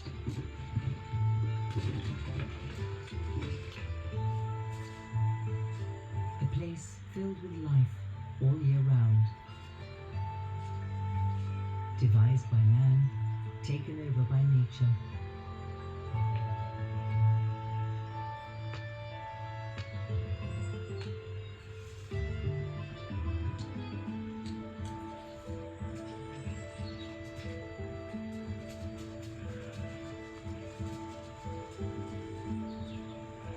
A world of its own, turning with the seasons.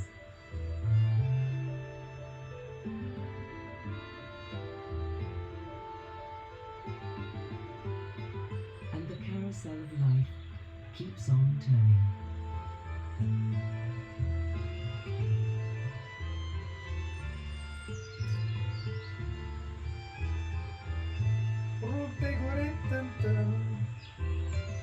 That's pretty good.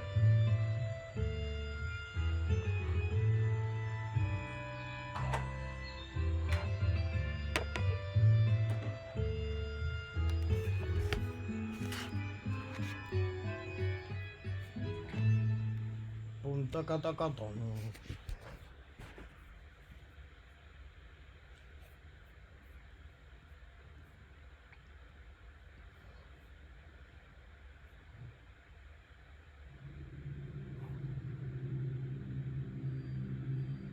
There exists on our planet a land blessed by nature, a country where the rich, fertile, and well-watered soil has given birth to an exceptional wildlife.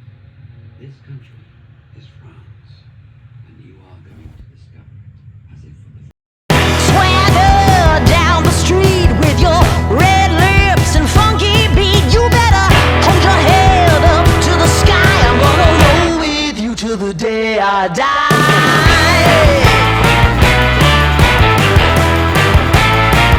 Hey, swing those hips around. Can't stop, roll back down. My ladies, short, tall, thin or wide, always down and ready to ride.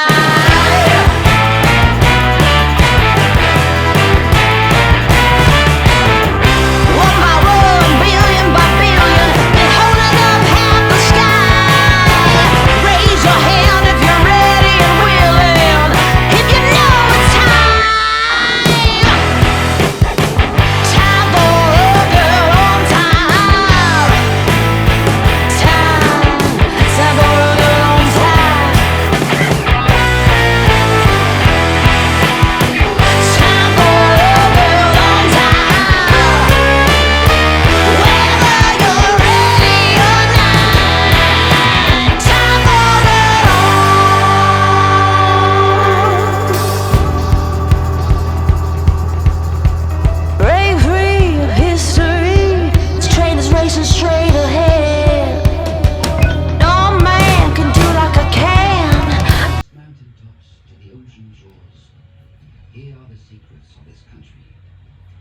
outstanding destinies of these little known animals and the men and women who live in contact with them.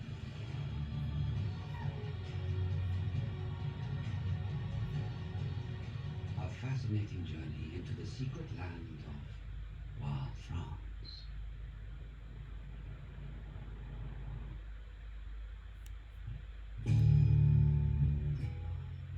We're here at the Breaking Bad house. You can see right here is the front lawn. It's actually artificial grass. And you can see that must be the homeowner right there. They got all the signs, do not disturb up here, so you don't want to disturb them. What's that? She's telling me to get back. What are you talking about? Officer, this is a public sidewalk. Unreal. Hey, stay away from me. What are you, nuts? I just wanted to get a picture. I'm a big fan of the show. Oh, whoopee my ass. Man, you ought to learn to chill a little bit, huh? Hey, relax. Hey, son of a bitch. Unreal. Yeah, she's threatening to call the cops on me. My name's Chip Diamond, tell him. I'm allowed. It's public. Can you just please let me get a couple pictures? You're pissing me off. I'm done. I am done with you.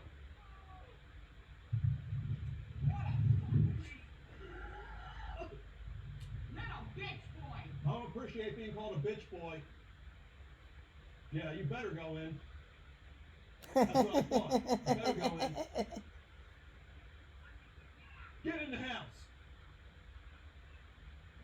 Get in. You get in. Oh, you son of a bitch.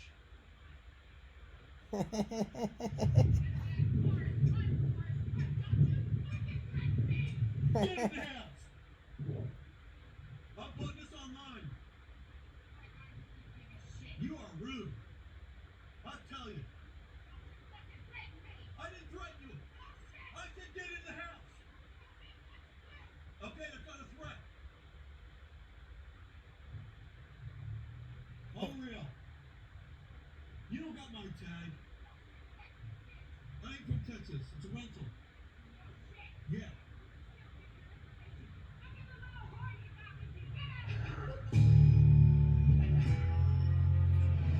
Damn. He did that shit.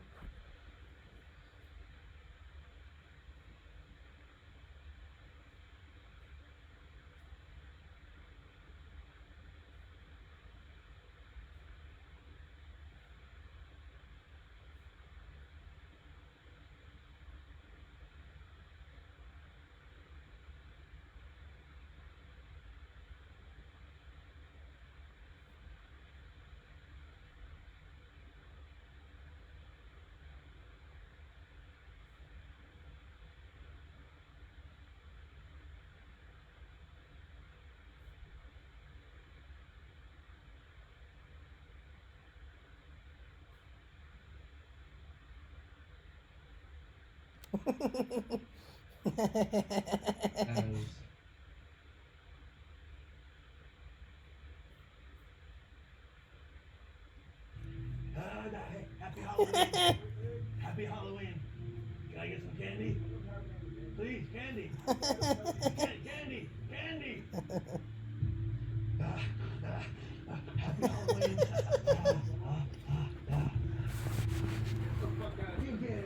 You get them. You. Happy Halloween. Candy. Trick or treat. I need candy. Happy Halloween. Happy Halloween. Happy Halloween. Okay, get off my truck. You got any cake? Get off my truck. Happy Halloween. Get off my truck. Happy Halloween. Happy Halloween.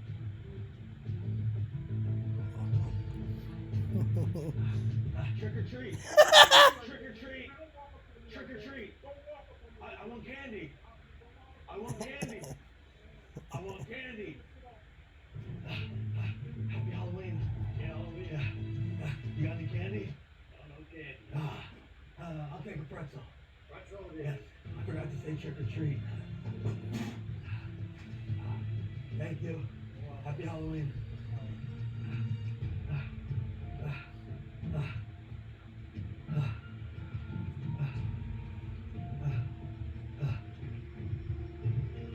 Happy Halloween, guys. Happy Halloween.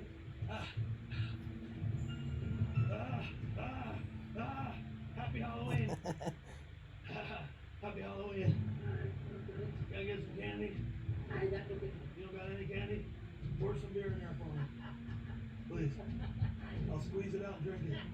No? Alright.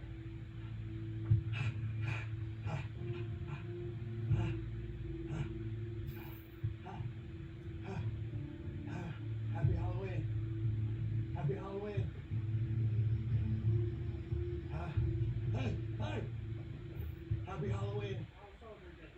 Yeah. I'm getting in it right now. I pooped in my pants. You want to see if you don't believe me?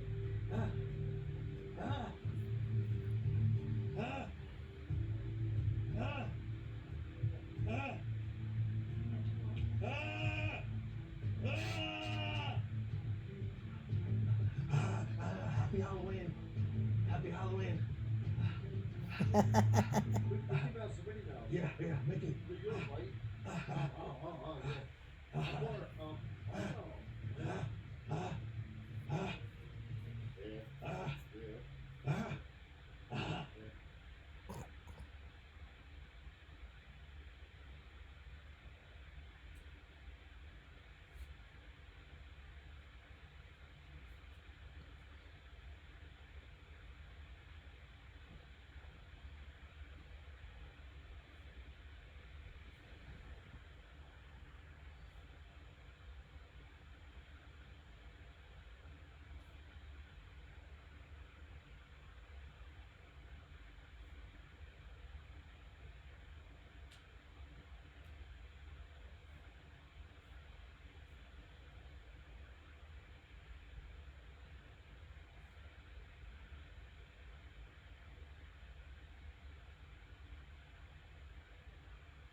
Look here, I'll call about the ad you got up on Craigslist. The fur coat, the rabbit fur coat. Where'd you get that rabbit from to make the coat? All right, 'cause I'm missing 2 rabbits, and I'm fitting to find out who took them. And I think somebody took it and made a fur coat out of him.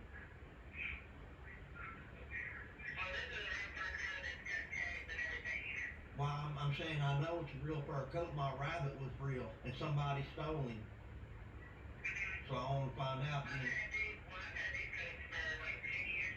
2 years? Okay, now it can't be my rabbit, because my rabbit was stolen like 2 weeks ago. So, them fur coats, they ain't my rabbit. No, that ain't my rabbit, no. No, you got the wrong number, sorry about that. Bye. Yeah, how you doing? I'm calling about the ad on Craigslist.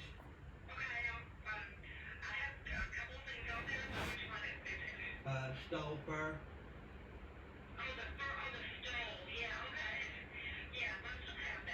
Well, what's your reward? I mean, how much you offering?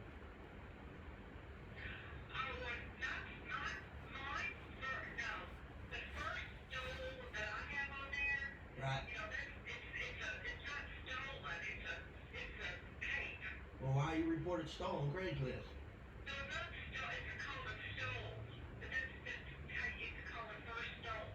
Huh, I'm kind of confused. So you didn't have a fur coat that was stolen? Man, are you playing possum on me? Come on now. No. So you ain't had no fur that was stolen?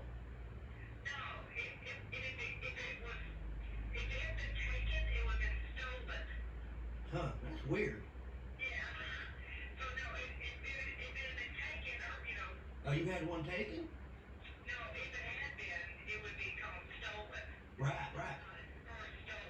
You had a fur stolen?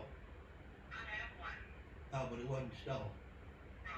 Oh, I got you. I'm gonna have to look over the ad again.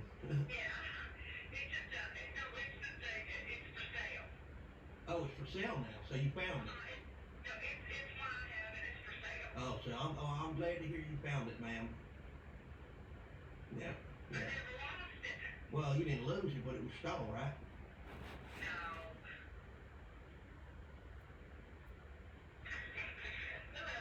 Hi, ma'am. I'm calling about the fox fur. I'm just trying to find out, is it a white fox or a red fox? It's not a fox. Fox is F-O-X. Right, and I'm looking at you. This is a faux fur. F-A-U-X. Faux? What's a faux? It's a fake fur. Well, why you got a fox fur coat on the Craigslist? It shouldn't be. It should be F-A-U-X. Yeah, but don't that spell fox?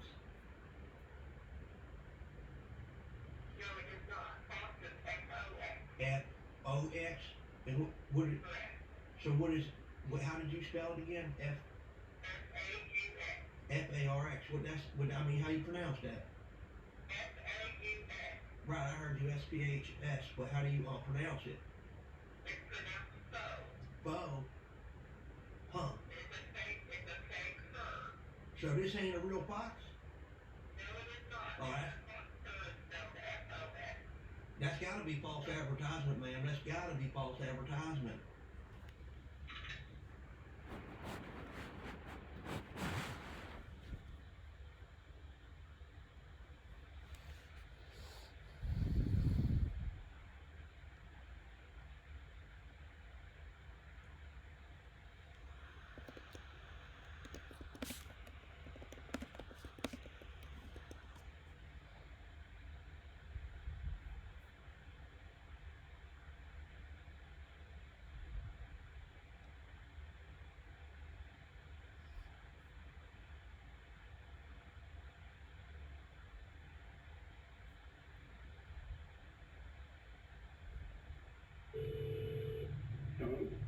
Yeah, I'm trying to reach Ronnie.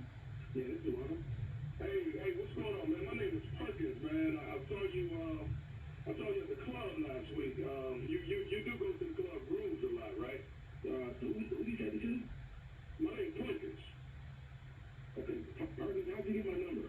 I got the number from one of the girls at the club. I asked her for it. They gave it to me. Which girl? Can you tell me her name? No, I don't even know her name, man. I just I saw you come across your way and I asked about your number. She gave it to me, so I didn't think it was a big deal or whatever. You saw me at a club. I saw you at Grooves. You was at Grooves, right? You asked someone, a girl at the club about me, and she gave you my number. Yeah, she was somebody on one of the waiters, one of the girls that waits on you. Okay, so how can I help you now, Perkins? Well, I was asking, what I want to know is, are you coming to the club this Thursday? I'm helping you regularly, so maybe. I'm probably. Okay. All right, yeah, well, I'm definitely going to be there too on Thursday. What I was asking, man, reason why I was asking, see, last week, I don't think I was mistaken by it, but, when I saw you across the room, I'm almost certain you gave me the code. No, you lost me. Yeah, I gave you a code. What code? I didn't give anything access to anyone. Yeah. I'm not going to give you a code. I'm mistaken. I can't be the person you're talking about because I didn't give anyone anything last week. No, it's just a visual code, It's a visual code. You gave me the code last week. The code for what? To come on and buy you a drink, Oh, no. I don't give no code like that. Oh no.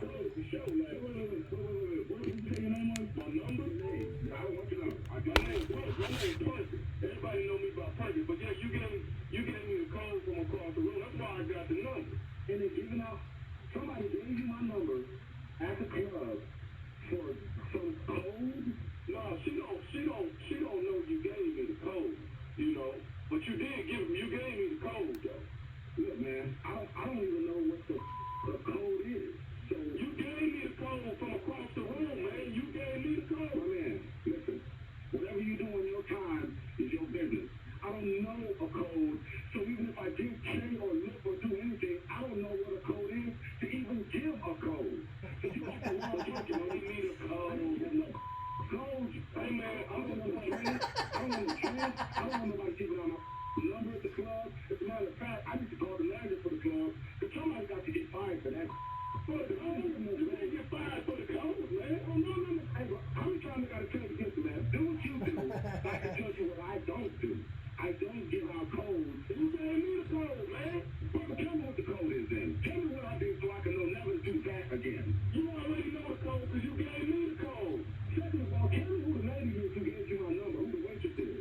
I can't believe you even calling me about a code that I allegedly gave you. Are you serious? Listen, are you going to be there Thursday? No, are you serious? Are you for real?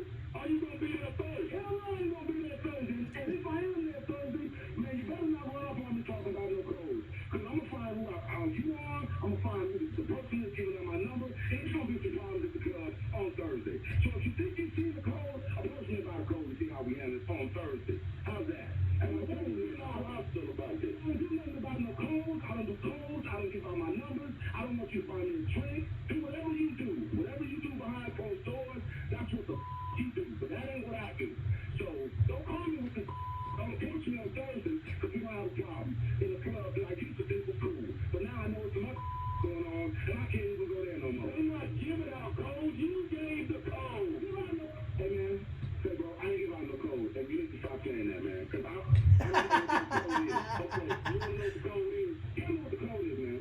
I'm going to tell you what the code is. The code is that this is a prank phone call. This is Matthew Tommy from the Steve Harvey Morning Show. You got pranked, dog. Come on, man. Wow. You almost made me lose my favorite lifestyle, man. I'm kind of upset about that. Talk about a code. Wow. Oh, man. Come on, man. Gave me the code.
East Coast. No, on the East Coast. Next year in New York.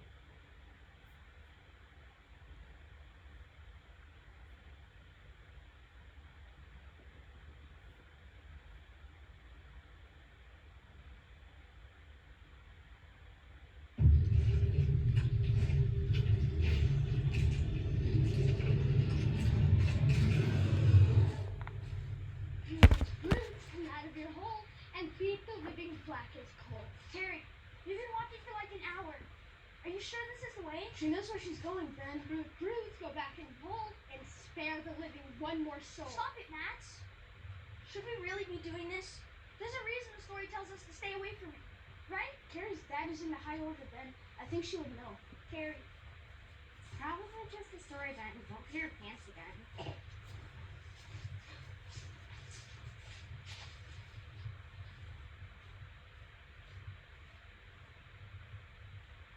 Whoa.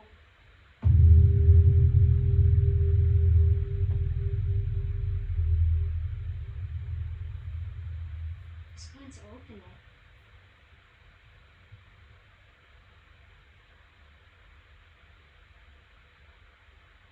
Okay.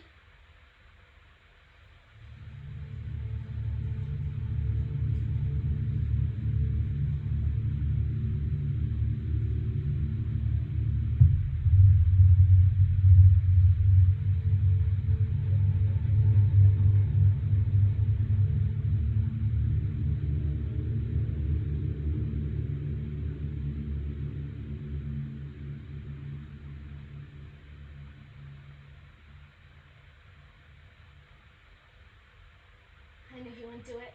Hey, Ben, Carrie said to give you a kiss if you do it. Shut up, Max. No, I didn't.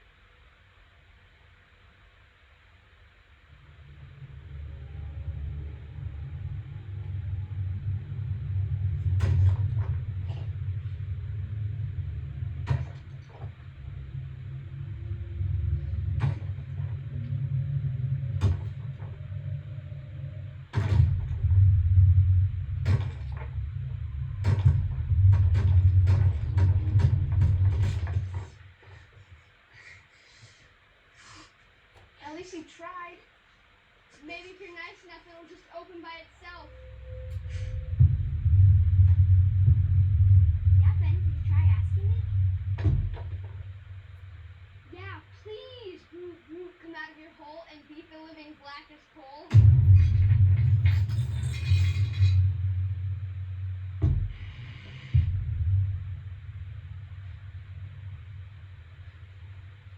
Whoa.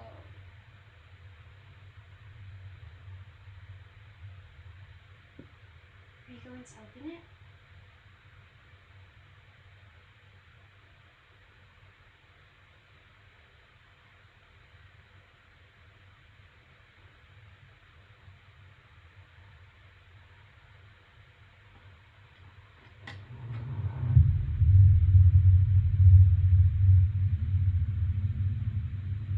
What the?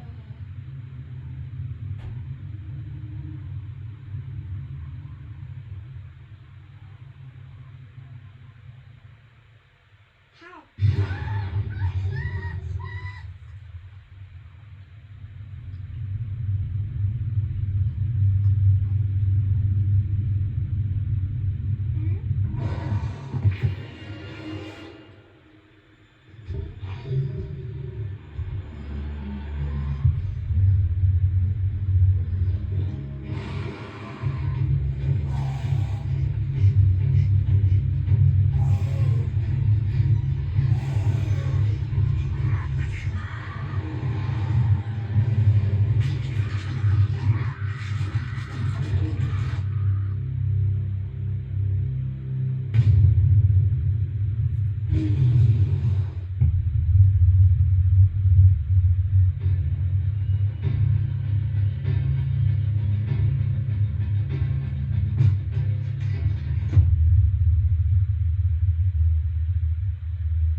Michael, where have you been? What's on your face?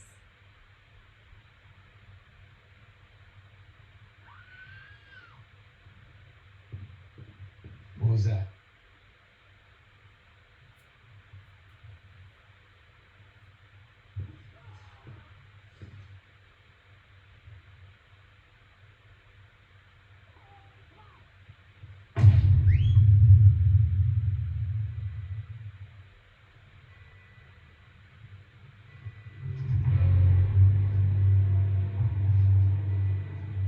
I'll stay here.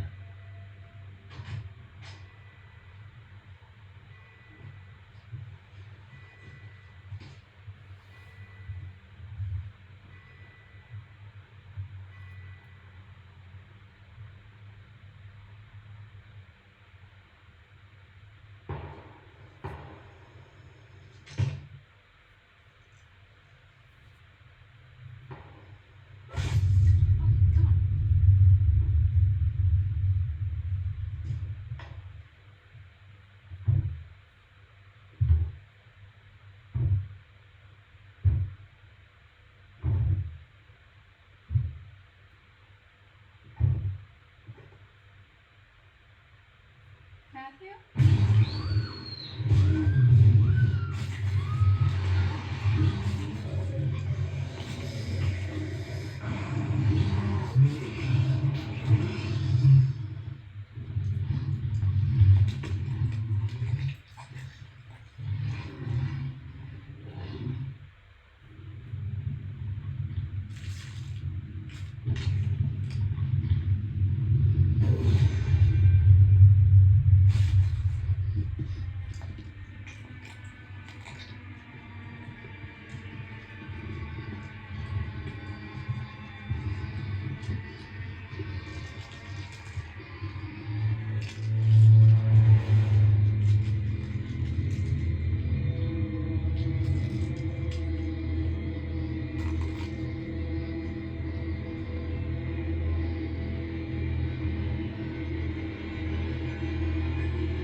Do you know what you've done?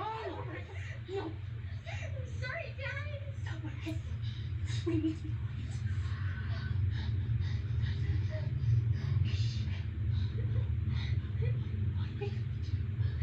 The brute cannot be killed. Our only chance is to run for the woods. Make it noise. It gets everyone that runs. We'll have to.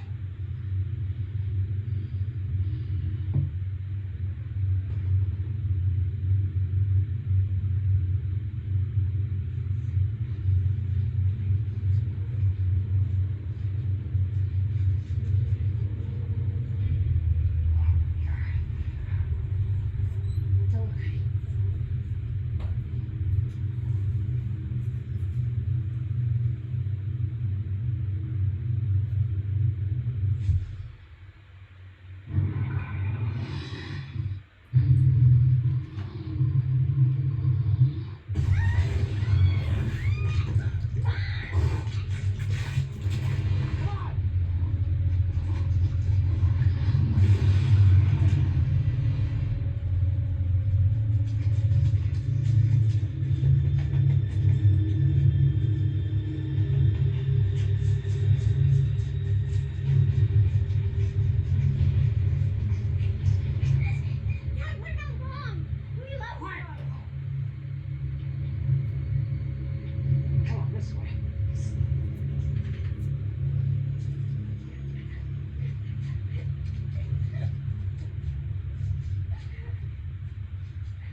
I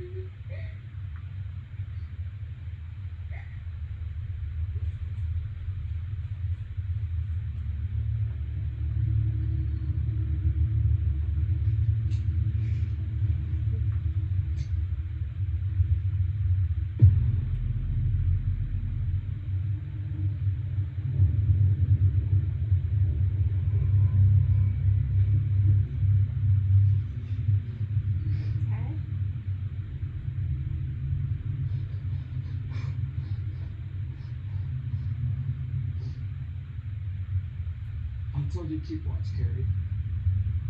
What are you doing, Dad? This is not something you understand, Carrie. But we in the colony have a job to do. What are you doing, Dad? We are the only ones that can protect the world from the door. You betrayed your people. But you can still make this right. Stop it, no! I'm sorry, Carrie. It has to be done. It has to be done.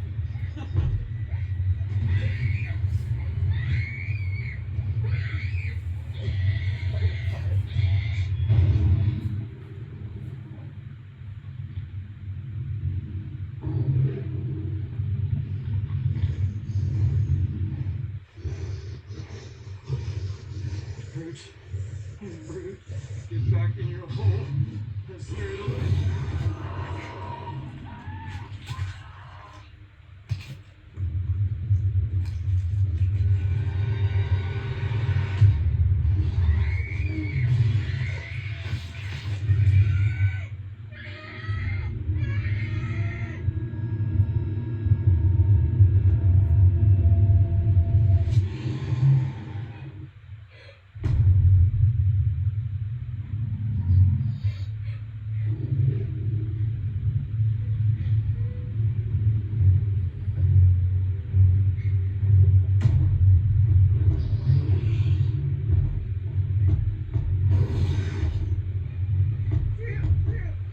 Go back in your hole.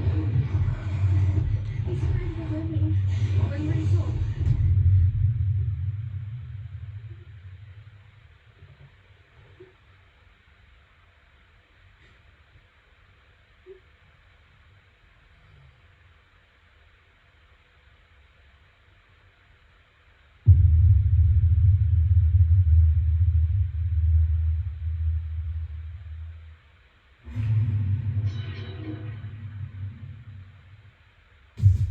Watch new scary vids every Tuesday, Thursday, and Friday.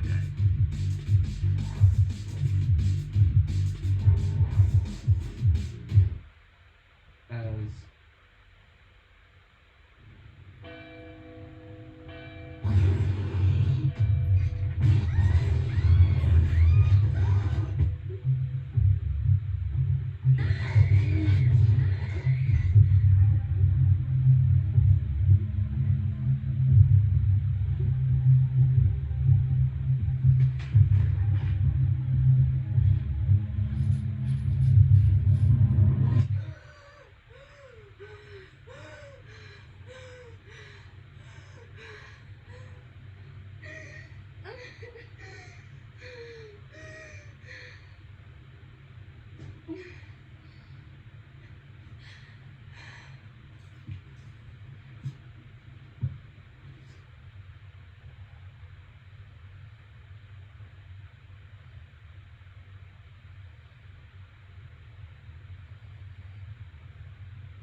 Come out of your hole and beat the living black as gold. Fruit, fruit, come out of your own spirit, living more soul. Fruit, fruit, come out of your hole and beat the living black as gold. Fruit, fruit, come out of your own spirit, living.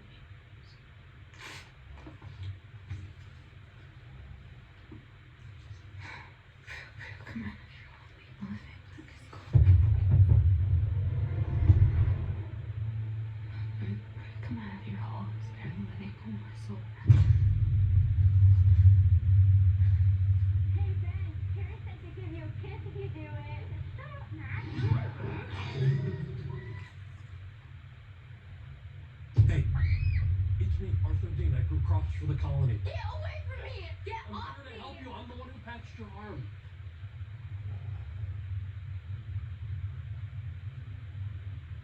There's something out there. Just want to go home. Sorry, home is gone. What is that? It's like a wound, an open wound, a tear. Creatures can pass through it. We can put a bandage on it, but it won't fully heal. It was the job of the colony to maintain that bandage. Whoever opened that door let a lot of people die.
Sorry. I'll only ask two things of you. One, that you never let anyone open that door. And two, that you never touch this briefcase. Do you understand?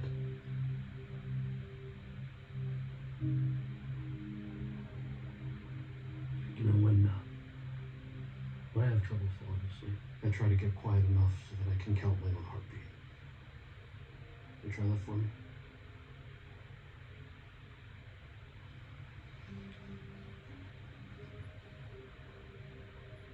One, two, three, 3, four, 4, 5, 5. 6, 7.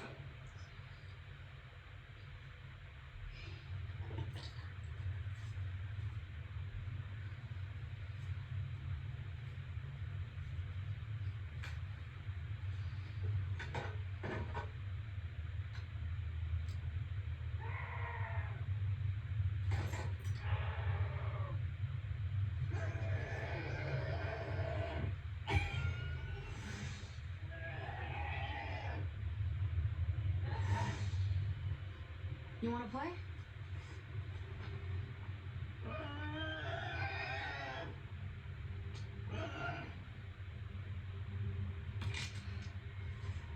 Call for help.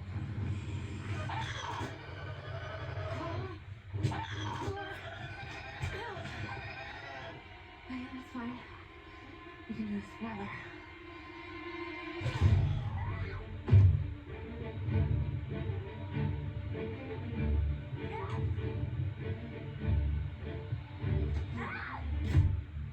25 seconds flat, you're improving.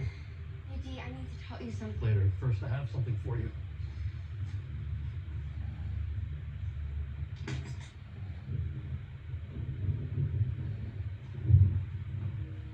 You made this? You're learning quickly, that should be rewarded.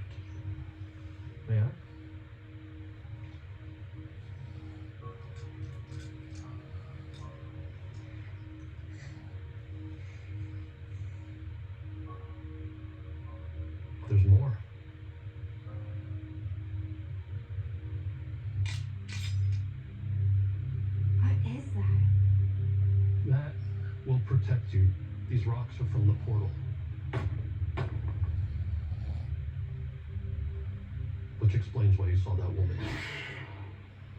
Some of the creatures are created directly from the portal, others are created right here on Earth with the help of these rocks. If she's out there, there are probably others. That's why it's so important that we train.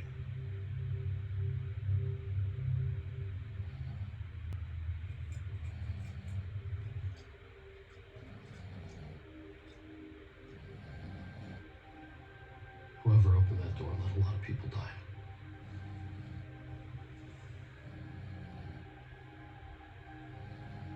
If she's out there, there are probably others.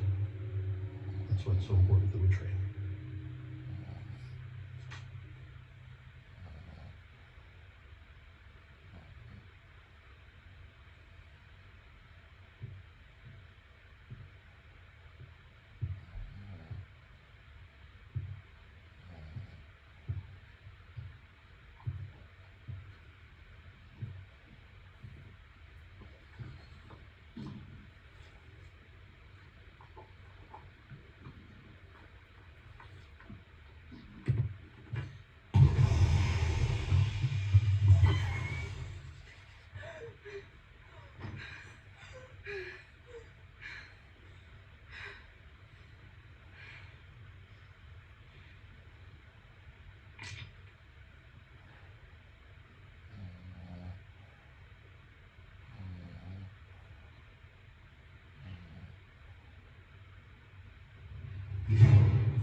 Are you going to open it?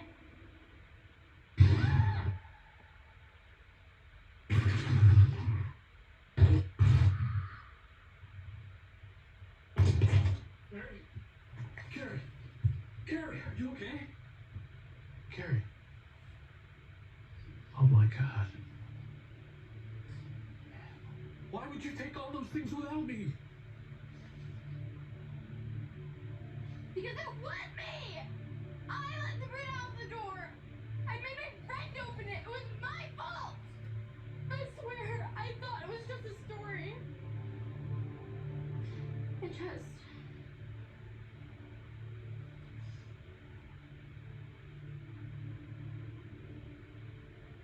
If only I had this when the brute got out.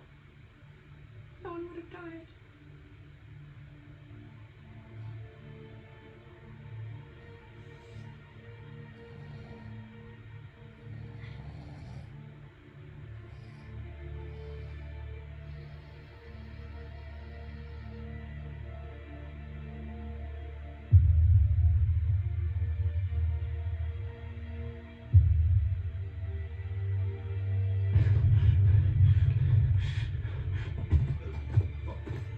Keep moving, he'll catch up.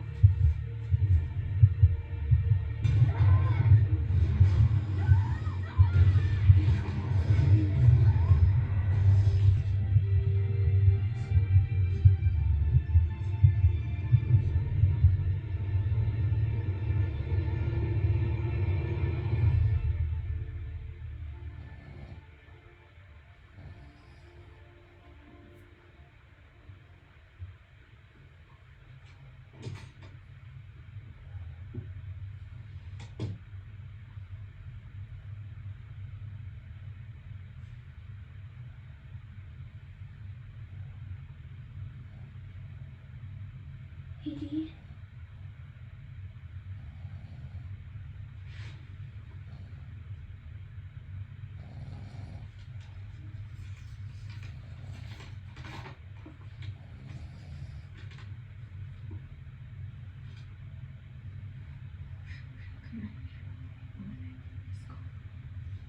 Group, come out of your hole and be the living blackest coal. Come out of your hole and be the living blackest coal.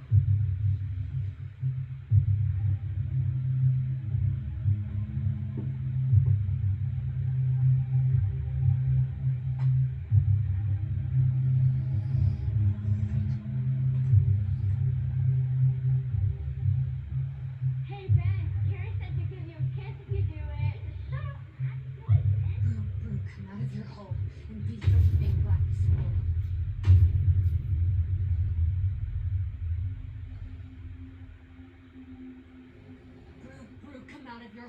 beat the living black as coal.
Let me ask two things of you.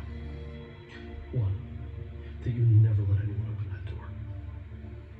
And two, that you never touch this briefcase. Do you understand?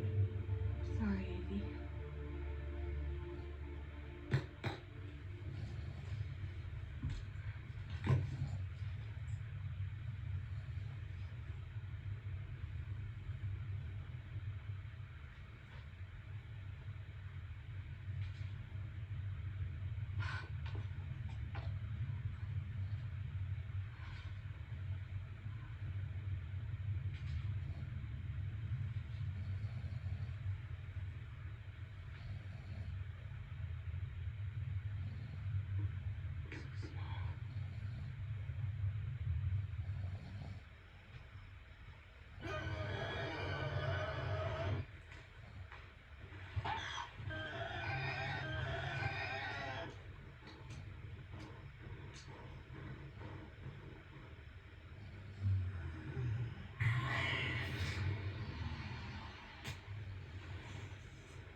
Subscribe for new scary videos and comment with your theories on the Crypt Monster universe. Remember, it's all connected.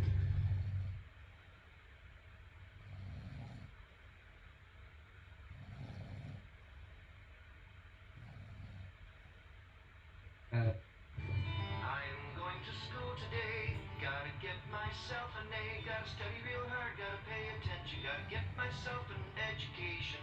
I'm going to school today. I'm going to school today. Gotta do as teachers say. Gotta raise my hand. Gotta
new scary vids every Tuesday, Thursday, and Friday.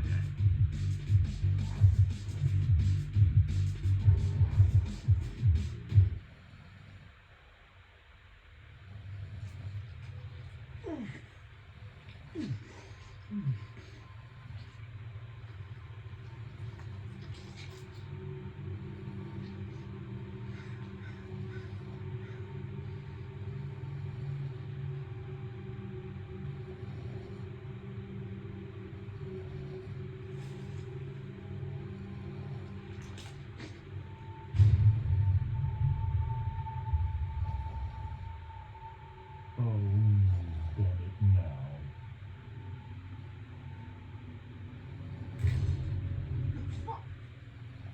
You're hungry. There's no shame in that. But remember, there's a price to pay for eating flesh in these woods. You belong to the Mordillo now.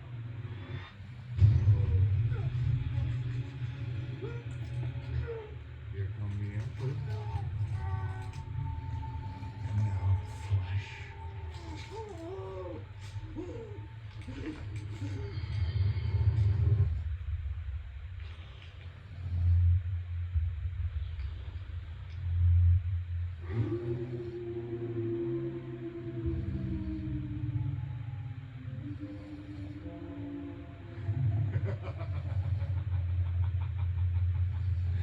Time for the blood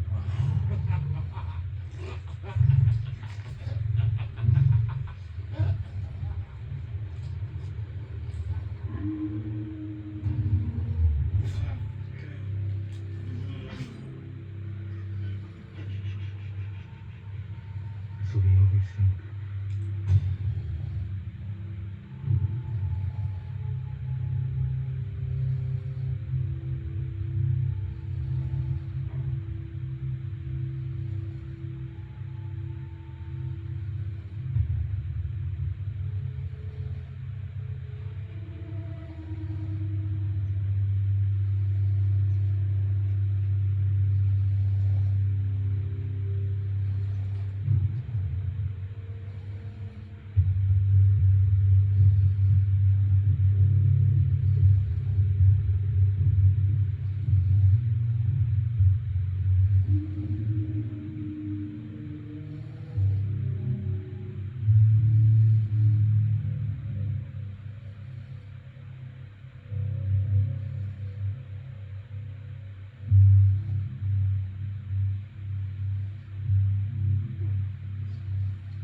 Dick, wait, Pop, please, we gotta run.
If you look above that,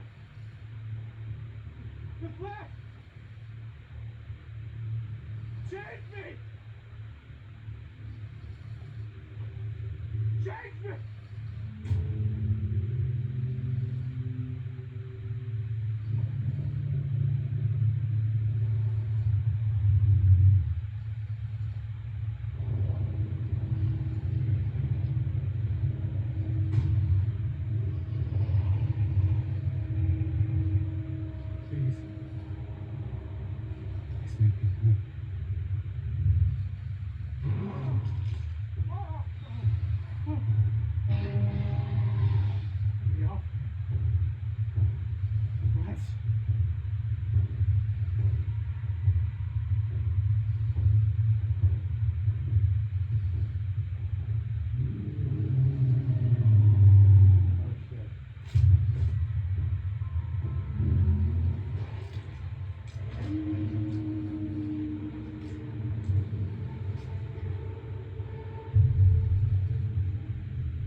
What's the damage?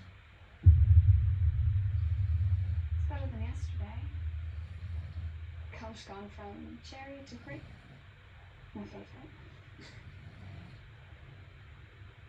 Nance, I'm pretty sure we walked by that tree already today. Twice. This way.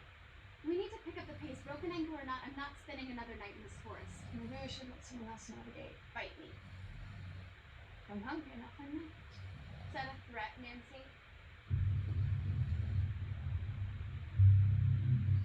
On my honor. You know what? You both heard that, right? It sounds like a person. It is a person. Hurry.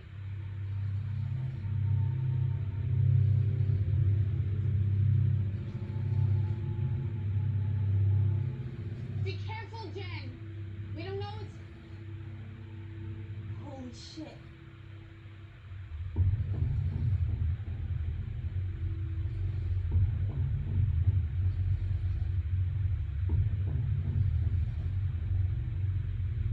Satanic voodoo. Modern art.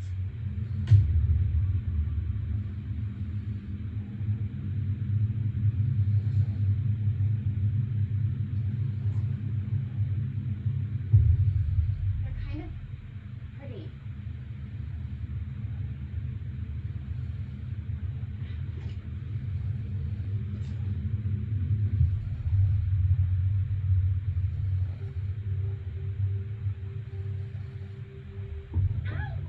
Are you out of your mind, psycho? Get that back! The goddamn needle is broken, Jen! No wonder you've been leading us in fucking circles! I know what I'm doing! I have my foot traveler badge and my cartography badge! Who gives a shit? Are you out of your mind? You're gonna get us all killed out here!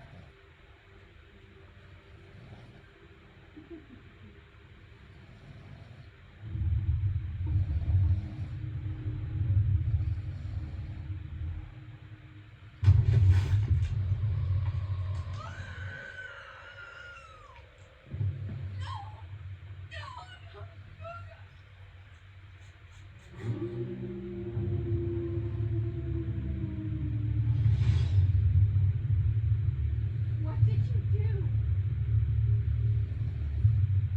There's something else.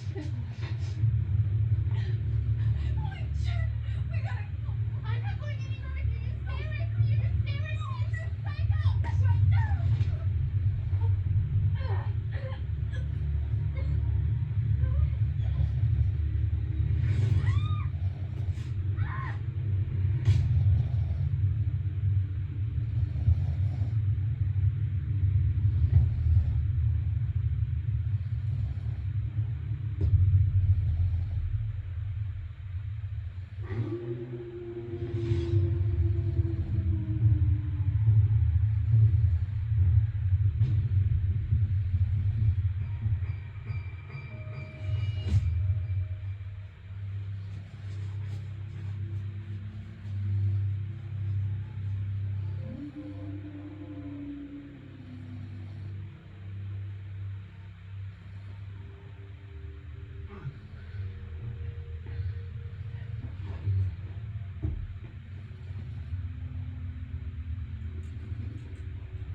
Sorry, babe. This is gonna sting.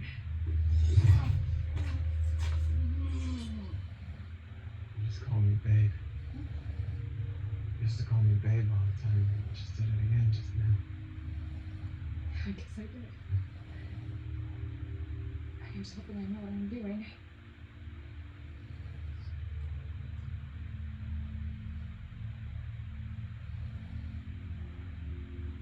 Sorry.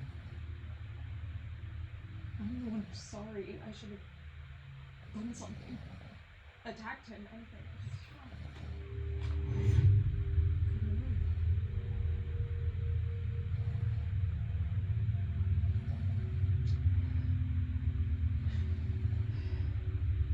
Let's get you back. Fuck out of this woods.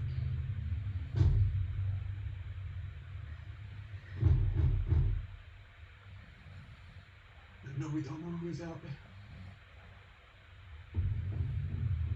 It's a girl. What if that psycho got to her too? Hurry, get inside. You alright?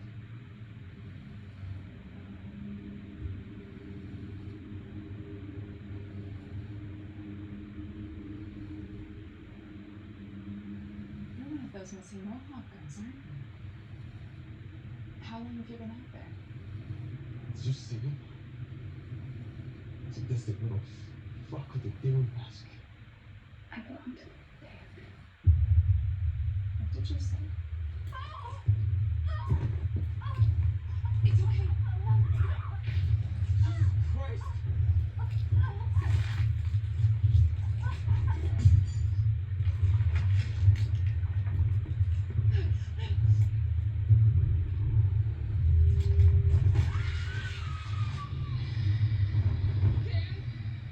Are you alright?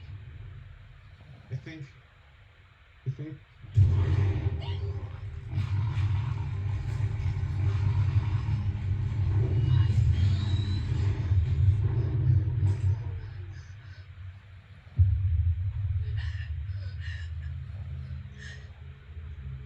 Just hold on, babe. Just hold on.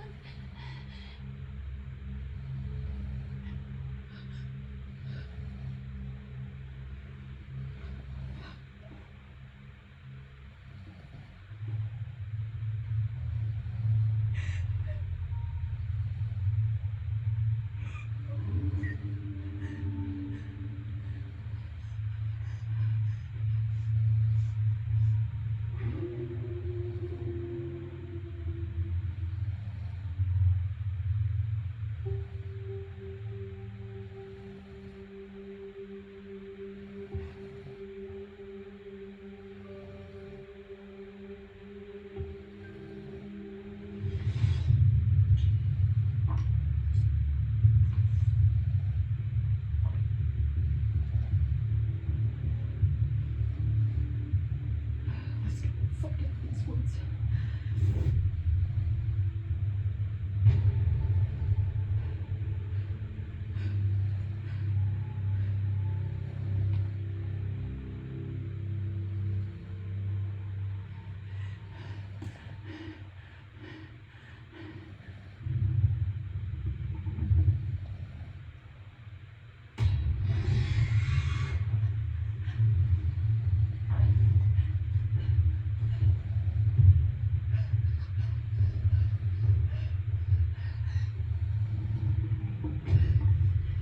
Stay back.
Thank God. Thank God. What's giving you some trouble, Miss? My husband, psycho. There's something horrible in these woods. Thank God you're here. God. God can't help you now.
Watch new vids every Monday, Wednesday, and Friday. Only on Crypt TV.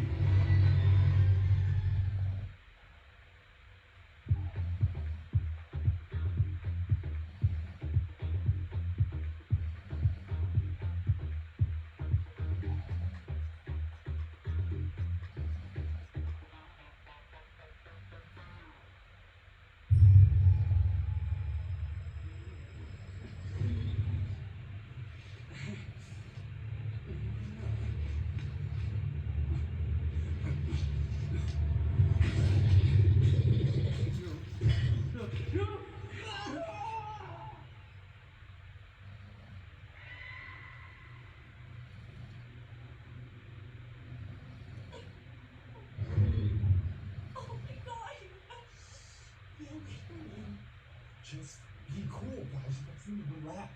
This will come and we'll be fine. Is that Aaron?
Hello. Did you eat? Good puppy. Evil, why? Well, sheep. It's time to bring her wolf.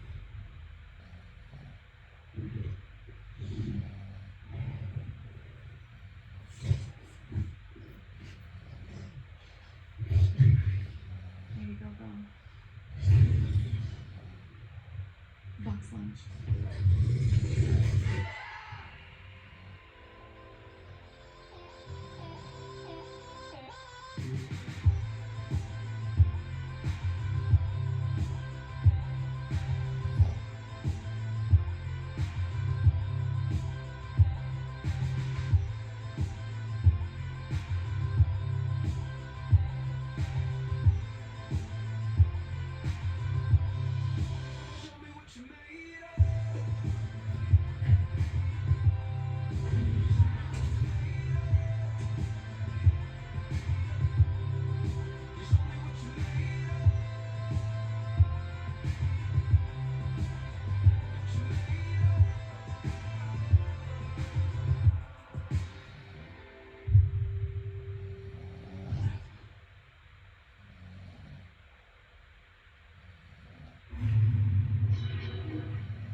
Watch new scary vids every Tuesday, Thursday, and Friday.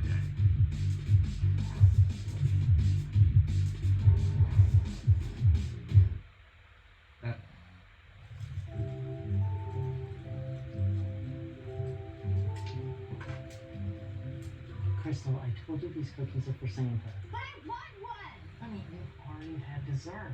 And if you take the cookies, then Santa's not going to bring you any presents. Santa is already fat, and I need one. He can have the carrots. The carrots are for the reindeer. What you really need, my little elf, is to get to bed so we can wake up and have a great Christmas together. Look, I know you get spoiled at your mom's house, but here I need you to respect my rules. So, don't eat the milk and cookies. Night. Love you. Ugh, bite me. Only if you were a cookie. Shut up, Daddy. I fought for custody.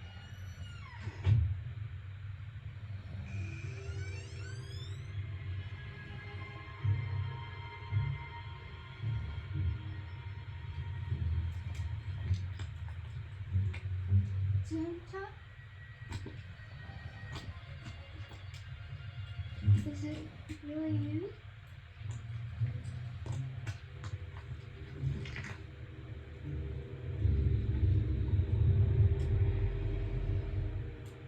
Are those my presents?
Watch new scary vids every Tuesday, Thursday, and Friday.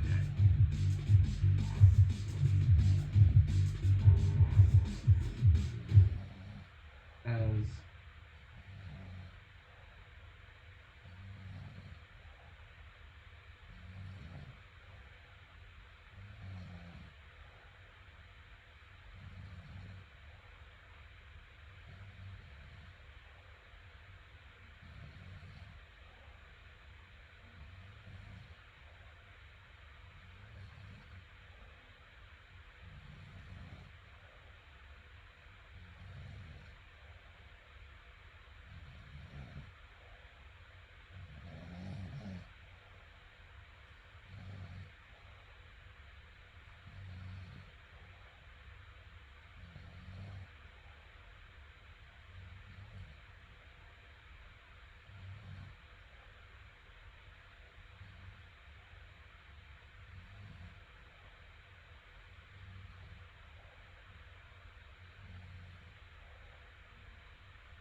stupid issues out here.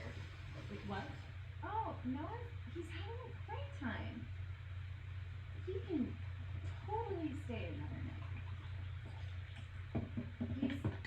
He's playing. Sis, don't even stress it. I've got great maternal instincts. Okay, but I gotta go. I'll be on.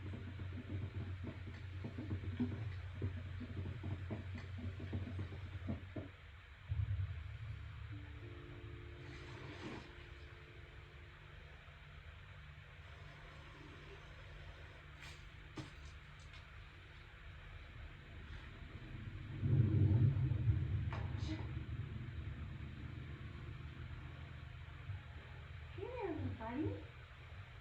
How's it going? Are you having fun?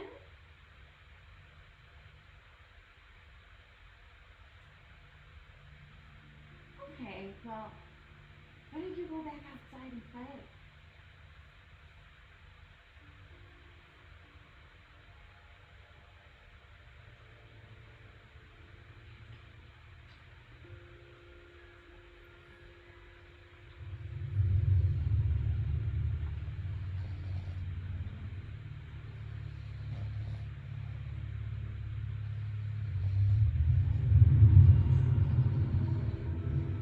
Hey, I'm not paying to air condition the entire desert.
It's just some funny problem.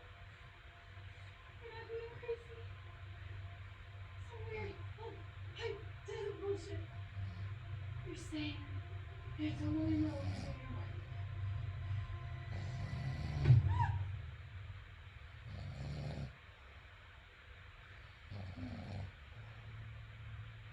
Hey, Noah.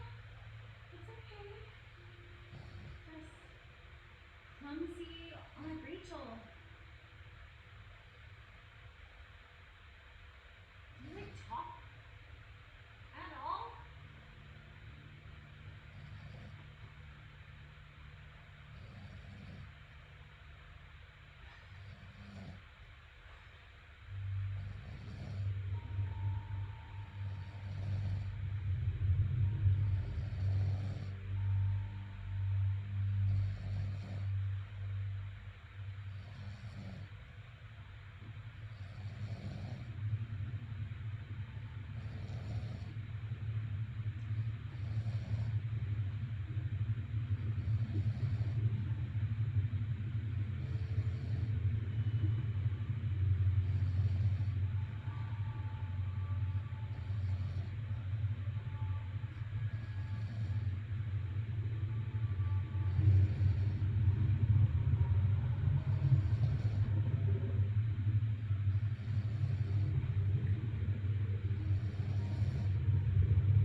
Catch new scary vids every Tuesday, Thursday, and Friday.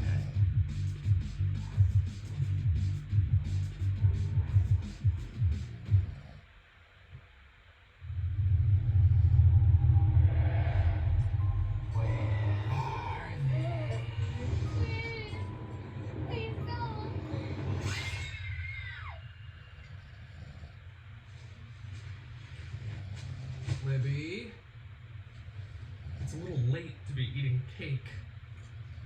Dad. See? Why don't you help your mom instead? That's odd. What? Looks like we missed one. Was it fun? I don't know. Let me see.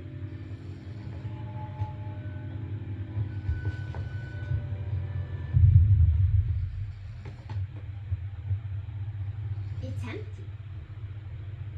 You know what? This will work nicely as a storage box. Here, take your toys in your room and get ready for bed.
Walter comes back to take more and more children like my sister.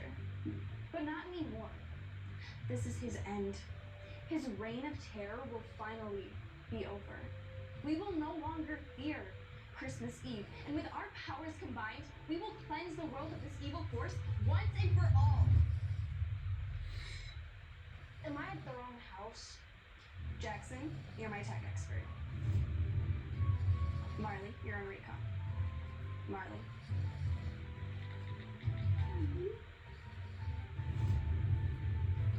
Oh, yeah, totally. And Carl, you are, of course, the muscle. Seriously, did I steal someone else's identity? So, he pretends to be Santa Claus. Who would believe that? Santa Claus is totally not real. Right? You really expect us to believe you? A monster Santa? Kids being turned into coal? I've been tracking him for years, studying his patterns. Kids like Henley disappearing on Christmas Eve all over town. This thing, whatever it is, it's important to him. It makes him stronger. Unfortunately for us, I haven't been able to locate it, which means it's going to be a tough fight. So listen up. His unknown. First, the sounds of jingle bells. Then the smell of warm gingerbread cookies. That's how he gets them isolated. Soon the stench turns vile, repulsive. Then it's too late. Their fate is sealed. But not this year. Dude, we're gonna stick together and stop him from hurting anyone ever again. Now let's show this asshat that he's messed with the wrong town. Let's send Walter back to where he came from.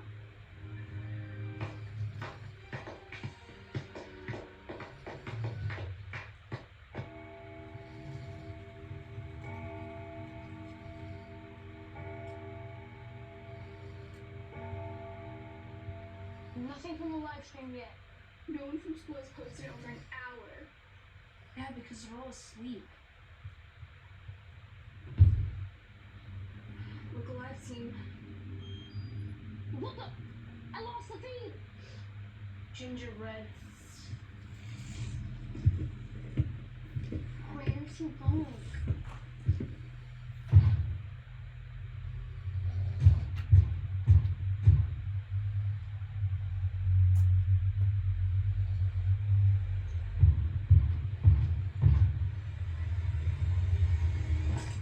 WTF, Delaney? Trina's gonna have a holiday party and not invite me? That's jacked up. Angelica, you need to be quiet. I know Marley's in there because I had her find my iPhone. And if you didn't invite me because I'm half Jewish, that's a hate crime. And I will straight up call the police. What is that smell? What? You not pay your electricity bill or something? Oh shit! Don't tell my mom I said that. Where's Carl?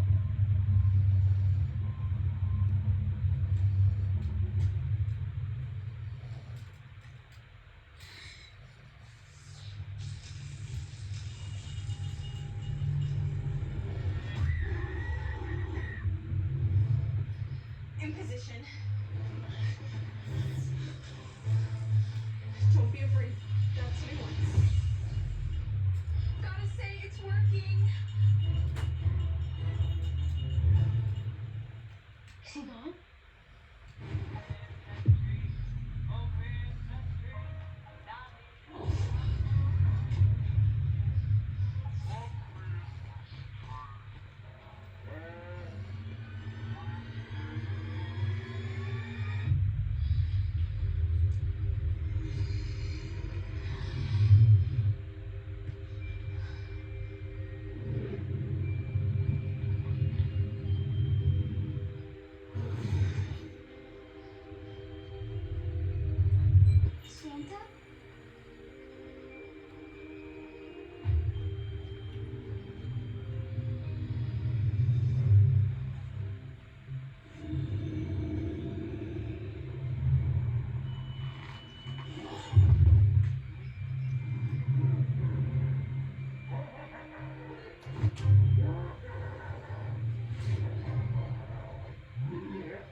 Love you, Kelly.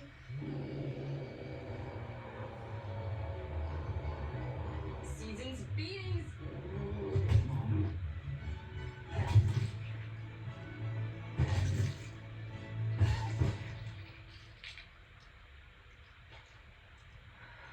Do you want like a wet wipe or something? Go work, team. We did it. Wait, I'm sorry. Did you really yell out Season's beatings?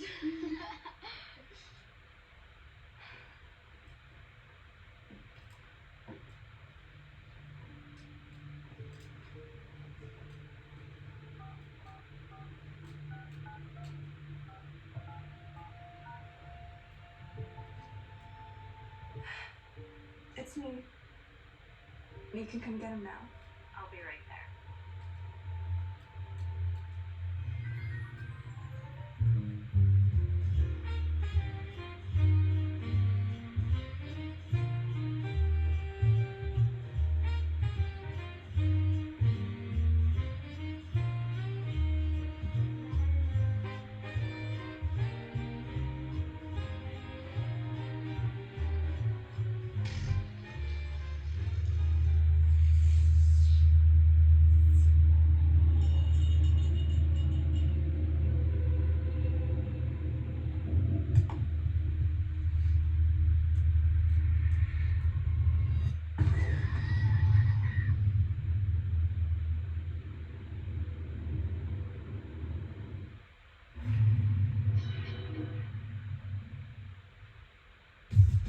Watch new scary vids every Tuesday, Thursday, and Friday.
Watch new scary vids every Tuesday, Thursday, and Friday.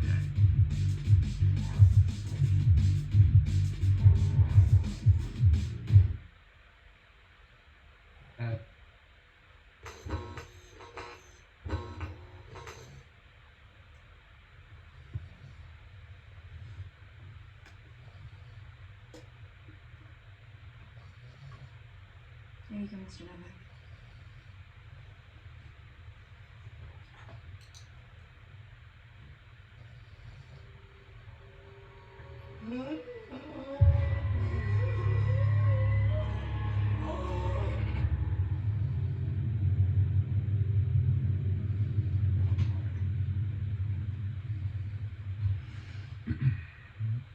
Sharon, I'm sorry to see that. It will take some time getting used to. I can call in someone to cover you tonight. No, I'm fine. Thank you. Okay, then I'll see you tomorrow morning.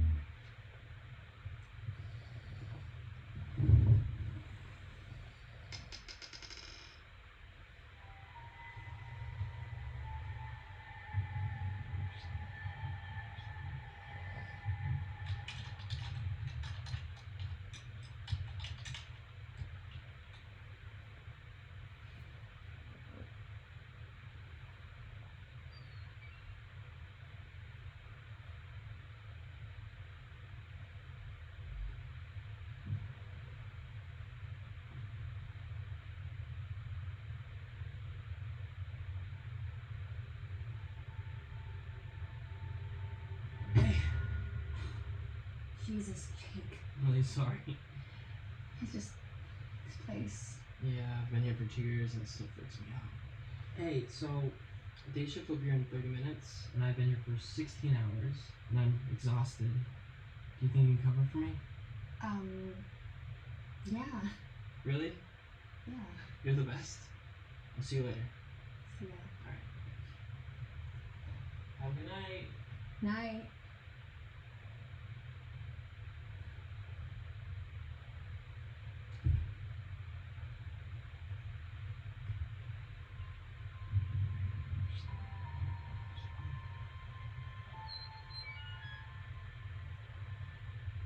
Jake?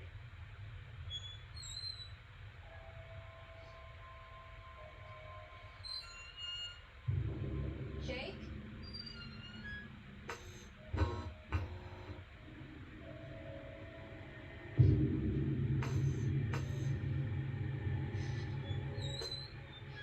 Jake, is that you?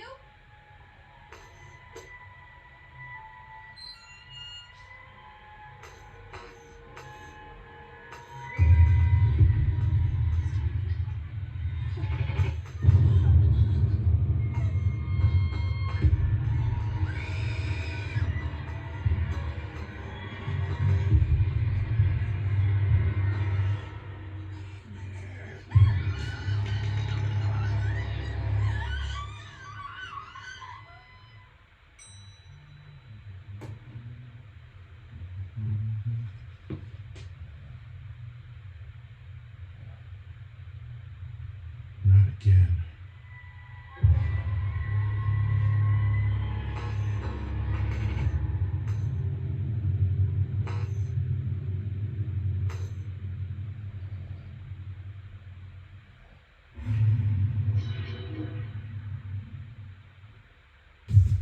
Watch new scary vids every Tuesday, Thursday, and Friday.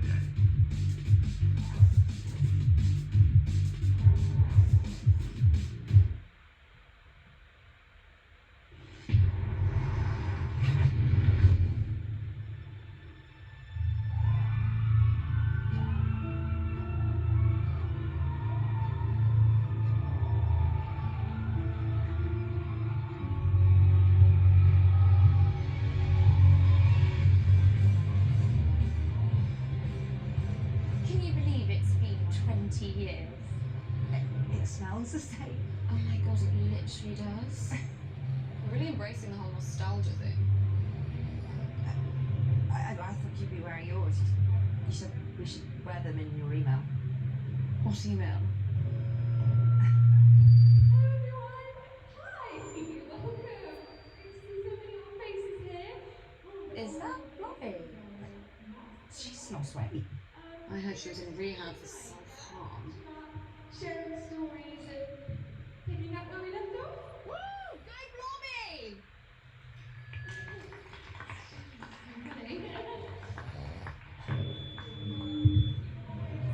So isn't it true a kid committed suicide here or something? Yeah. Shelley Carter. She was a hockey scholarship student. She hung herself on our graduation day, which was nice of her. I need to go to the bathroom.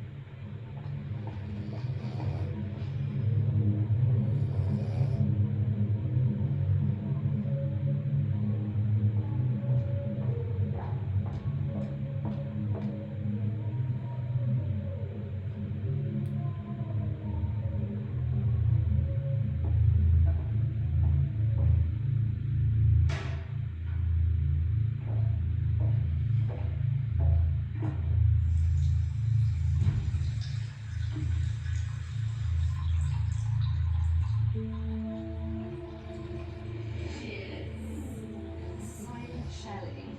You didn't say anything? Do you ever talk? Are you hiding again? Do you ever speak? Go on. Say something. Will you talk now?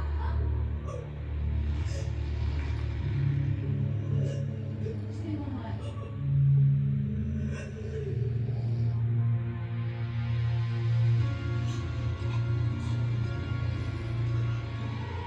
Help!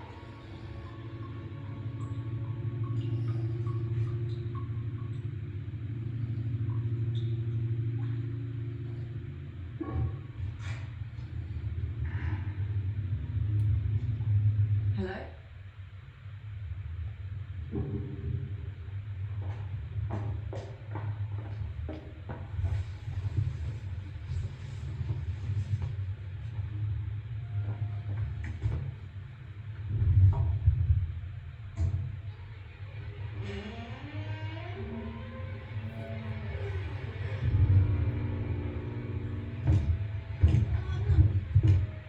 Come on!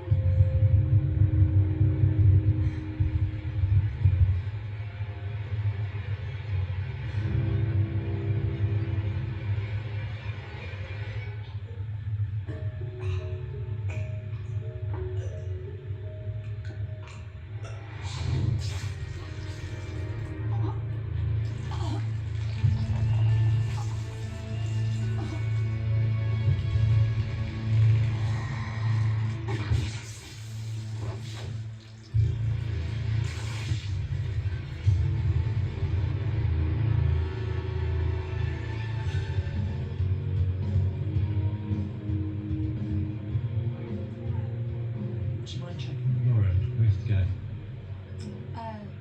Sure. Like those really tiny dogs, you know. Anyway. Oh, I wonder if we're still in here.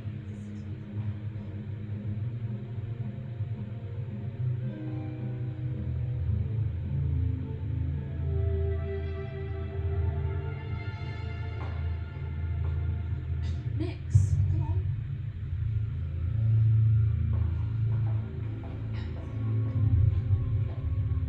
Lauren?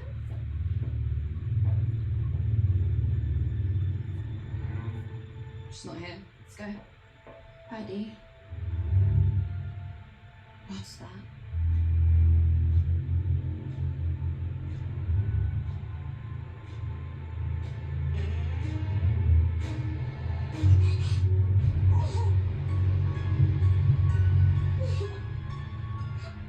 Look at her neck. Someone knows. Oh, fuck this! Maybe just wait.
Come on.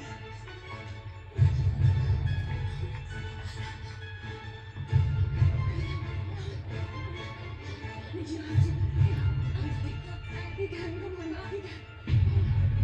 Shit. Really not going to me.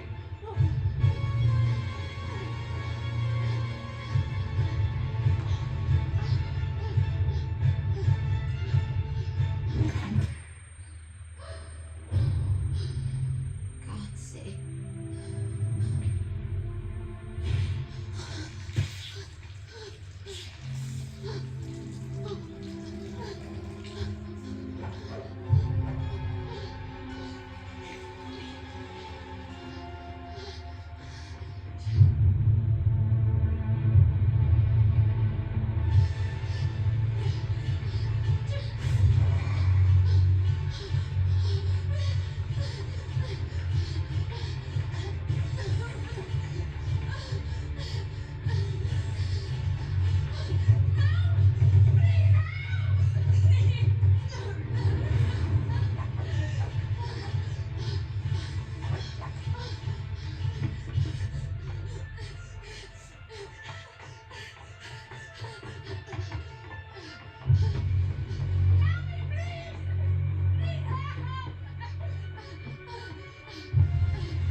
Well, time to pick up where we left off. Blobby? It's Celine. What the fuck are you doing?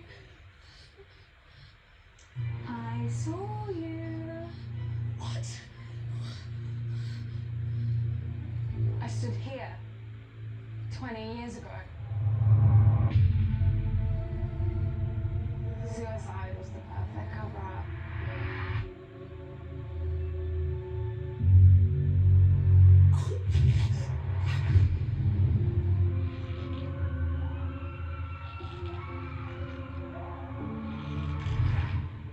I told the teachers what I saw, and they didn't believe me.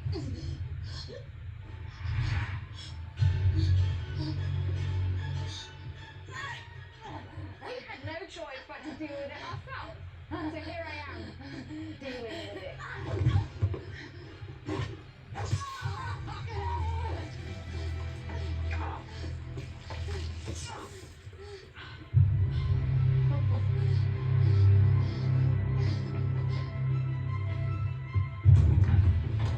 You're fucking crazy! Hey, Heidi. You remember all those slasher films we grew up with?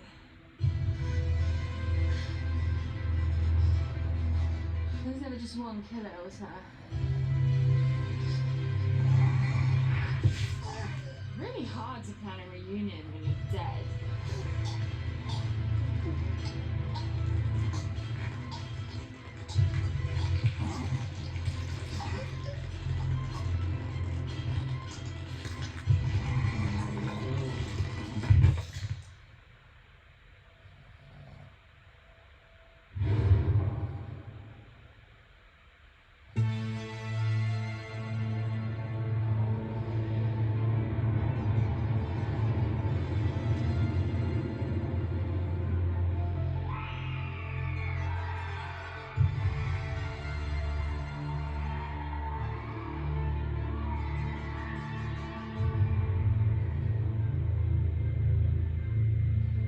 We did it, Shelley.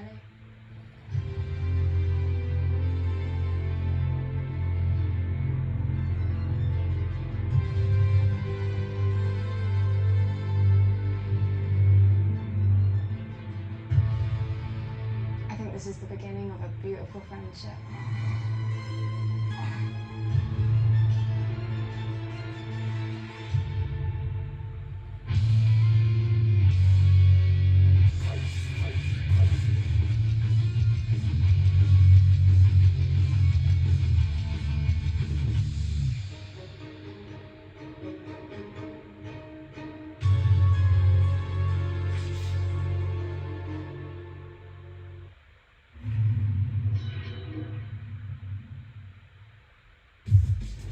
Watch new scary vids every Tuesday, Thursday, and Friday.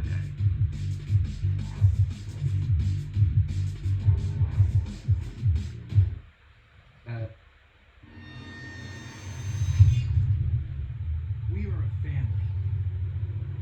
We are each an arm, a leg, or a hand, each important and trusted. We give each other purpose, and we introduce chaos to disrupt the banality of this life, to make aware what is truly important. But why can't I go with you? Taylor, I told you already. Karen, will you deal with this, please? Okay, Taylor, honey, mommy, and daddy are going on a date. Uncle Raymond and Aunt Sharon are going to watch you. So I should be stuck here with them? You're not stuck here. Don't be a victim. Nobody likes that. And when you're older, you'll go on plenty of dates, just like this one. Fine.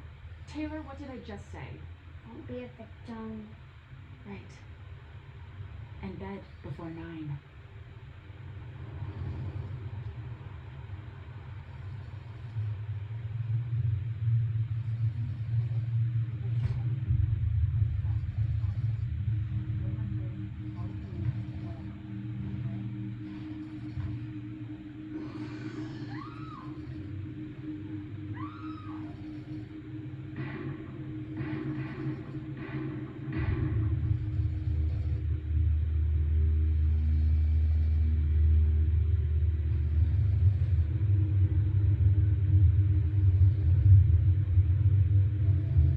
There should be a gas station coming up. We'll be fine. There could be people. It'll be fine.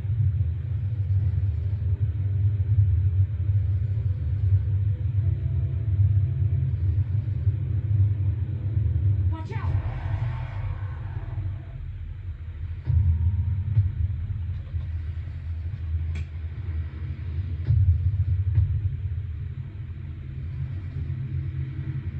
You alright?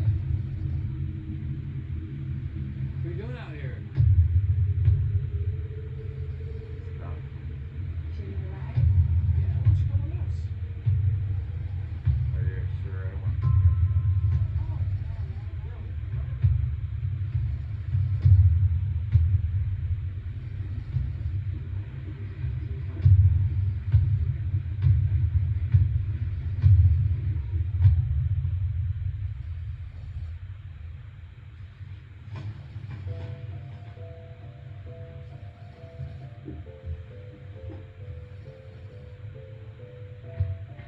Hey, come on in. Hi, how are you? Good to see you. Just strolled in.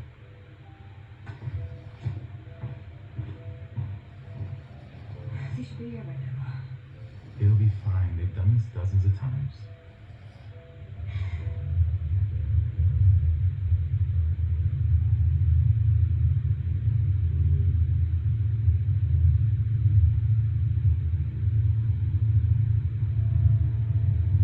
Hey, you okay?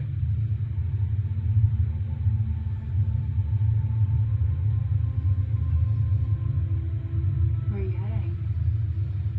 Your family must miss you. Hey man, could you slow down? You gonna be alright?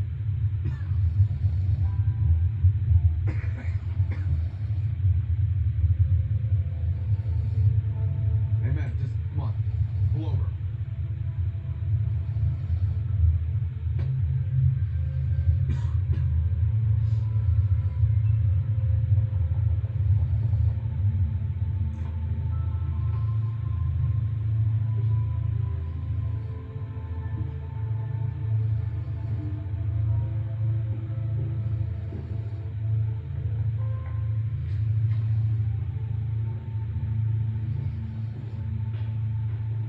Isn't someone here supposed to be asleep right now? We're not supposed to have strangers over when mom and dad aren't home. These aren't strangers, man. They're family. Come on, go to bed.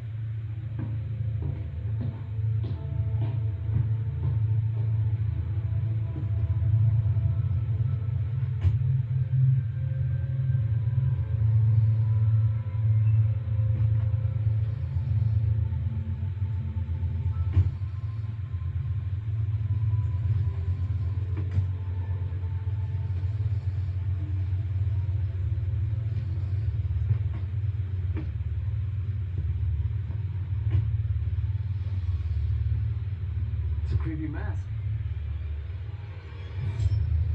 Oh, don't run. You won't get far.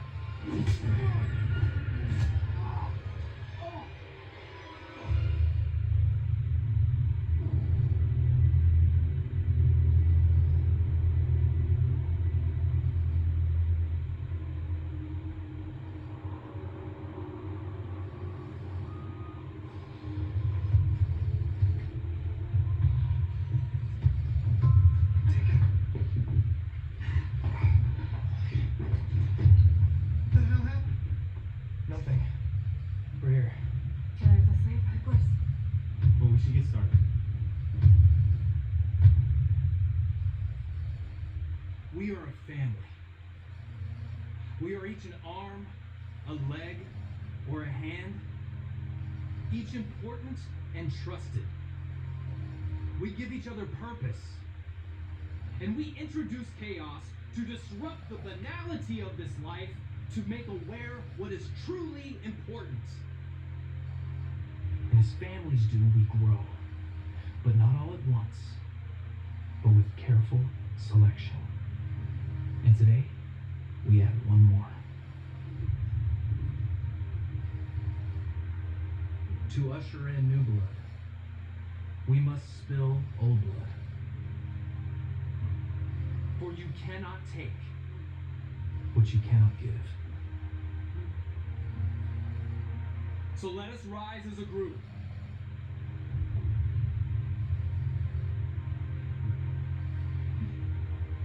And support our sister.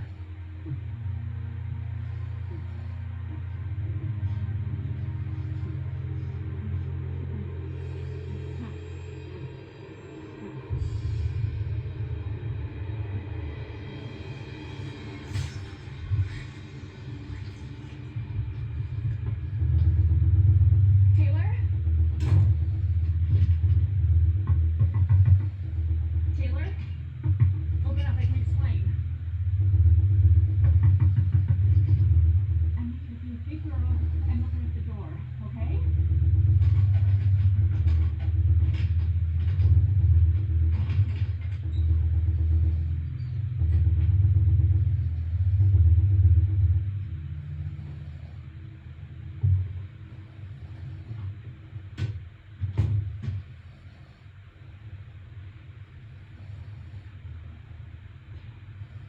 You weren't supposed to see that.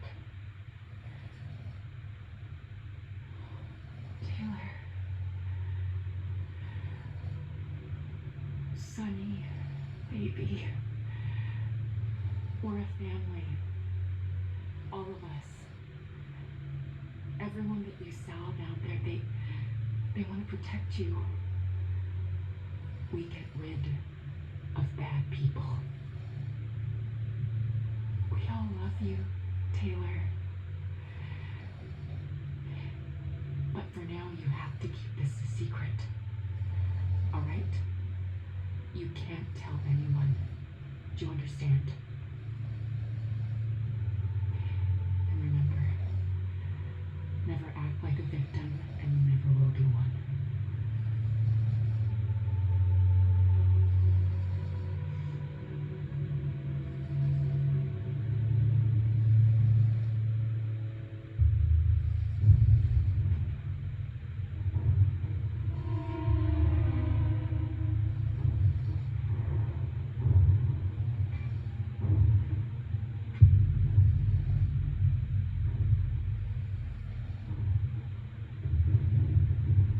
How can we not know? That's not how this works. Figure it out. Why can't I go? Taylor, you're too young. I already know everything, though. There's a difference between knowing about something and actually participating in it. I understand that. I just think it's stupid. Yeah, me too. Go. This entire situation is just sad. Now someone else is pretending to be us.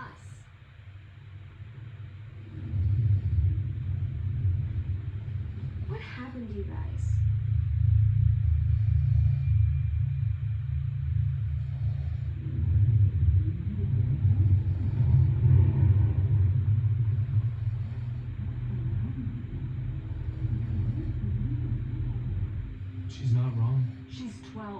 She's already seen everything. She knows everything. At this point, what's the difference? She's just a child, Eli. She's already rationalizing things at the same level we are. We might as well involve her. This isn't a debate. These people pretending to be us, they killed a child. You can't just use her. Don't you get how wrong that is?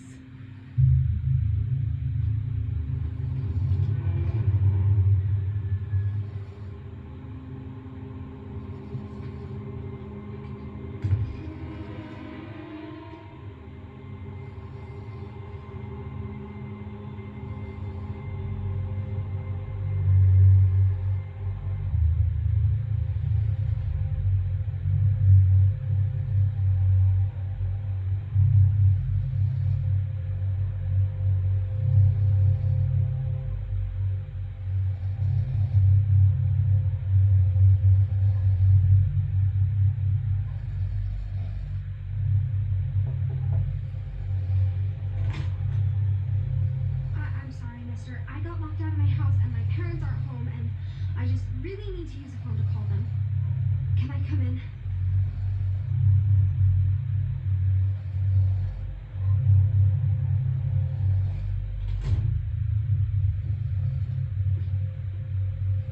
Thanks.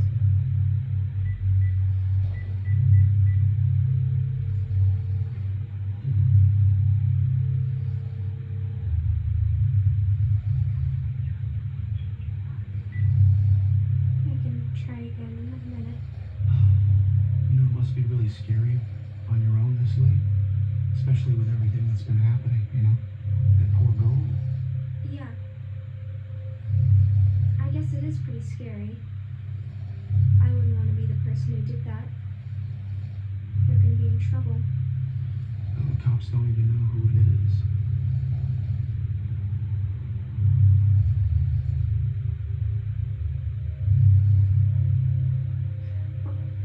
The cops don't.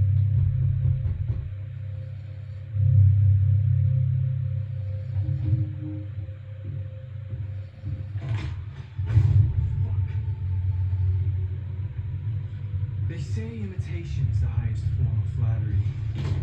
But copycats are different. They're cowards. And plus, you got it all wrong. We don't kill children. This is gonna be bad.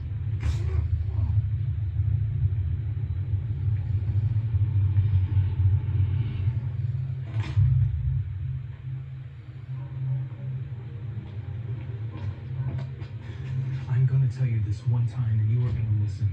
You don't ever do that again. This whole thing, everything that we have and are, it's me. You don't change the plan. You don't say a word unless I tell you to.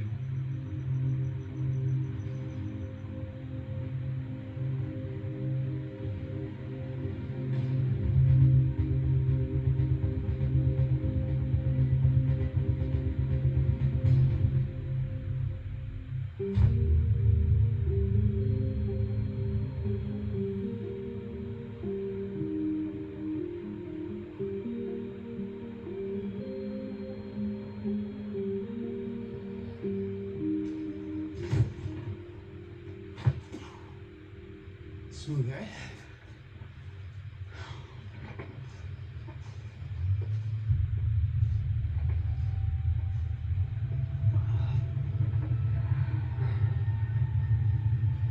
Are you sure no one's here? I promise. Oh. Shit, get down. So lame. Mister, I can't help it. Maybe we should just go. No, Taylor, come on. I was just kidding. I'm sorry. Look. It's fine. It's fine. Come on.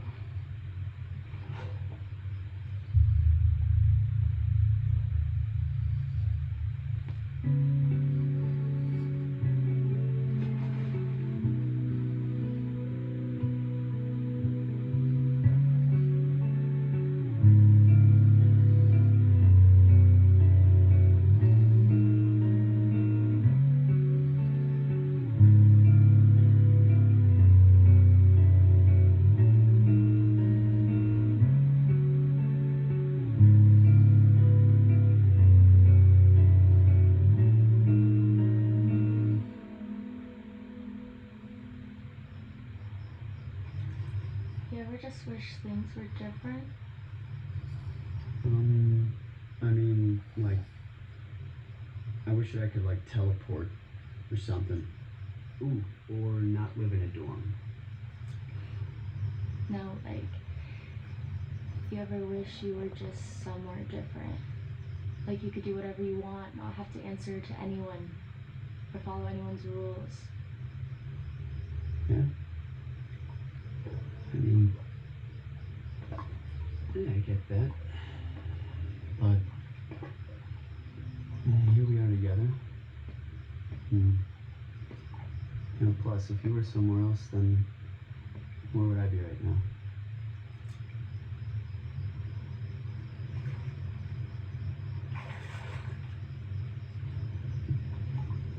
Maybe you're right. Maybe I have you right where I want you. I like you a lot.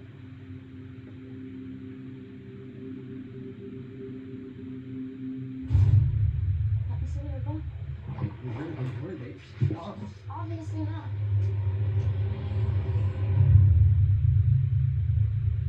Let's just hide in here until they go to sleep.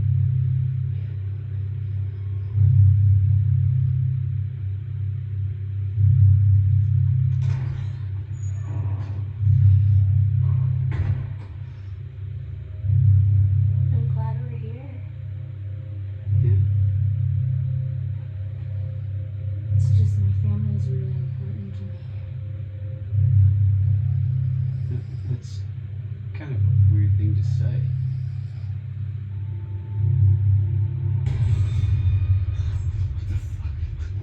What? Taylor, what the fuck is going on? I can't help it. You said you want things to be different. They can be. They can be. I thought we had something. Taylor, I didn't even tell my parents where I am. Taylor, this is what we came here for. Taylor. Taylor.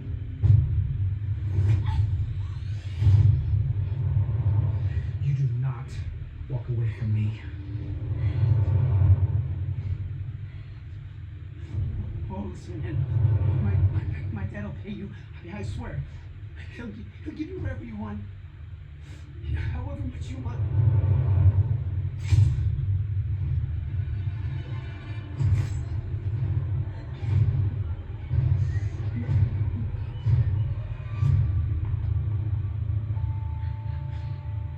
Do it. Now. This isn't up to you.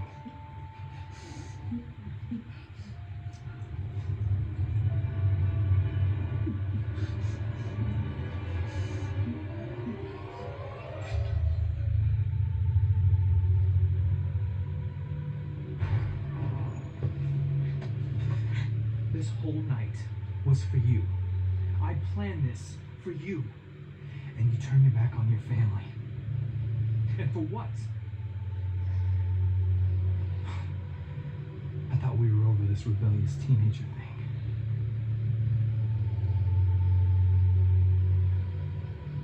You do not get to decide who you are.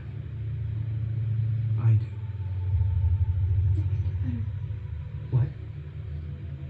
I can do better. I'll do better. Then do it.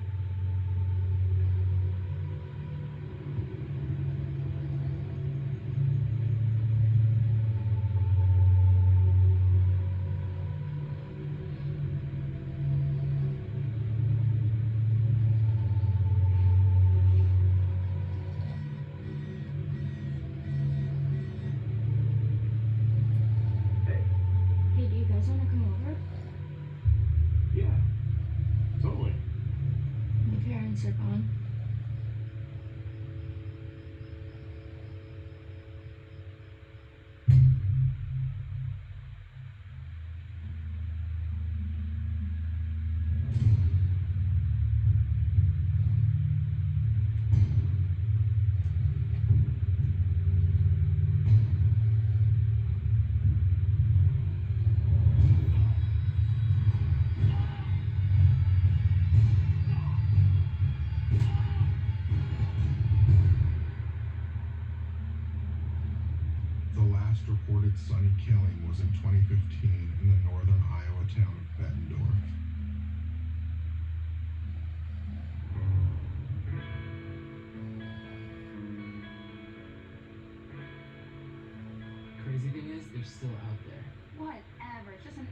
imagine they tell kids so they don't do anything crazy on April Fools. No, my parents actually told me it was real. Well, if I was that guy, I would have just killed them all. It's why you carry a gun on you guys. Dude, what are you talking about? You don't own a gun. Yeah, guns are super lame anyway. No, you're right. Yeah. Guns are lame. Good thing though, I don't need a gun to protect you. No. So, truth or dare, guys?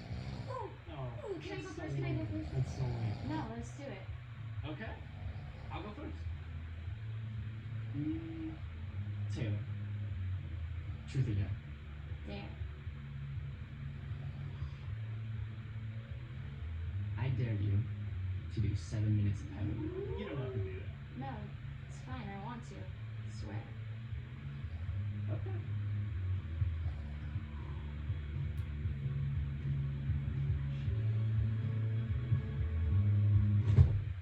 Whoa, you're pretty aggressive. You know I actually like you. I'm not just trying to be. Stop lying, okay? Just shut up.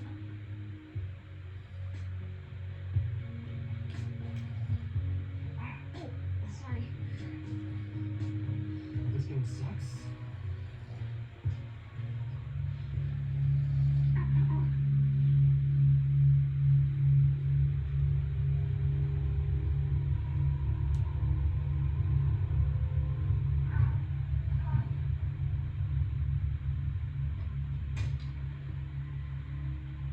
He's dead. It's not even funny. I think it is. Aaron, this isn't cool, man.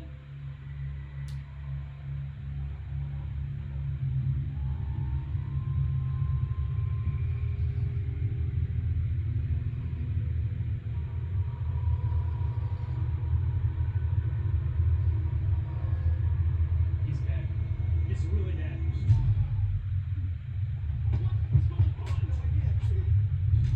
Oh shit! Tessa! Oh my god! Dude, we gotta go! We gotta go! Fuck! Shit! Dude, we need to get the fuck out of here! Taylor has lost her mind!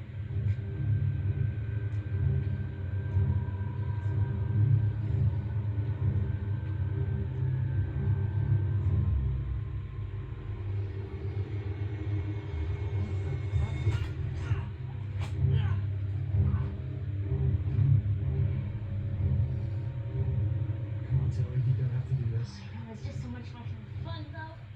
It just sucks. See, we're kind of cute. I feel bad too. You were like the only cool one in there, so it's So cool. What if you joined us? We're like a family. People say it's a cult, but it's more of a family. We could have so much fun together. Plus, I know you like me. I do. I really do like you. I know you do. Taylor, we gotta go get the cops. We can fix this. This will be fine. What a bummer.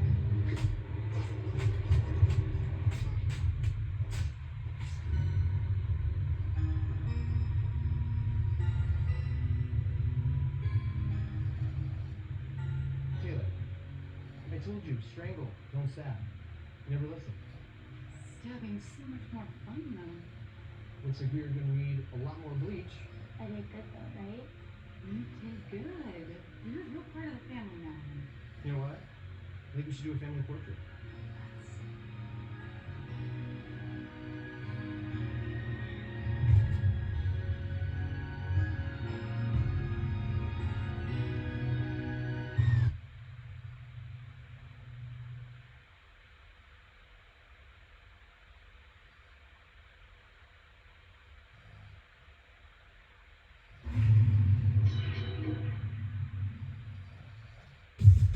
Watch new scary vids every Tuesday, Thursday, and Friday.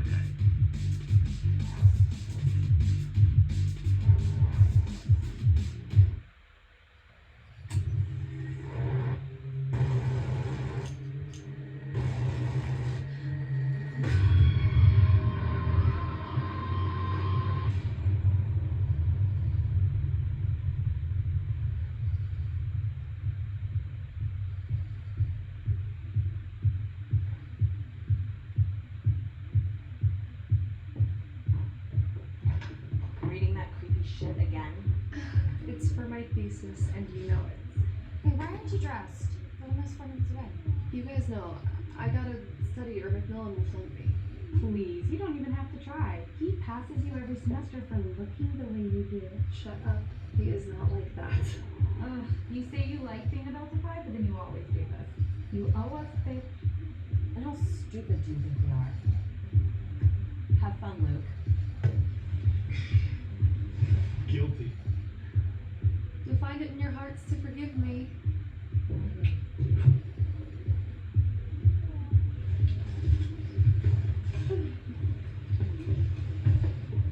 Why are you so cute? Genetics. Genetics? Oh, yeah. Shut up.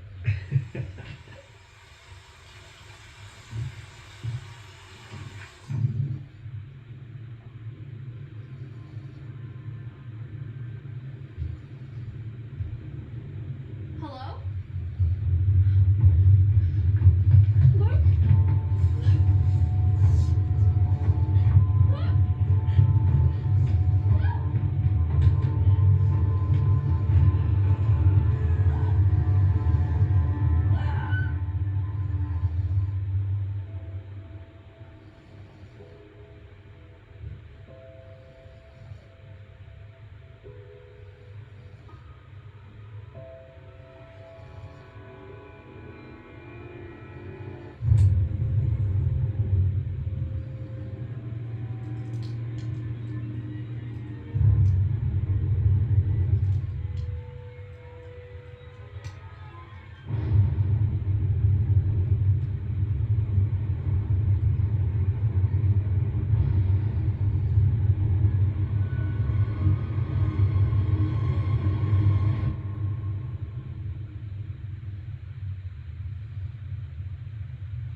How do you feel?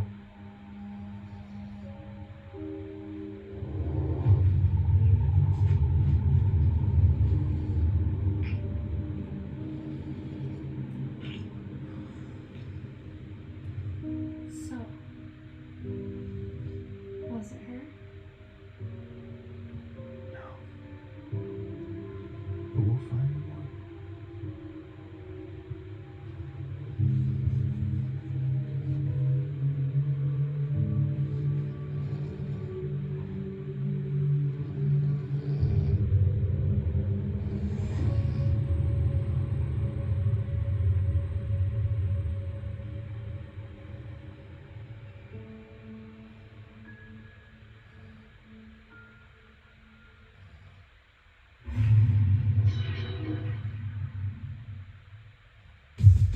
Watch new scary vids every Tuesday, Thursday, and Friday.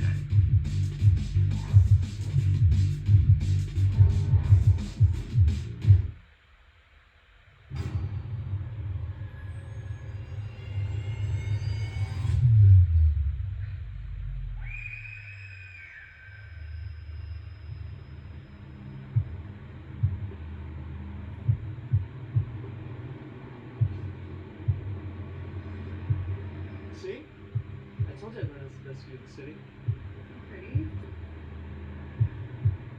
gonna go shower. Hey.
Watch new scary vids every Tuesday, Thursday, and Friday.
Right here, always.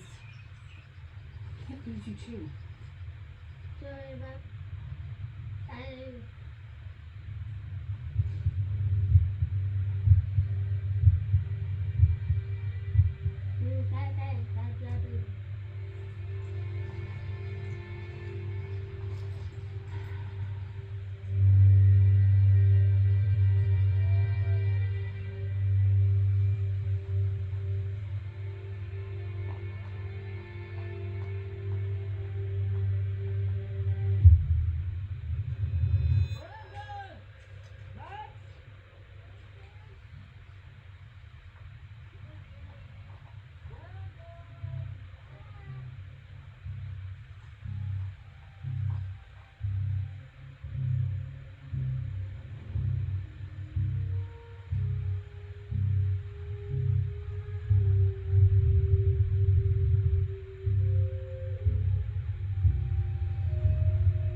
Watch new scary vids every Tuesday, Thursday, and Friday.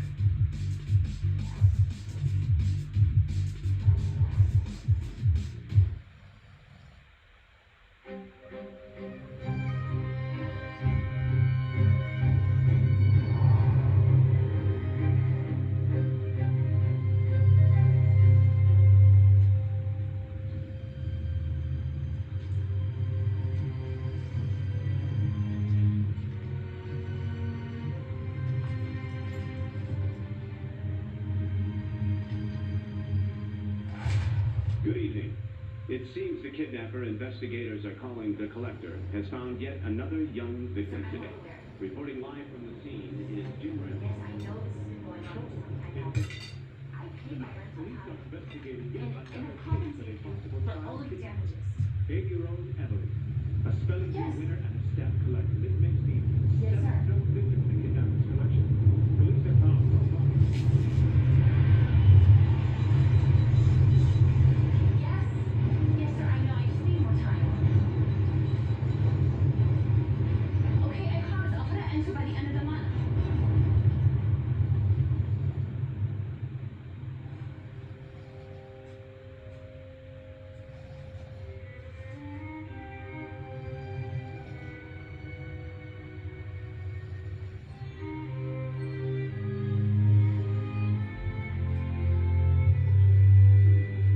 Giving us the details that we want regarding the Collector's case. But we did find from reliable sources that Edwin grew up an average boy. He lives with his single mother, Agatha. Other than an absentee father, Edwin suffered no apparent trauma. He plays just like any other normal boy. He has the occasional nightmare, as children do. Everything seemed to be going well until the sudden onset of a very strange obsession. How did this happen? And more importantly, why?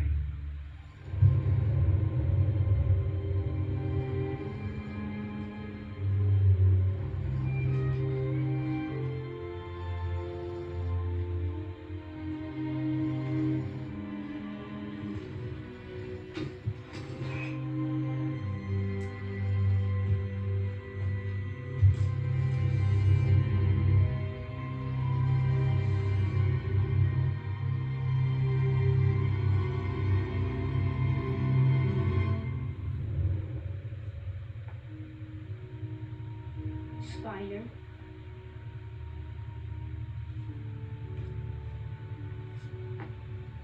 Pink spider.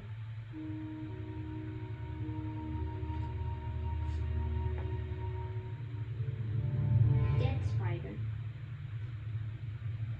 Look up. Look down. Look up. I don't think these are really necessary. No, Dr. C, you don't understand. It is out of control. I told you. I told you.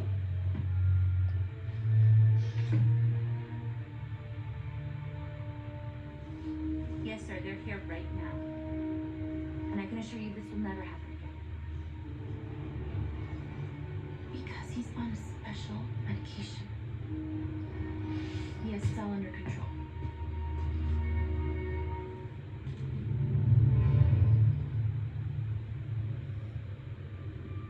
Edwin, lunch is ready.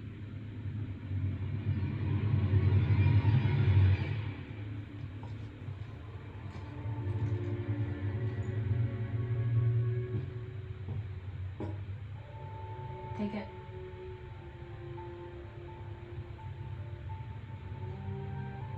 Let me see. Good boy.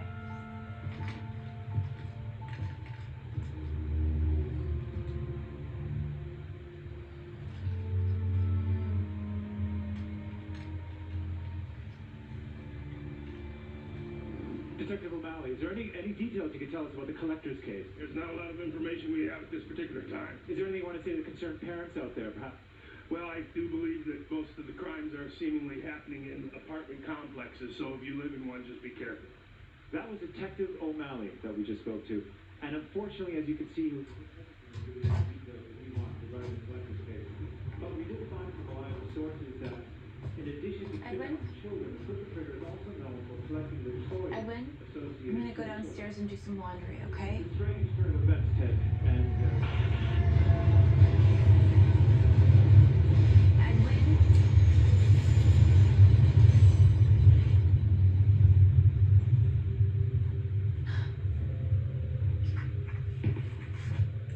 Stay right there, okay, sweetie?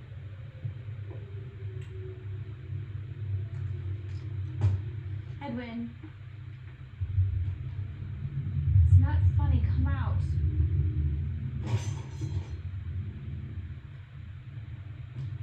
Edwin?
We have not been granted access to the crime scene just yet, but reports are coming in that the police came across a mind-boggling turn of events in the collector case. Back to you, Ted. I didn't hear anything. It was quiet all night until you guys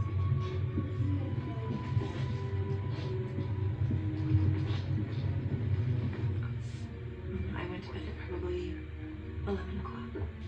And that's all I know. Thank you. That's all I know. Where is it?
Can't you see?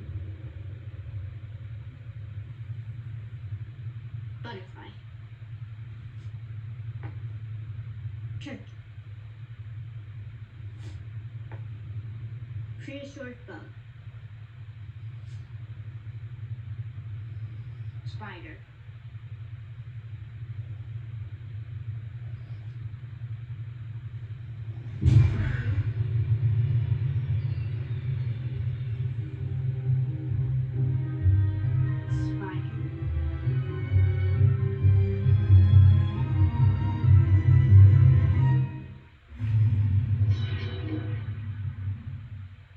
There's a price to pay for eating flesh in these woods.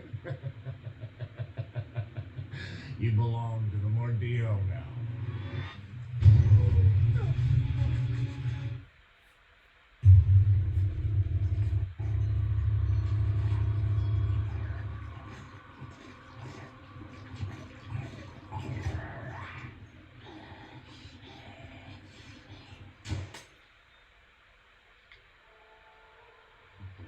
Your turn, city boy.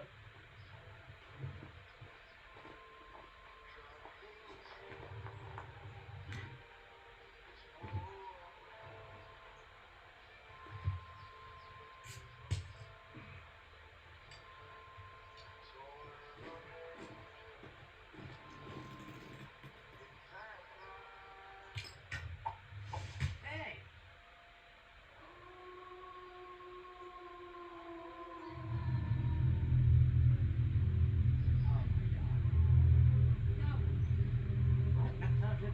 Where the hell, Charlie? Someone's bleeding out there. We can't just leave him to die. Okay, city boy. Everything's gonna be fine, okay?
new scary vids every Tuesday, Thursday, and Friday.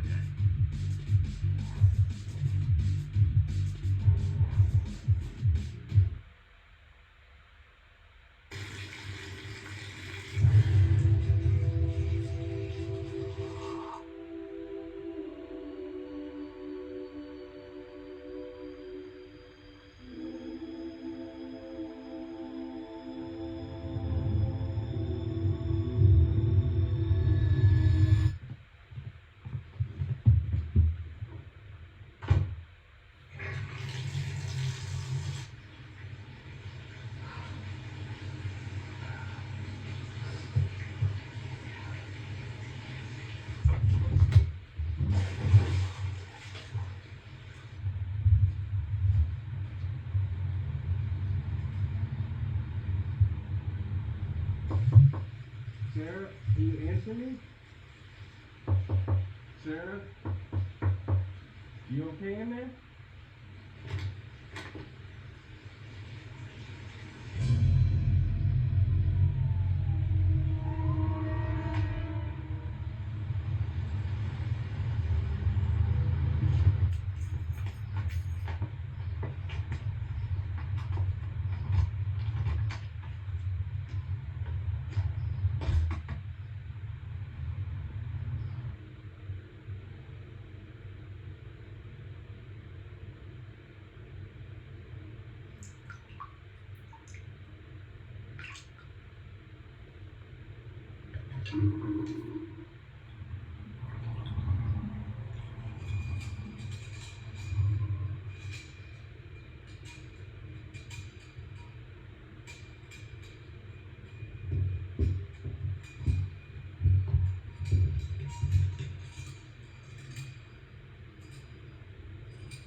Watch new scary vids every Tuesday, Thursday, and Friday.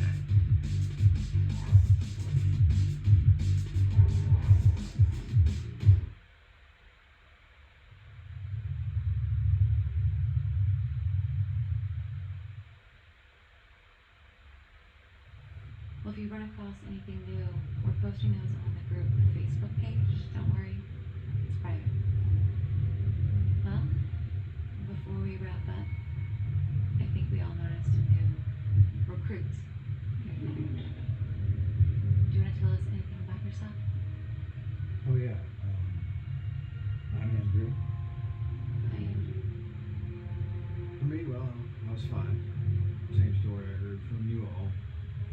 Of course, my father wasn't there that day, so I felt responsible, but not like I was neglected or nothing. I mean,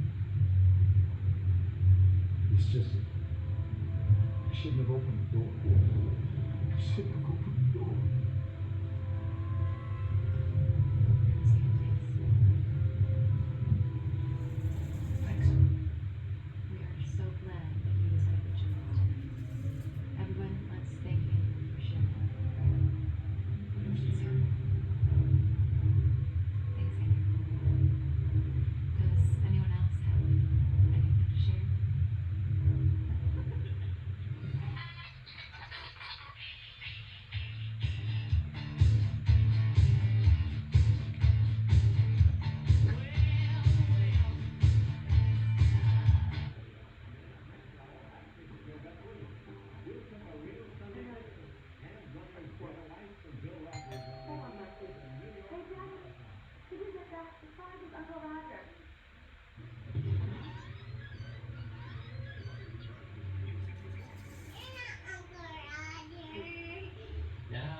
beauty.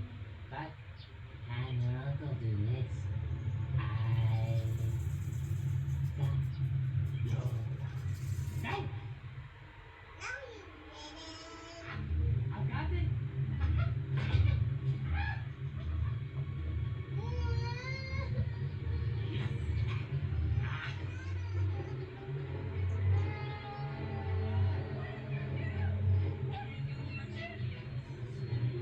Accept the thing he did to us. The wisdom to track him down and find him wherever he may be. And the courage to take Take from him what he has taken from us. And I'm gonna kill him.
Damn, this bitch shut the fuck up.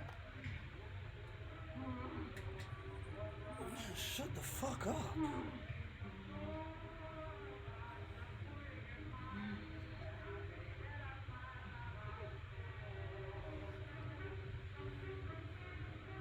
Oh, that was a good nap.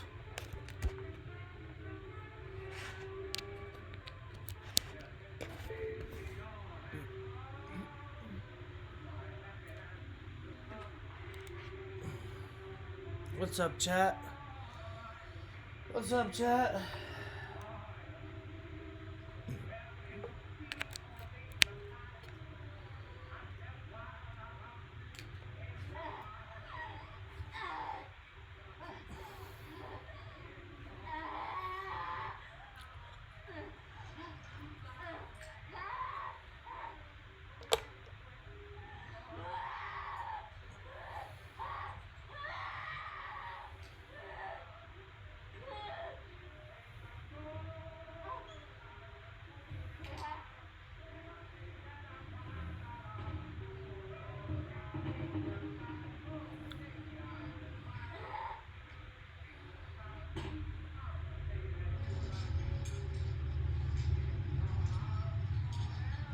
What the fuck?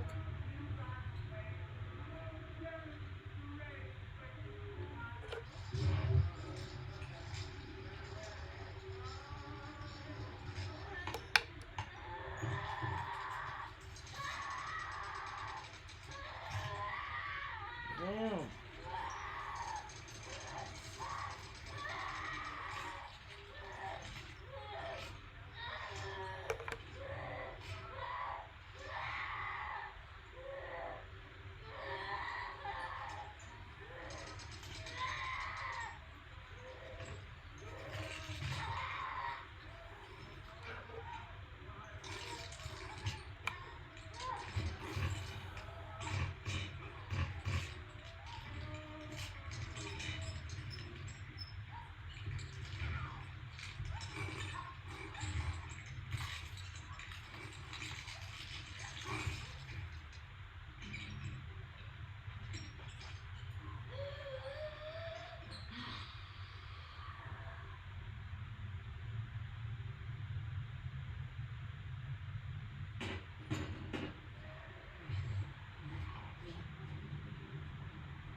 Nice.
Don't be. Once upon a time, there was a terrible tale. My name is Jack Linton. I have a story to tell.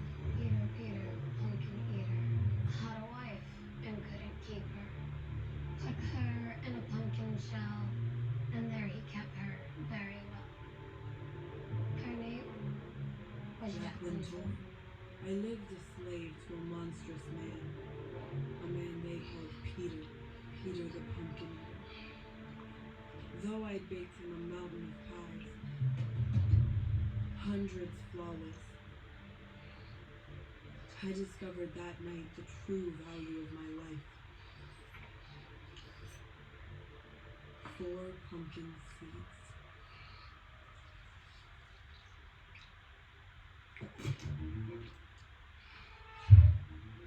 As Peter's eyes went wild, I decided I'd rather face death a free woman than live life a slave. Unfortunately for me, death was all too ready to greet me.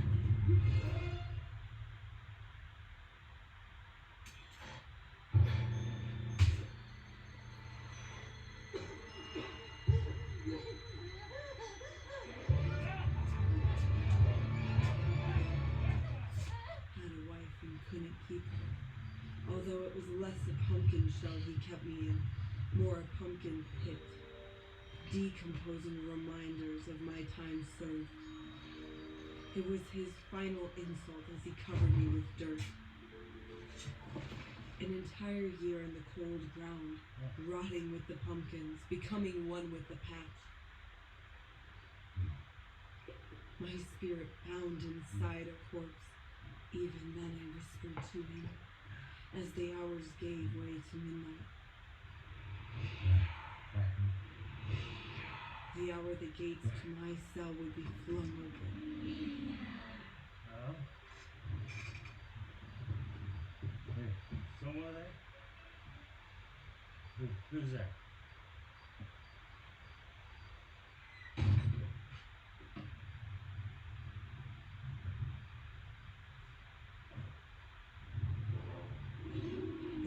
Stroke of midnight as the moon rose high and bright, those gates came off their hinges.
We can bring her back. Bring her back. On the anniversary of her murder, All Hallows Eve, people put a candle and a pumpkin on their doorstep and call it a jack-o'-lantern to pay respect.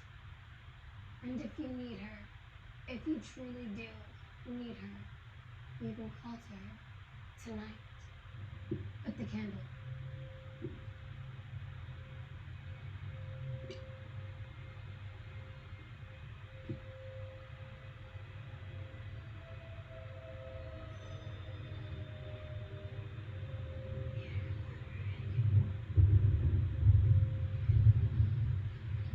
Fast up, you're here.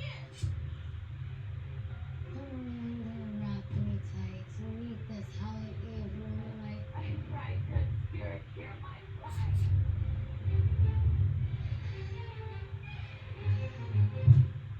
Run.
You haven't kept me very well, Daddy.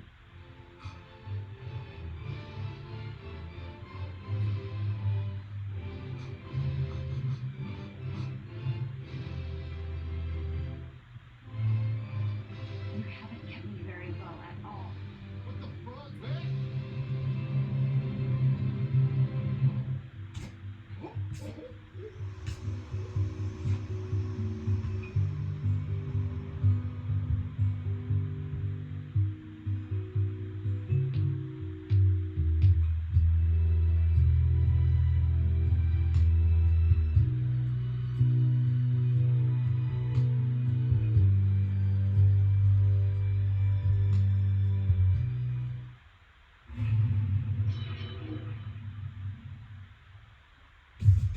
Watch new scary vids every Tuesday, Thursday, and Friday.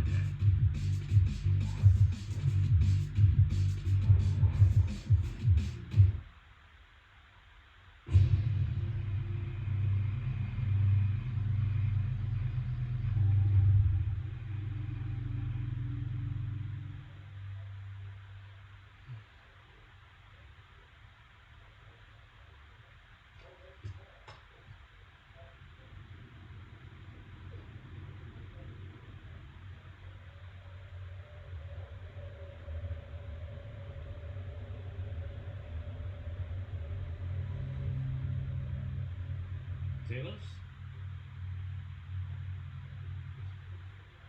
I want another chance with Rebecca.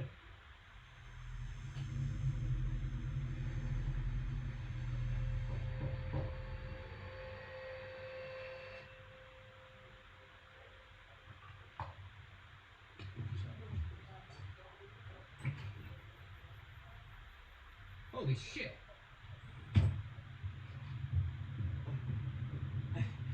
Talos, I want to be rich. I want to be really, really rich.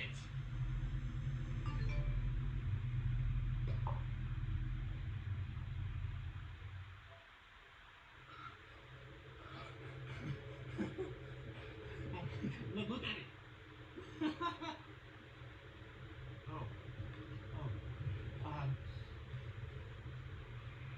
Talos, maybe you should fight me.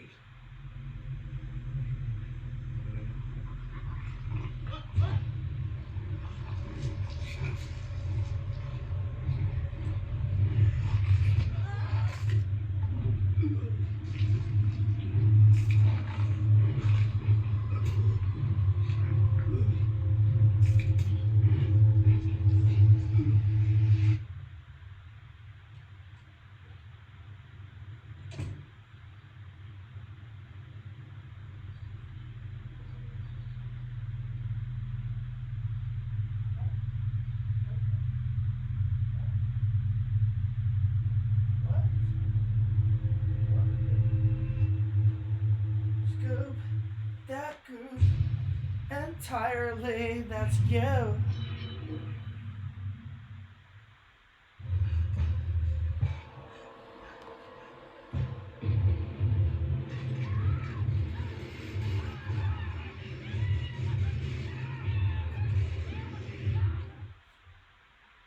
Well, I went to college right out of high.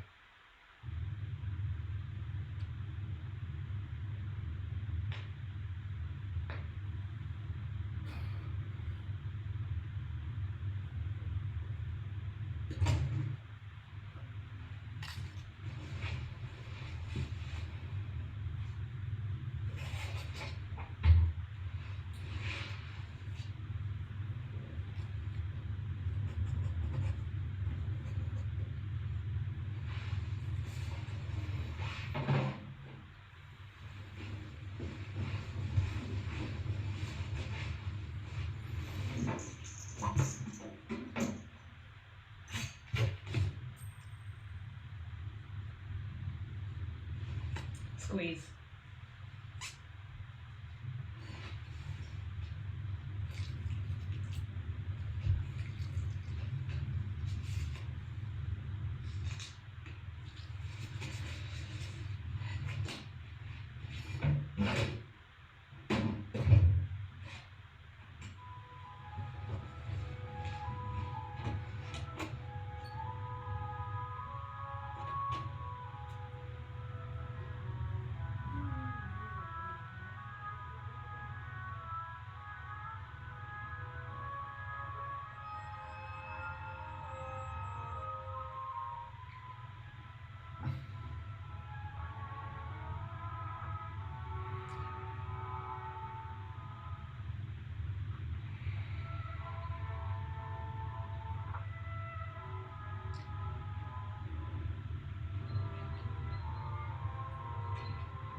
Bad guys forever!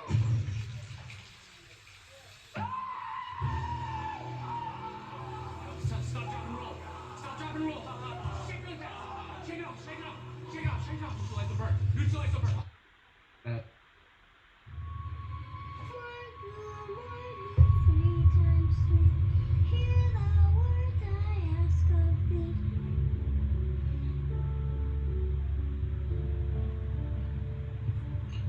That's it. I'll see you at the new place. Okay? Thank you.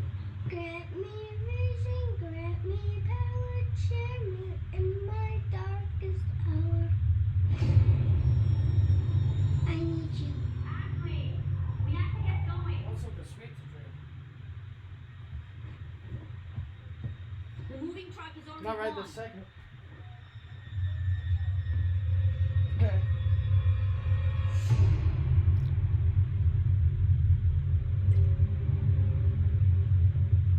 Ashley, enough. Come on.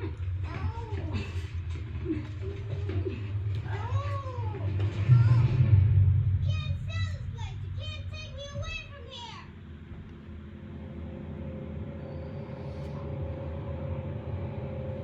Don't take her away now.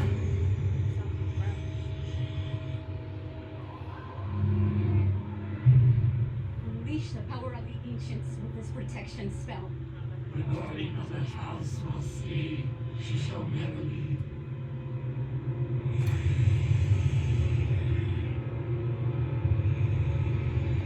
Ashley, please.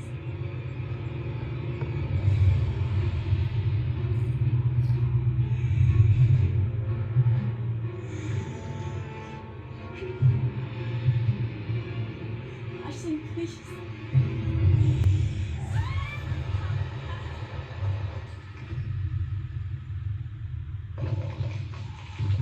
Ugh. Oh. Oh. Possessed.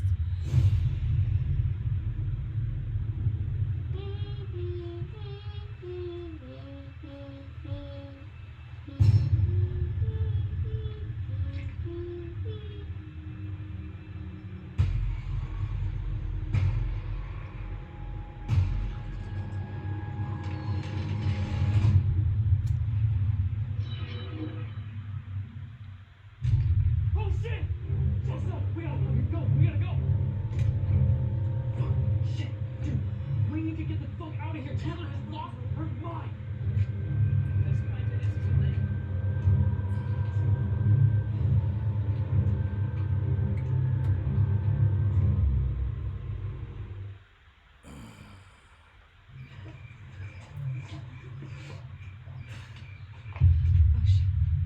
Oh shit.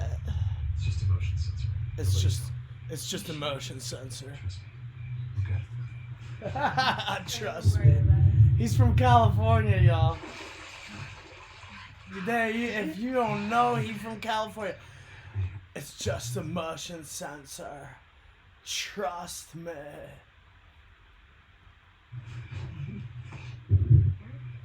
Trust me. We're good. It's just a motion sensor. Nobody saw. Motion sensor. Nobody saw. Are you sure? Motion. It's just a motion sensor. Nobody saw. Are you sure? It's just a motion sensor. Nobody saw. From California. Trust me. We're good.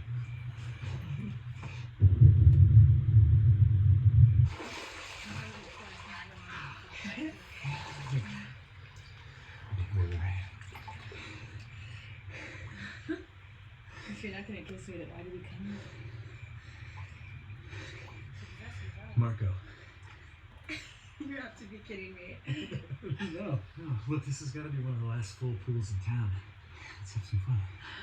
Come on. Look, I've already closed my eyes. I'm not going to open them again until I'm touching your skin. So let's do this. Okay? Polo. Game on. Marco. I mean, it's just Marco Polo. Marco. Polo. It's just Marco Polo entirely, huh?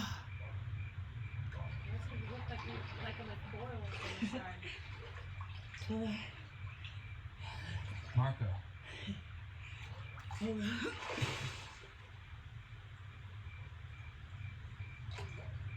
Marco.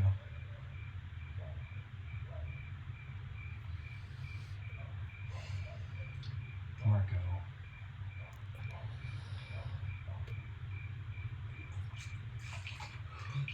Polo. Gotcha.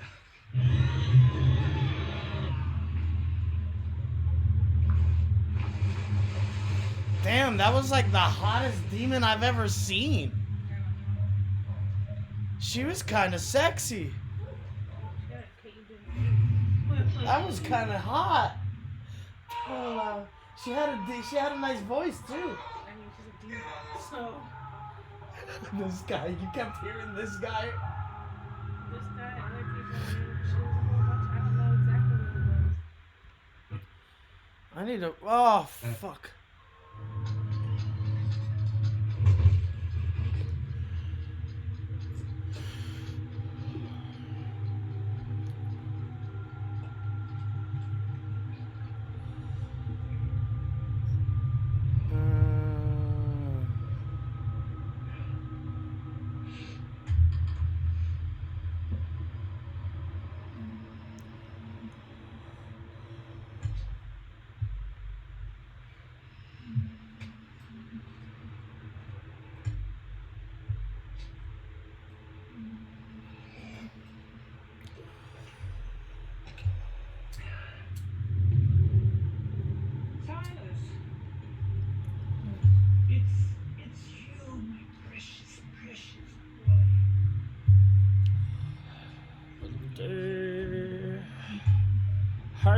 Kyle.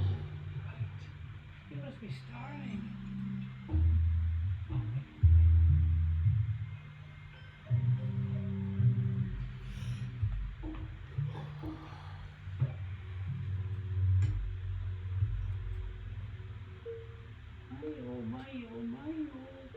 Did you like your sandwich? I'm a little boy too. I want your sandwich.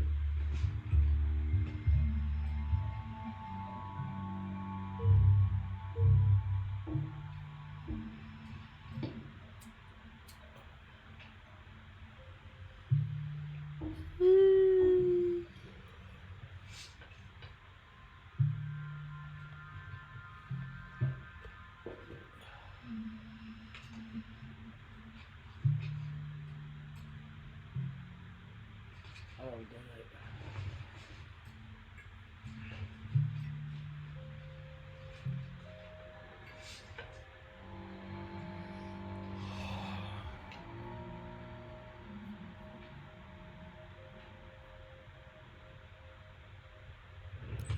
It's Will Ferrell. Will Ferrell's cousin. Will Ferrell wish he looks like that. He's so weird as hell.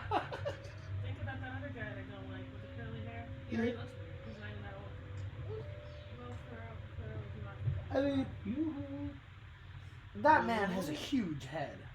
What a beautiful little girl. What's your name? Beth. Beth. What a pretty name. Do you want to come play with me? You're way too old. I should probably get home. Sorry. I didn't mean to scare you. Did you make that doll? Yes.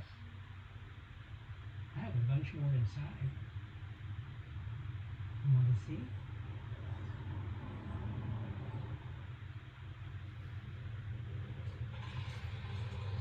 Okay, you two. It's tea time.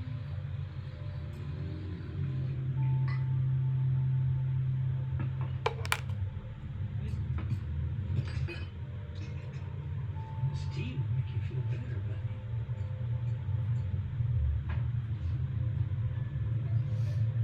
Oh, she's ready. Yes.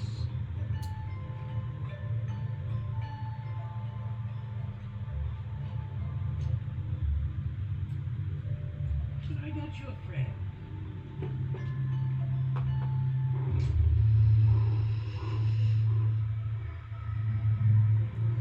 What?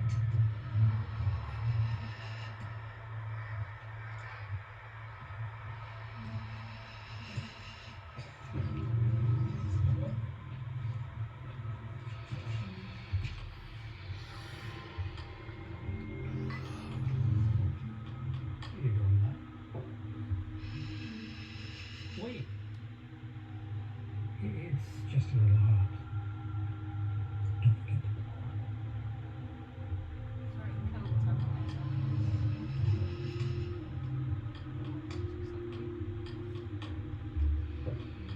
Oh, it's getting a little dark out.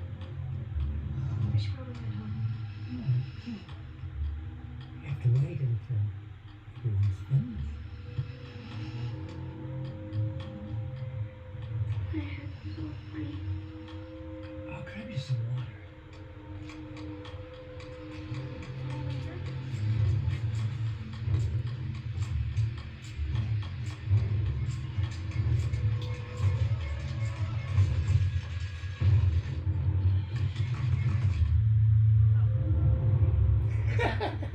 Possession. Possession. Right. Possession. I was like,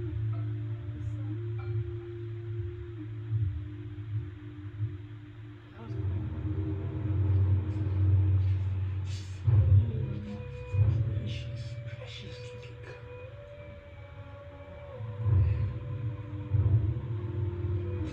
Precious.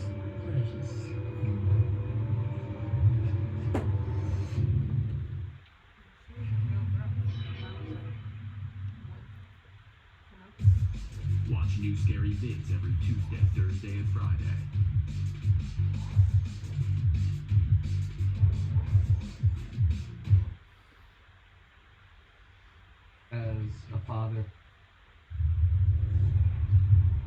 As a father, as a fat ass, shut the fuck up. I have no idea what that commercial was about.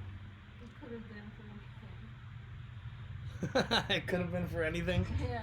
Yeah, well, he could have gone and talked to anyone. 40 minutes late. He is. Oh no. He is. Oh no, they're not with me now. She came from up in New England somewhere. Some witch trial protector of women concepts. Said that pretty casual. Is it late 1600s? Do I look like a curator? Check the file. Yeah, bitch. Check the fucking file. That's the answers before, though. Check the fucking file. Is it to flip over the filing cabinet? Make sure you lock up when you're done. Yeah, check that fucking file. Lock the fucking door. Give me your information. Do I look like a curator? I don't know. And if you need your food, you can just waltz in here. Okay.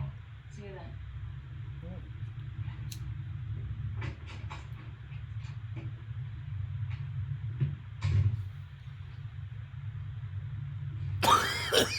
Oh shit.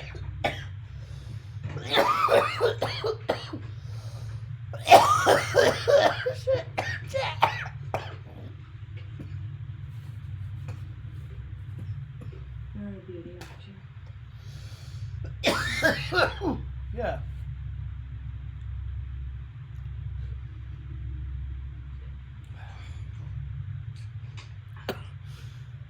Fuck is going on here?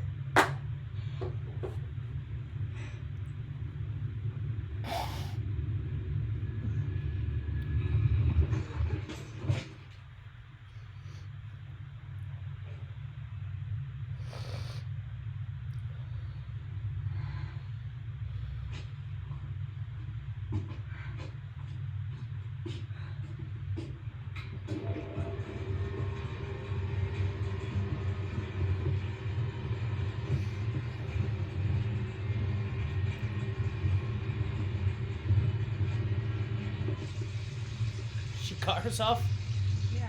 on it. God damn it, Vanessa. Please, Ted, what are you doing back? Do you have any idea how expensive this stuff is? I can explain. That's the problem with you. Even if you knew how expensive it was, I don't think you'd give a shit. Relax, Ted. Check your attitude. What? What did you just say? Check my attitude? Oh, that's rich. That's real rich coming from you. Look, I don't know what you did to defile yourself, to permanently put yourself in Mr. Granville's good graces, but I am your direct supervisor, and I have had enough. You don't respect my authority. You don't respect my time. And you certainly don't respect my equipment. I'll be damned if you weren't going to respect me enough to look me in the eye Oh, when dang. I fire your ass. What?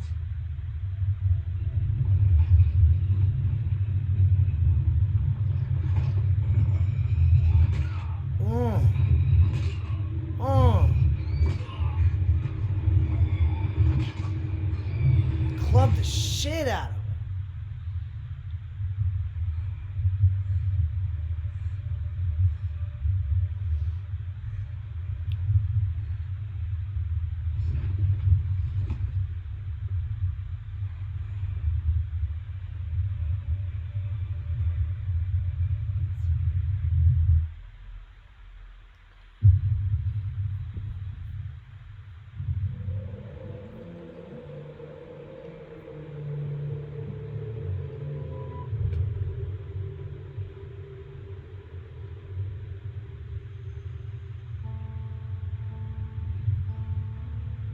That's obviously her as a little girl, right?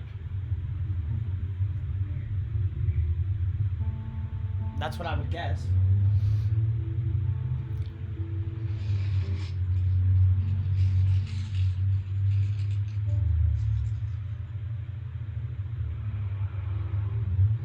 Looks like she's a teenager running away. Leave me alone, Ted. You're hurt. I'm fine. Just please leave me alone. I don't need this today. Not as alone as you think. Come to worship this Sunday. You'll find that your situation is beyond God's reach. Is that right?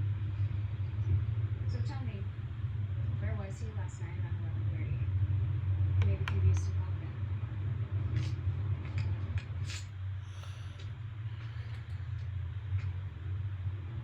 If you feel that God is ignoring you, then perhaps you should spend some more time on your knees.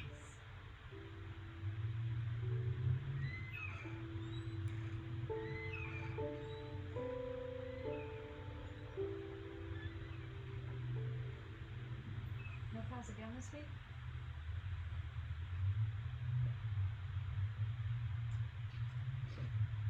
It's okay.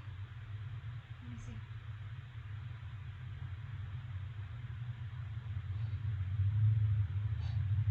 He was drunk. I shouldn't have pushed it. It's my fault. Rebecca, look at me. This is not your fault. I will let you use it again.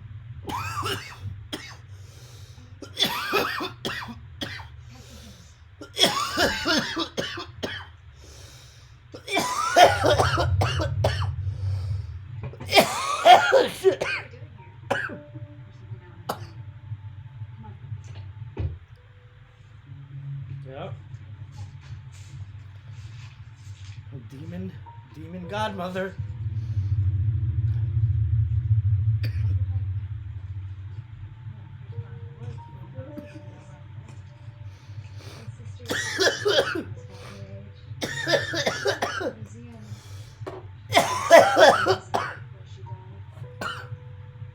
Tried to keep it safe for her.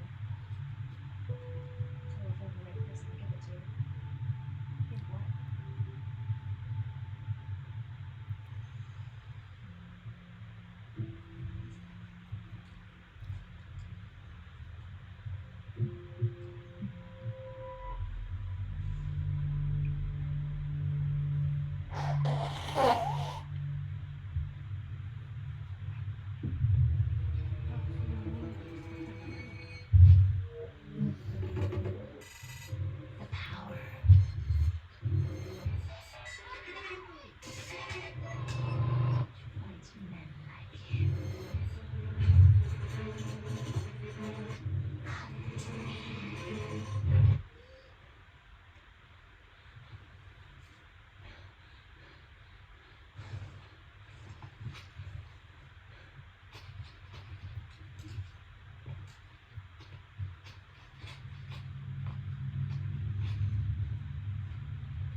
She just left you out there to bond with the damn thing. She's a child. She looks like a teenager at best, you know? Yeah. Like she just ran away from home because her dad hit her. What's wrong with her side?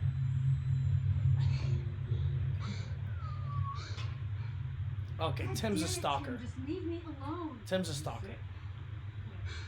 Stop following me.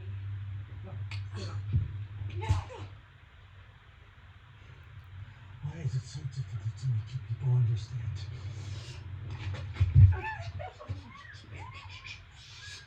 You know, someone really should have taught you some manners. I'm yours.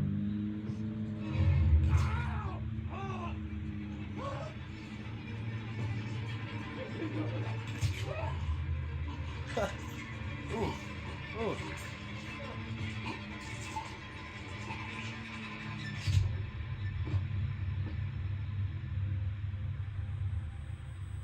Oh shit.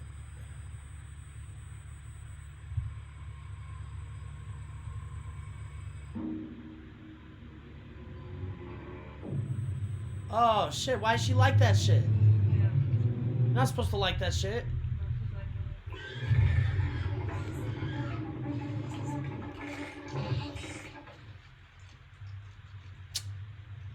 That'd be nasty. 6 Adam, dispatch, repeat, last, some kind of interference. That looks like her dad. May not be that. I don't know. There's only so many characters. It could just be another bald white guy.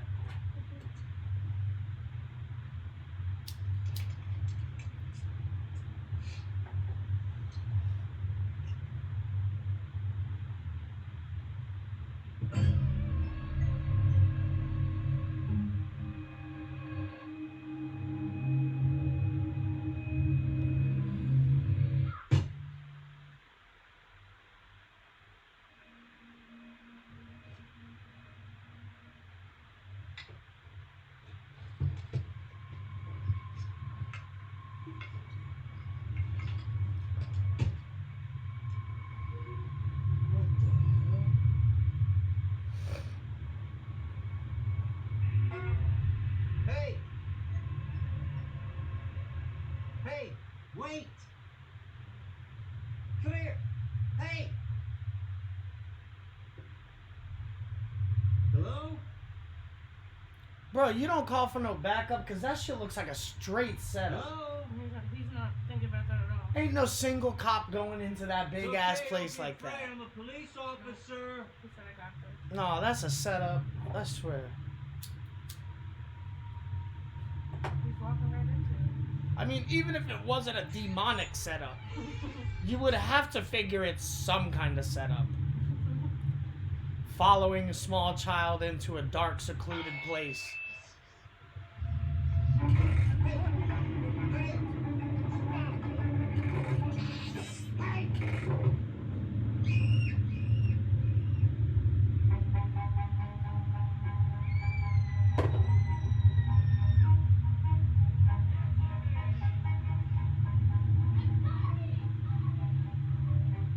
Where are you? Come out! Where are you?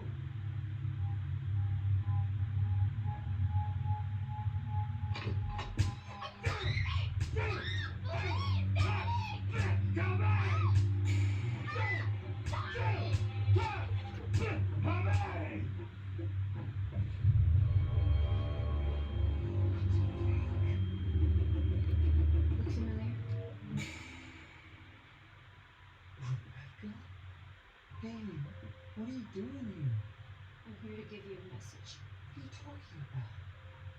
What's going on? I want to tell you that it doesn't matter. It doesn't matter how many criminals you catch. It doesn't matter that you pretend to be drinking. That you get to drink some of it. But here, you see, deep down, I know you really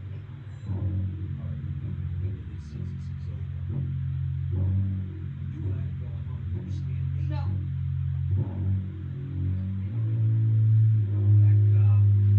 Rebecca, come here. Rebecca.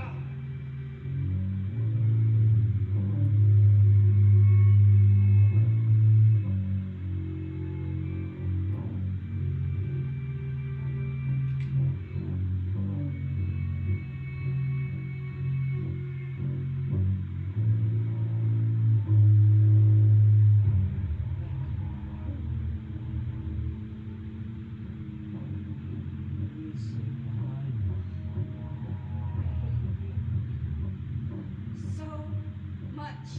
Rebecca, who is that?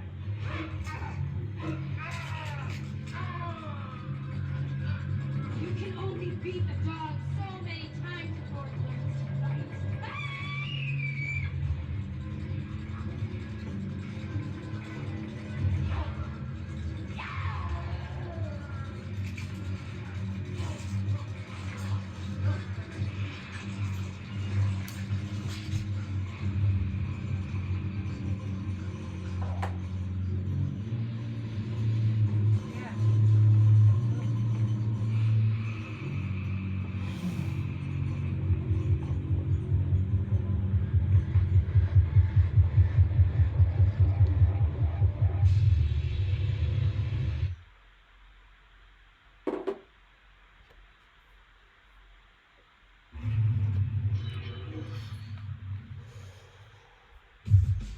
Demon shit. Vids every Tuesday, Thursday, and Friday.